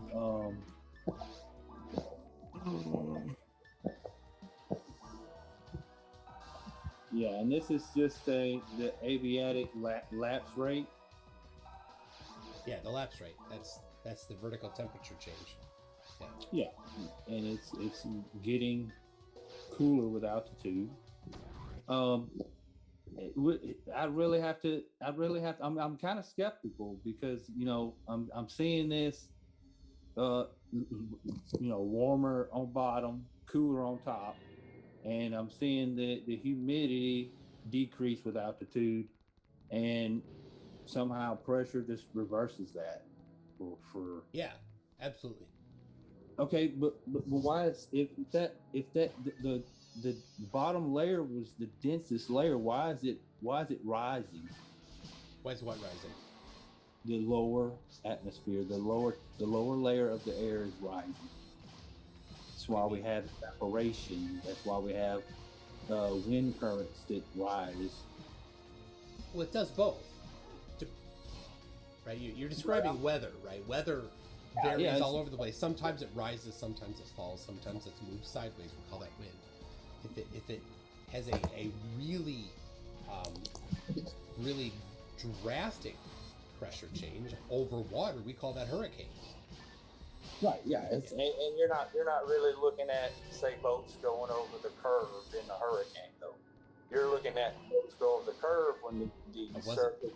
I never talked about boats going over the curve, did I? Well, we're talking about refraction. That's what the boats going over the curve is. It's basically light bending up because you have a warm surface and a decreasing in altitude humidity, and it's just bending the light up.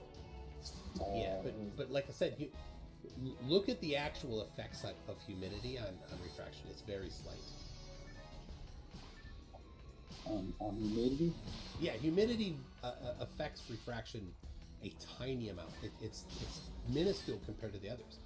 Just read the literature on it and the different experiments on it and empirical measurements of it. I have on my website mc2.net/refraction. I have a good-sized list of different empirical measurements of the effects of atmospheric things on refraction. And almost all of them are freely available, and if they aren't, I've somehow managed to find myself a copy of it for your own download and reading pleasure. Yeah. Radio waves. All right, well, hold on. Yeah.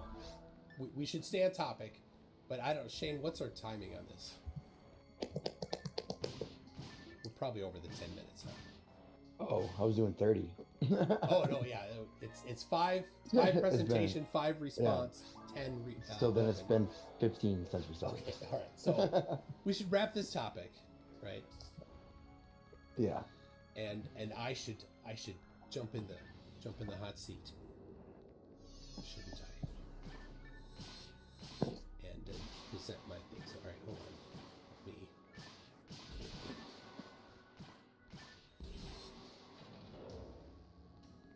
Where is it?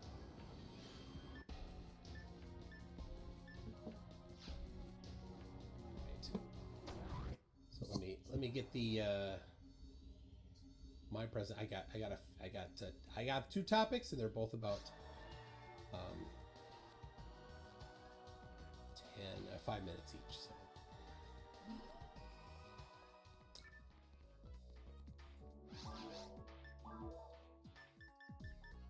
But I'm not finding my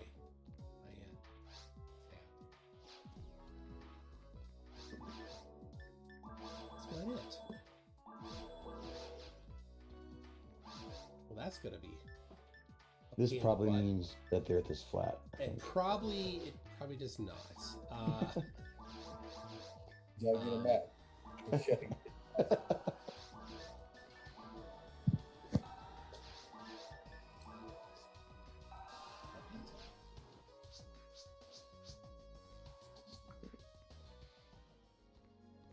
There it is. All right, I found it. There it is. I'll share it to you.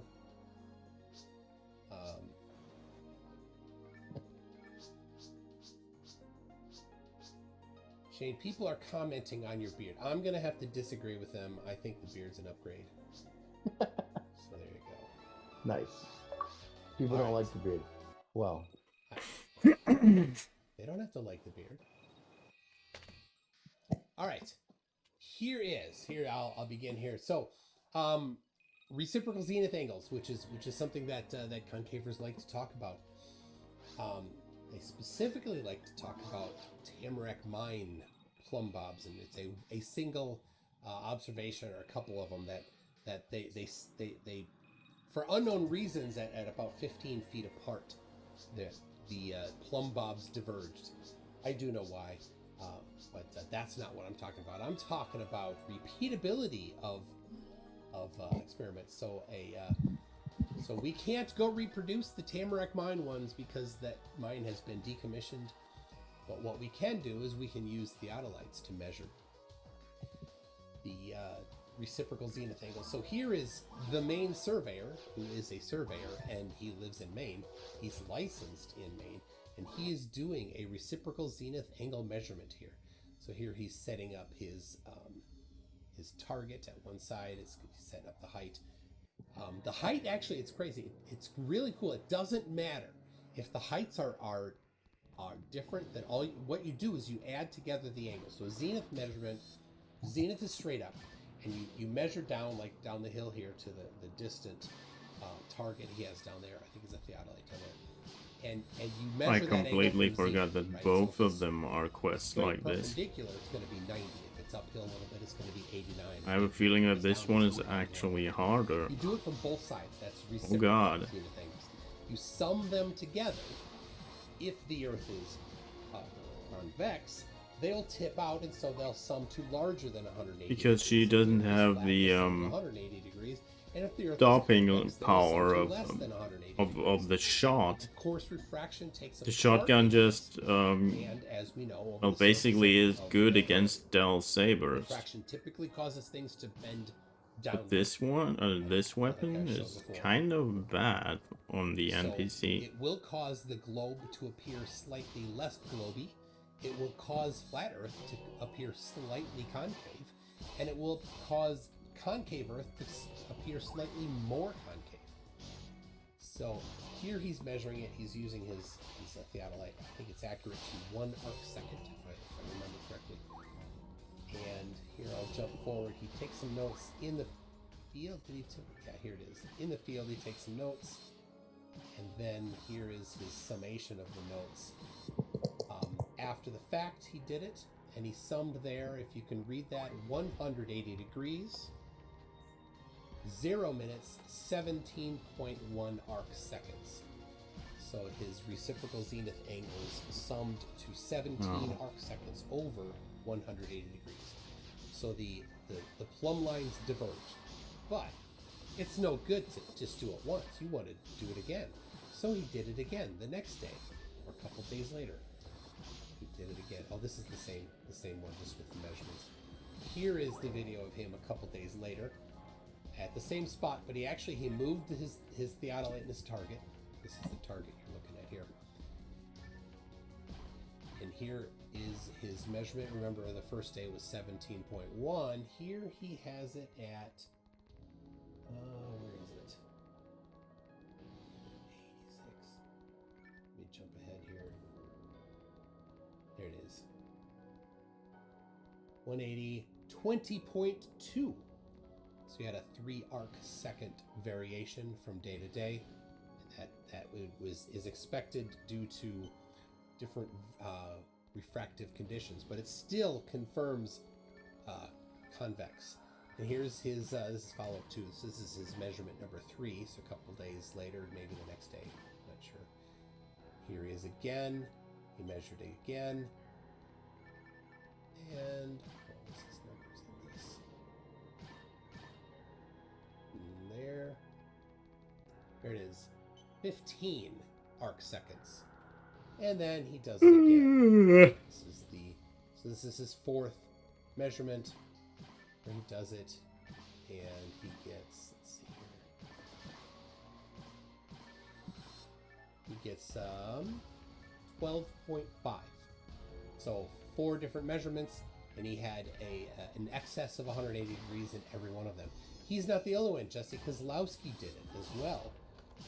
He's also a surveyor. He's out east as well. Here is his sight through. This is just a picture through the theodolite crosshairs, which is not how you take measurements, but just as an example. He did this one twice a year apart. I'll jump down to the very bottom where he had the second one. This was a mile apart.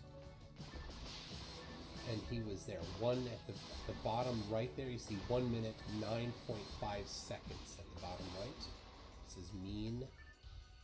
So that was his excess, because he's a mile distant here. 1 minute, 9 arc seconds. Again, an excess. So there's a second person doing it in a different place, a much larger observation. All of them confirming that plumb lines diverge. And there we go. I'm done.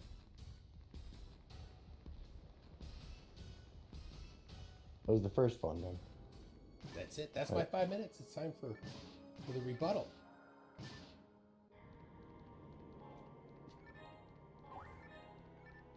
So let's see. There's Oh, it. he'll have to ask him to unmute himself. Did I mute it? I don't think so. He might have muted himself. Yeah, I'm kind of waiting on you to finish. Yeah, man, it's just circular reasoning, right? No. You're saying that since light doesn't bend up, then I mean, if light does bend up and Earth is concave, you'll have the same, you'll have the same results,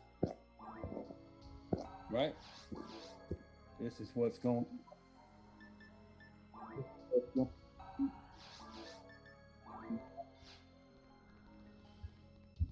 Are you talking? Yeah, there's Hold on, your microphone is. I don't know what's going on. So technically inept. Yeah, it's playing audio. Always. I think. Oh, But yeah, God. with your experiment, you have in the concave Earth, you have this straight line, which will be level, and you have your curved line of sight, which would be higher because the light in the concave Earth bends up more than the Earth. It bends up at a phi ratio. So you'll have the same results, right? I'm not responding. This is your rebuttal. Yeah. Time, so. I just kind of. I mean, I guess I'm done with my time. I'm just kind of pointing out the error. Open discussion. Yeah, that's fine. I'm Okay. I pretty much all I have to is just pointing out the error in logic. Okay. So it comes down again to your claim that light bends in one particular direction. Mostly, you'll have inversions, and then you'll have cases. They're localized small inversions where you'll have light bending down, but 90% of the time it's bending up. Okay, that's your burden to present the evidence for. Yeah, I mean it's just based on observations. Those observations I gave earlier. That warm air is less dense than cooler air. And anytime you have this temperature gradient, then the light will be bending down over the roof of a car there. I have Yeah, over hot roads, you'll see, you'll see some downward bending. Anytime you have a temperature with, that's really loud. It's blocking out my microphone. But yeah, I've got those observations on my channel. I used to have a pen, but yeah, it's just, whenever you have the warmer temperature on the bottom and the cooler temperature on top, then you're going to have, that upward bending. And like I say, the sun's warming the earth, and that earth is also releasing that energy back into the air. Yeah. So it's going to be do you have? I mean, it kind of comes on you to show the measurements of the temperature gradient that you're claiming exist. But one thing we know for sure though is convection happens, right? So when you have less dense air down low and more dense air up top, well, they don't want to be in that situation. That's an unstable situation, right? They want to swap positions, and so not really. Absolutely.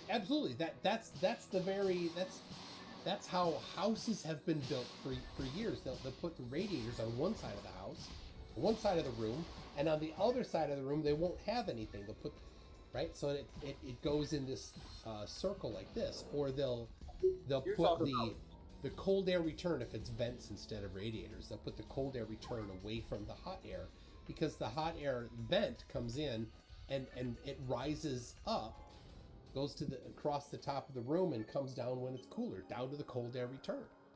That's what happens. Yeah. That's when you have wind. You'll have wind, but if you're on a calm day in a house, there's no wind. Everything I just explained was inside a house, like inside a room. Convection. Right. That's an enclosed. It's not. There's not going to be enough room to move around. But in reality, in the open air, you have that warm, moist air is going to be rising up. Hundreds. However far the currents go up in the air, that they ride paragliders and stuff on. Yeah, a few miles. As it rises, it's going to cool, and the moisture is going to dissipate. So it's going to get denser as it goes up. No. Yeah, I showed you already that the measurements, the U.S. Standard Atmosphere 1976 measurements. The pressure decreases as you go up, and you can install a barometer on your phone for free. I did. Here, and I'm going to be going skiing soon. I'm planning on using the barometer while skiing. So here you can install the barometer app on your phone, and just in this distance right here, we can measure the pressure differential. Yeah, on your phone.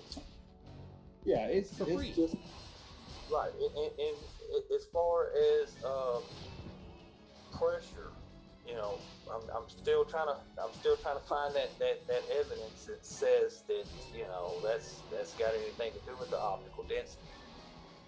It may very well have something to do with the mass density. Are you sure? Are you sure that's your point? I mean, I'm just trying to figure it out myself. Because when we talked, I asked if you preferred Edlin or cider. Yeah, and you said you're happy with either, right? Which told me that you knew of them, and that it wasn't a new concept for you, right? That you knew about which of these different, because the people that are in the in people, they argue back and forth about which of those are better, right? Koshi, cider, Edlin, and newer ones, and you seem to agree that Edlin was just fine. No, I mean, I know of the equations, and I know of the math. I just don't agree with it. Okay, but I gotta say, Wild Heretic, don't agree with it isn't evidence against it, though. You need to actually have some evidence that I mean, it seems to me that you think that pressure isn't a large driver of the index of refraction, and something else is. Where are the measurements that support this? I mean, it's just, if you're talking about leaps. I was looking at your graph. You're looking at 1,000 feet, 2,000 feet. You know, was it what were the measurements exactly? The altitude? Yeah, 1,000 kilometer or a mile. Holy shit!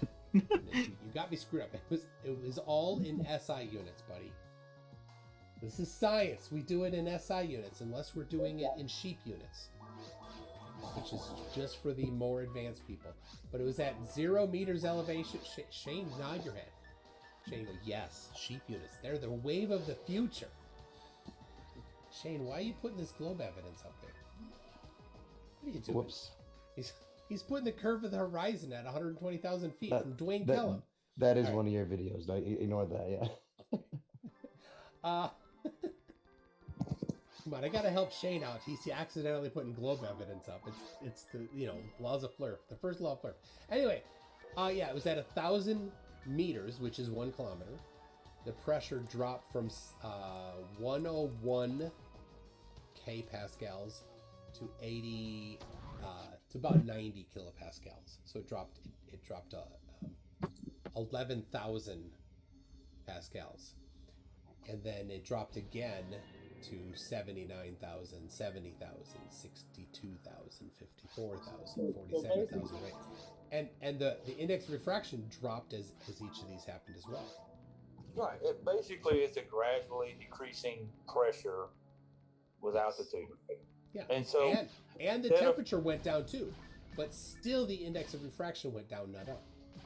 Well, instead of, and I like to believe that, when we're talking about refraction, we're measuring, we're talking about measuring miles of, cubic feet of air as far as pressure, altitude, temperature, and it in your line of sight. I'm kind of skeptical of being able to measure that. And instead of going from 0 to whatever the first 100 a kilometer or whatever it was, it's just the light isn't skipping that 100. It's just going up, and you got a gradually decreasing pressure, but you've got a decreasing temperature and a decreasing humidity. So instead of going from 0 to 100, why wouldn't we look at the first 5 feet? The first 5 feet? Yeah, because the light. If you're standing on a beach, you're 6 foot tall, and you're looking out at the ship, you're gonna look at the first, 6, 7. Absolutely, and it's not going to help you though, because you're still going to find that the index of refraction gradient has the index of refraction higher near the surface. But the reason why I didn't do that is because it varies dramatically. And the problem for concave Earth is if the Earth was concave, you'd just look up and you'd see, at night, you'd see the lit portion of the inside of the concave Earth. But we don't see that. So I was directly addressing the index of refraction in the bulk of the atmosphere that you have to have go one way, but all the empirical evidence goes the other direction. Yeah, like I said, I would have to see empirical evidence for. They can disagree on how the pressure does. I would have to see empirical evidence that suggests that, like you say, that warm air is denser than cool air. What? Or I didn't claim air. that. Well, that's if we look at the thermal gradient, it's gradually decreasing with temperature, and somehow that's reversed its density because of pressure.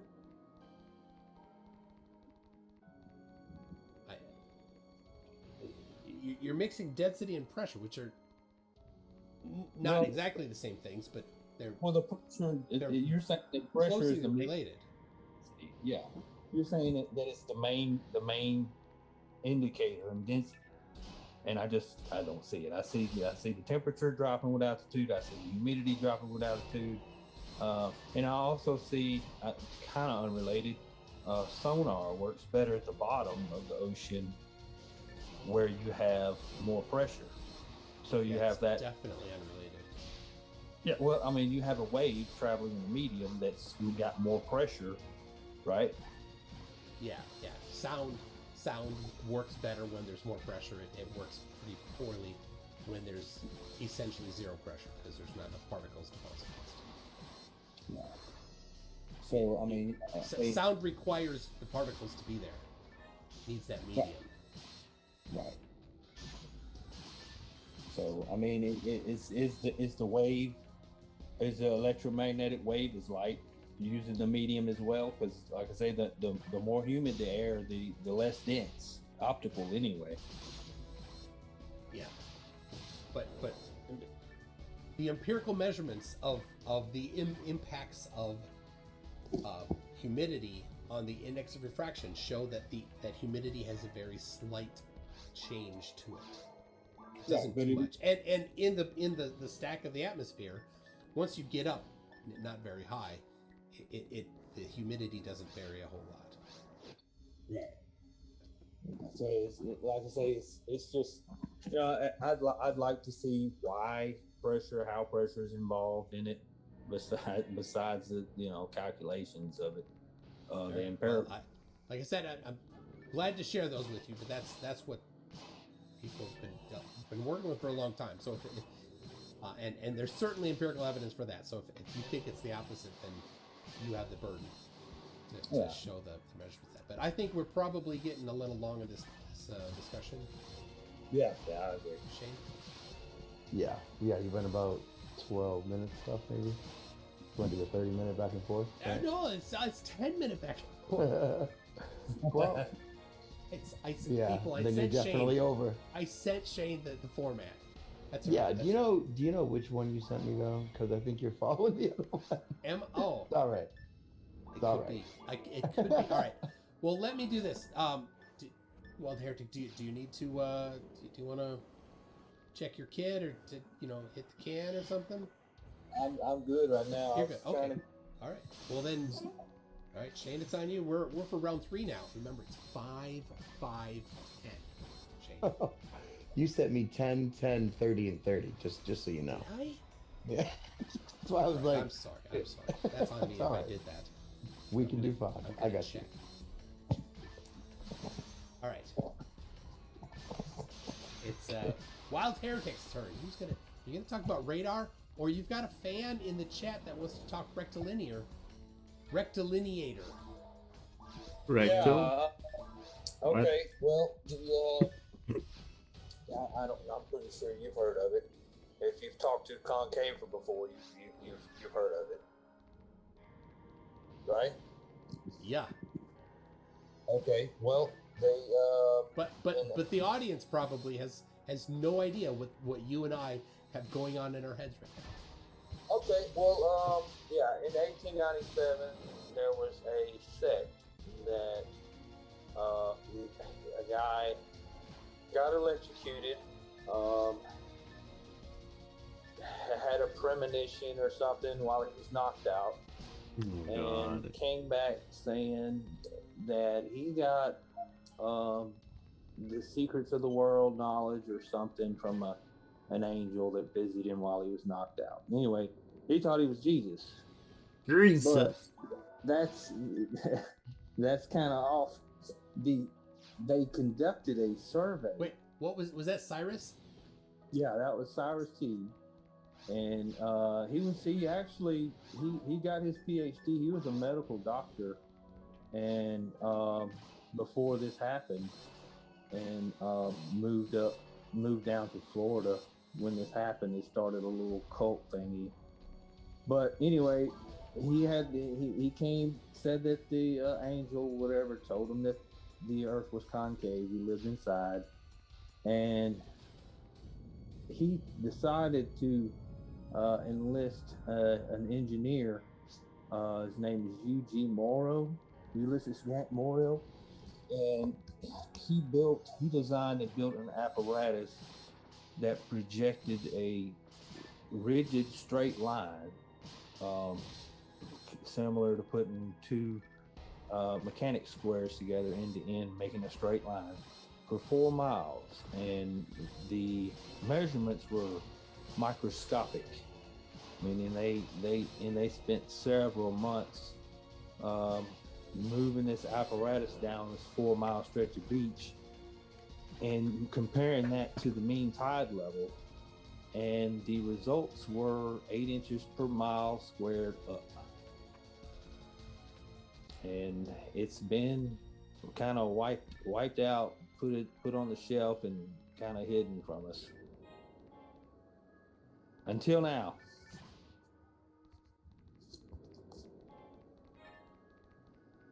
Yeah, this is just open, right?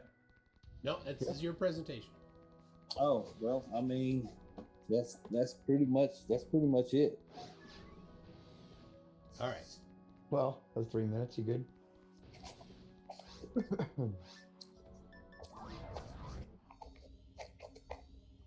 All right. Well, he's. I'll take my my response time. So, I'm very familiar with the rectilineator. They had 12-foot sections of pretty big pieces of wood that had been. They did some work. They tried. They dried the wood for quite a while, so it wasn't going to be. So it was, not varying with humidity because they were doing this near the ocean. They had diagonals going across it to try to diagonally prevent it from twisting and warping. So they tried. The problem is that there's number one. So what they did, I don't know if you really explained it well. They started by putting out the first section, 12-foot section. This here, they used a spirit level, and they used a plumb bob, and they used one other thing. They used 3 different things to try to get this as level as possible with the surface of the water, the ocean with all the waves, right? And the plumb bob, of course, isn't affected by that. So spirit level, plumb bob, and something optical. I think it was what it was. Anyway, so that to get this as level as possible, then they got another section and they stuck it on the end, and they tried to set it up as perpendicular as possible so that it came off with as much as they could, 0 variation, so it continued straight. And then they did, I think they had 3 or 4 of them, I'm not sure. But then they took the final one that was there, and then they moved it around to the other side, and then they just kept, walking them around. And they actually went 4 miles with it. Well, that is 21,120 feet. And the individual sections are 12 feet long. That means there were 1,760 bars, or 1,759 intersections between the bars.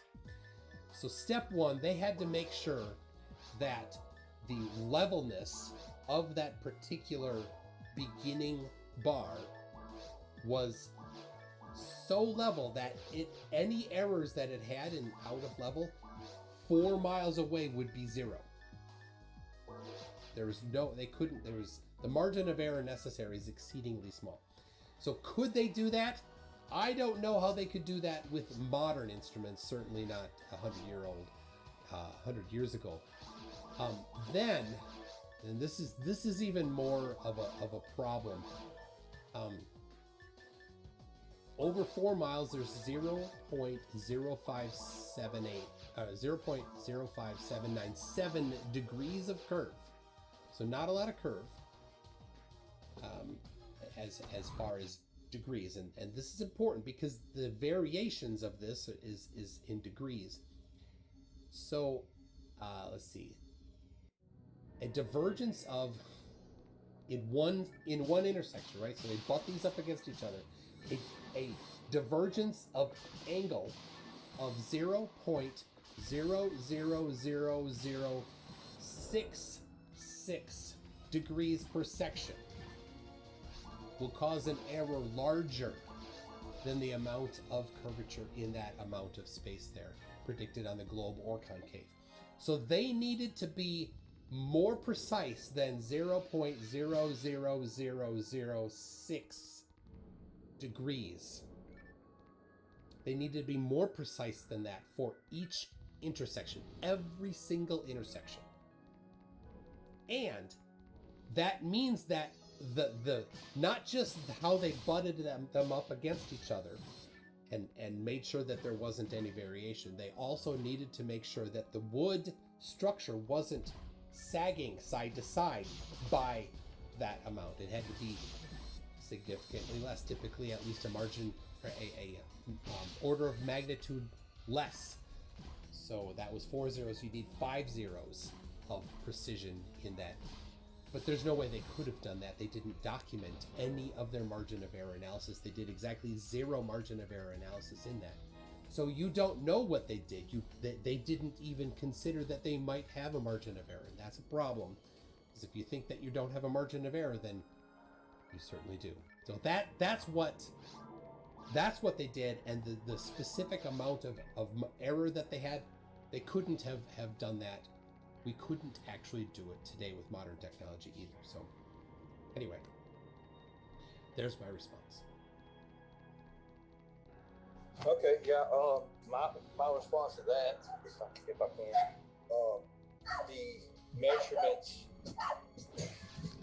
the measurements they lined up perfectly with the measurements of the globe in that 4 miles. Every mile of the way they measured, and it was 8 inches in the first mile, and exactly with if you had that any kind of variation in that, you would get wildly variable results. I'm sure you know. And the heliocentrists that were present at the time suggested, and Mr. Moore agreed, to reverse the experiment apparatus 3 times. And what they did is they flipped the beams, and if there were any sagging, the straight line would continue to go down, but it went back up. So they did account for sagging. No. And so the problem is any sagging going one direction, we'd have coming back the other direction. So any error that they did one way would just be repeated the other direction. And yes, you're right, and I didn't mention this. When they used one this way, they flipped it when they got to the other side. But they did not do anything to account for the margin of error. So if it sags, it's going to sag both directions, right? If the wood, which is flexible, sagged, it would sag this way, right? I can't bend this, right? But it would sag this way, and then when you flipped it around, it would still sag that same amount. So any errors one direction, you'd repeat the same way on the way back. But that's not what they got. If they were on the reversals, if they were sagging at all, the straight line would continue to get closer and closer to the Earth because it would still be sagging. But instead, it went back up to where it was prior. So the reversals lined up perfectly with the straight line that was, before. So that's one thing in the reversals. If there were any sagging, it would have showed up then, because when they reversed it going back the other way and set it back up, it would continue to sag, right? Again, you didn't address the margin of error at all. And of course, they didn't either back then. So yeah, they didn't. Without addressing the margin of error, I don't give a damn at all. Like I said, how did they get precision better than 0.00006 degrees at every single intersection? How did they ensure that the divergence was less than that? What procedures did they use to make sure that didn't happen?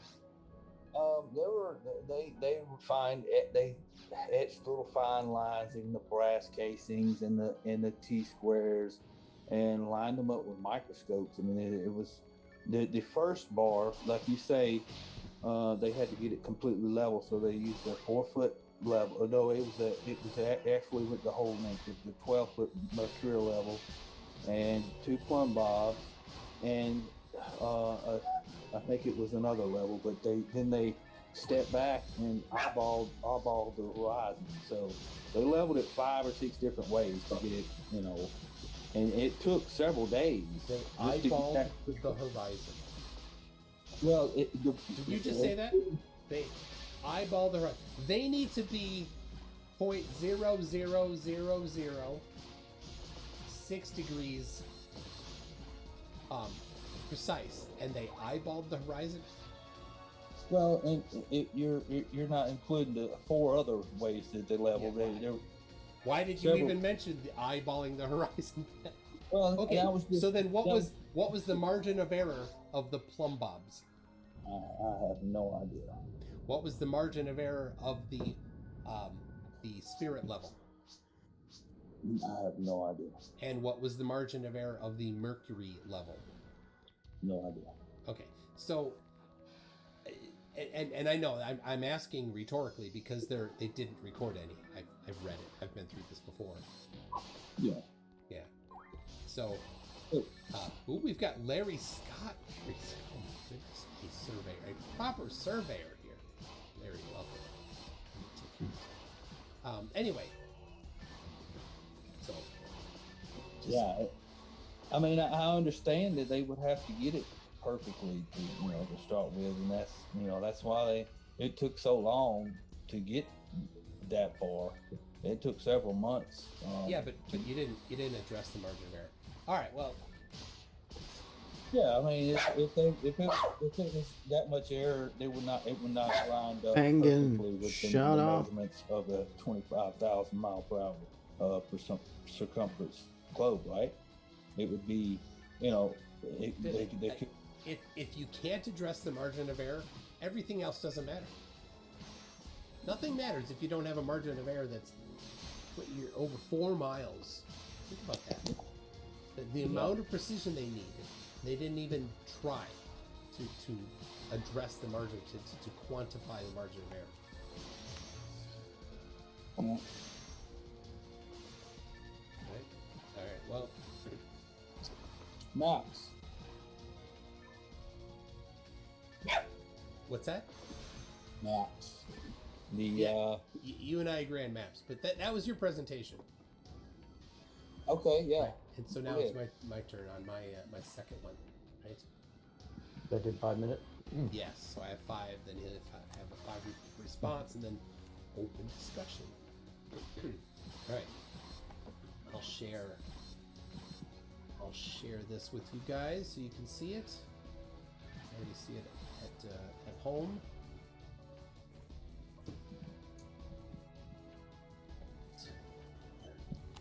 Here it is. All right.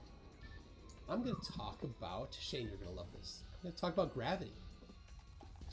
So, in sometimes you hear people ask, well, what if you dug a hole all the way through the earth and then you jumped in it, what would happen? Well, then inevitably that discussion winds up with, well, what if you're in the middle? If you're just hanging out in the middle? What if there's a chamber in the middle? What if there's a chamber in the middle of a sphere of stuff? It's called a Dyson sphere. You're inside of a Dyson sphere. And the material in all, if the thickness of the exterior is uniform in all directions, then what you have is, no matter where you are, if you go towards one wall, towards the other wall, you have the same quantity of stuff on all sides of you, pulling you in the same direction. But they'll say we'll just hit her through nothing. Gravity inside a Dyson sphere. So if we're inside the concave Earth, we're inside a Dyson sphere. So the thickness of the walls doesn't matter as long as they're all uniform. If we're on the inside of this thing. So there would be no gravity inside of a Dyson sphere. And of course, I presume that you do not accept gravity's existence, but I will simply refer you to my website, mc2.net/g, that has some different measurements of the strength of gravity, done in different situations, including in vacuum chambers, including in cryogenically this is making me so sad. Like 1 degree Kelvin and less.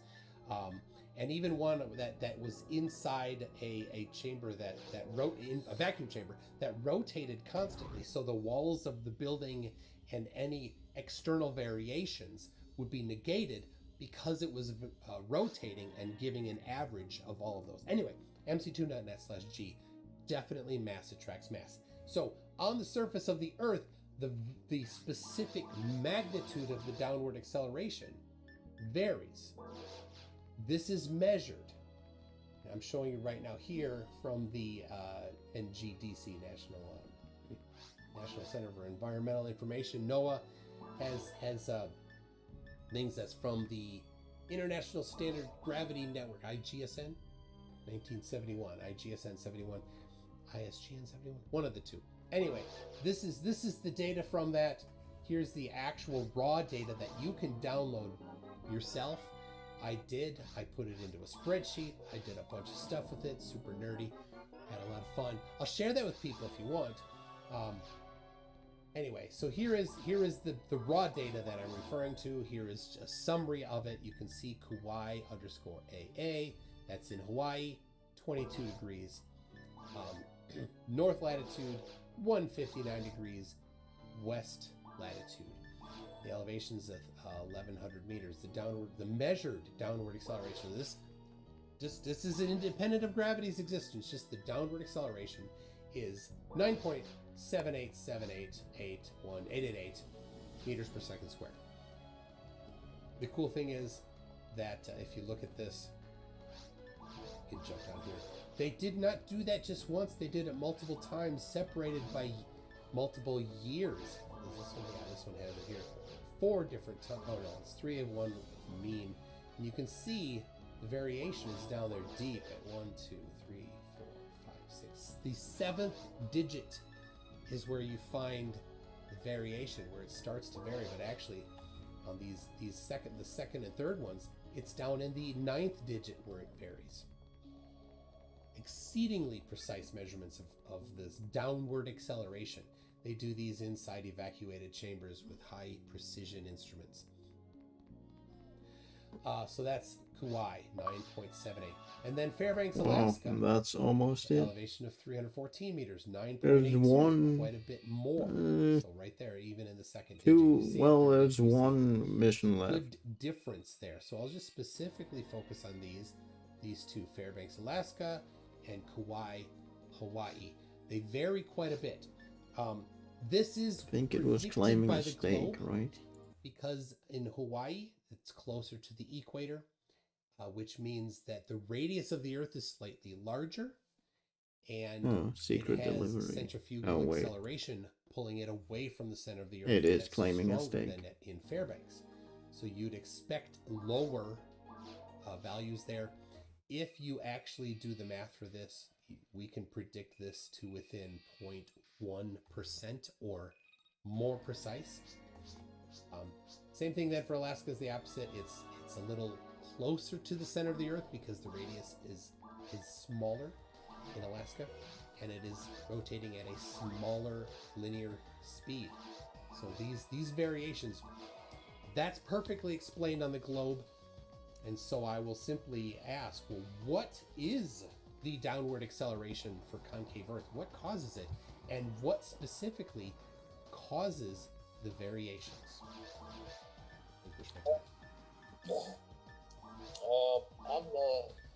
I'm not really, I wasn't. There, some concave models use ether. There's electromagnetic forces. I tend to lean towards the ether, and then when you have the attraction, what you have is the ether flow between the two objects, and that's going to pull them together. Like with the guy's experiment with the two balls in his shed. What's his name, Mike? Cavendish. The guy that is named after bananas. But yeah, it's ether from the center, a push outward from the center, and he was just referring to the Tamarack Mines experiments that they show. You show that they diverged at the bottom. The two lead balls on piano wire were further apart at the bottom. I'm not sure the distance. I thought it was more than 15 feet, but it's about 15 feet. That doesn't. I mean, that's really not this topic. So how does the ether? How because the ether is a, at least as it was proposed in the late 1800s, ether was the medium for light to travel through. But now you're proposing that ether causes the downward acceleration somehow. How does that work? It's universal compression. This is taking way too something emanating from the middle. Way too long. I don't pretend to know the whole model and all the mathematics and why up is down. I'm looking at the maps. I'm looking at light right now. I haven't come up with a valid replacement for gravity. Sorry. Have any concavers? Let's be honest. I think the LSC had some pretty good. I didn't get to see all of his stuff before his channel was shut down, and then he was done away with or whatever. But I think he did have some stuff to say about the ether and it causing gravity.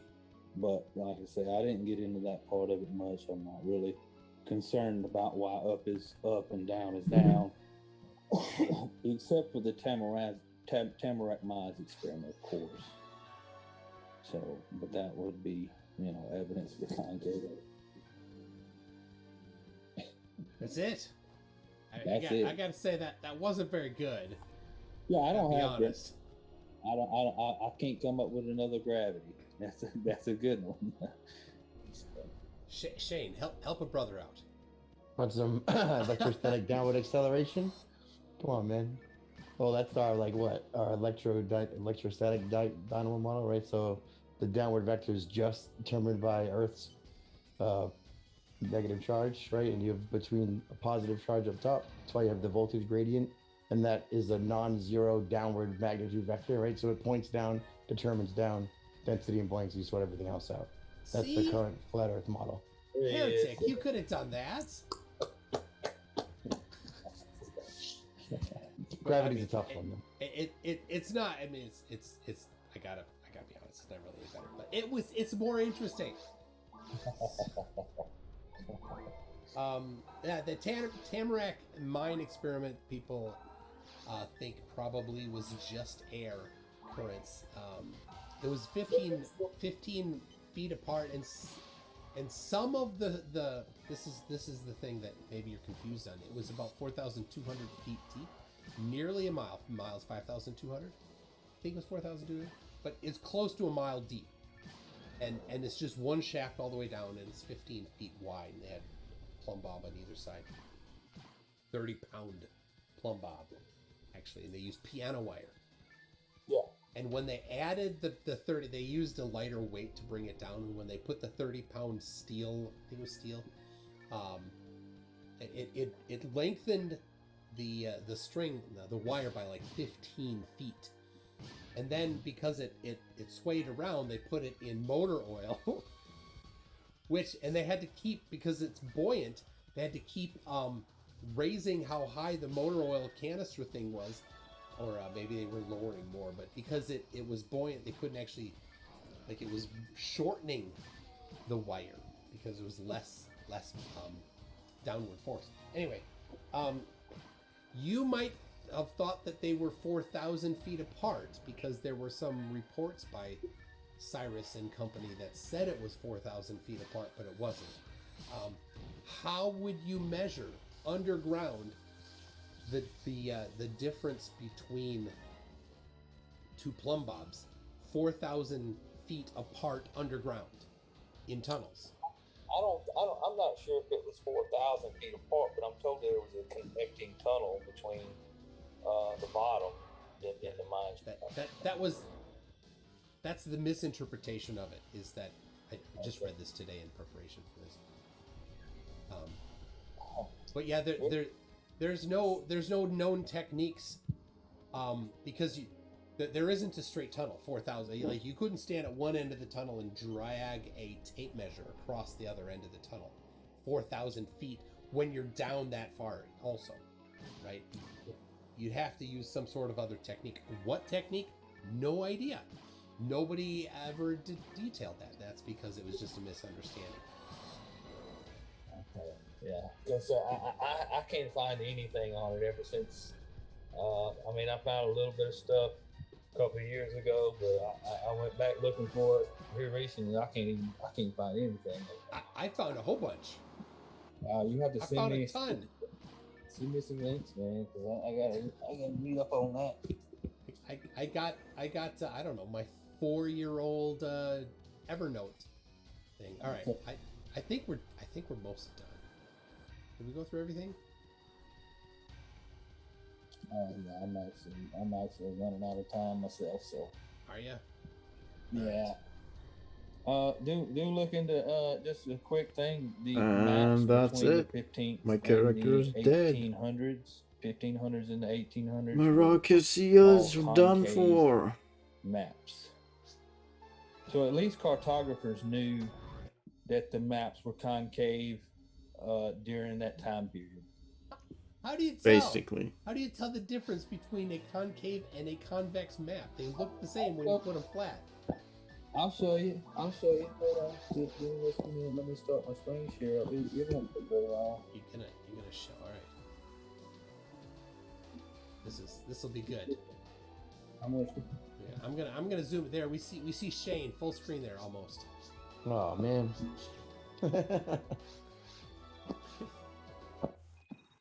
Okay.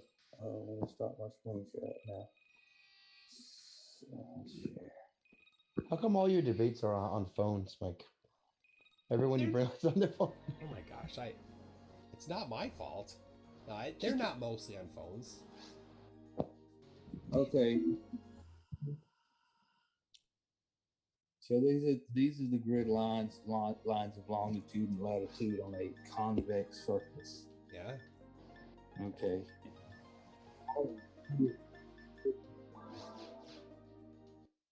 Did you swallow the microphone?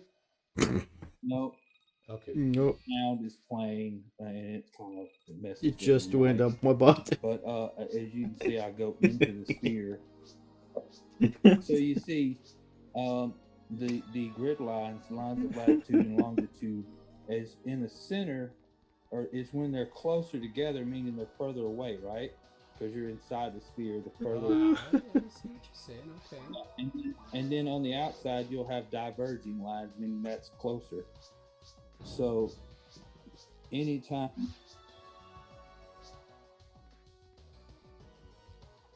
Did you stop talking? No, that's the difference right there. I just started it back up. It's just, all right. So I guess I can kind of see that. So, but why didn't they mention it? Why didn't cartographers mention it? It's possible they did. Well, if they did, then just go find it. Yeah, I mean, not necessarily. You can't go to Google and Google concave Earth right now. I can't. Yes, you can. You can't tell me what to do. It'll lead you to Hollow Earth. It was the Godzilla movie, right? Yeah, but anytime, I mean, you have Google actively censoring this model. Well, then do it on Alta Vista.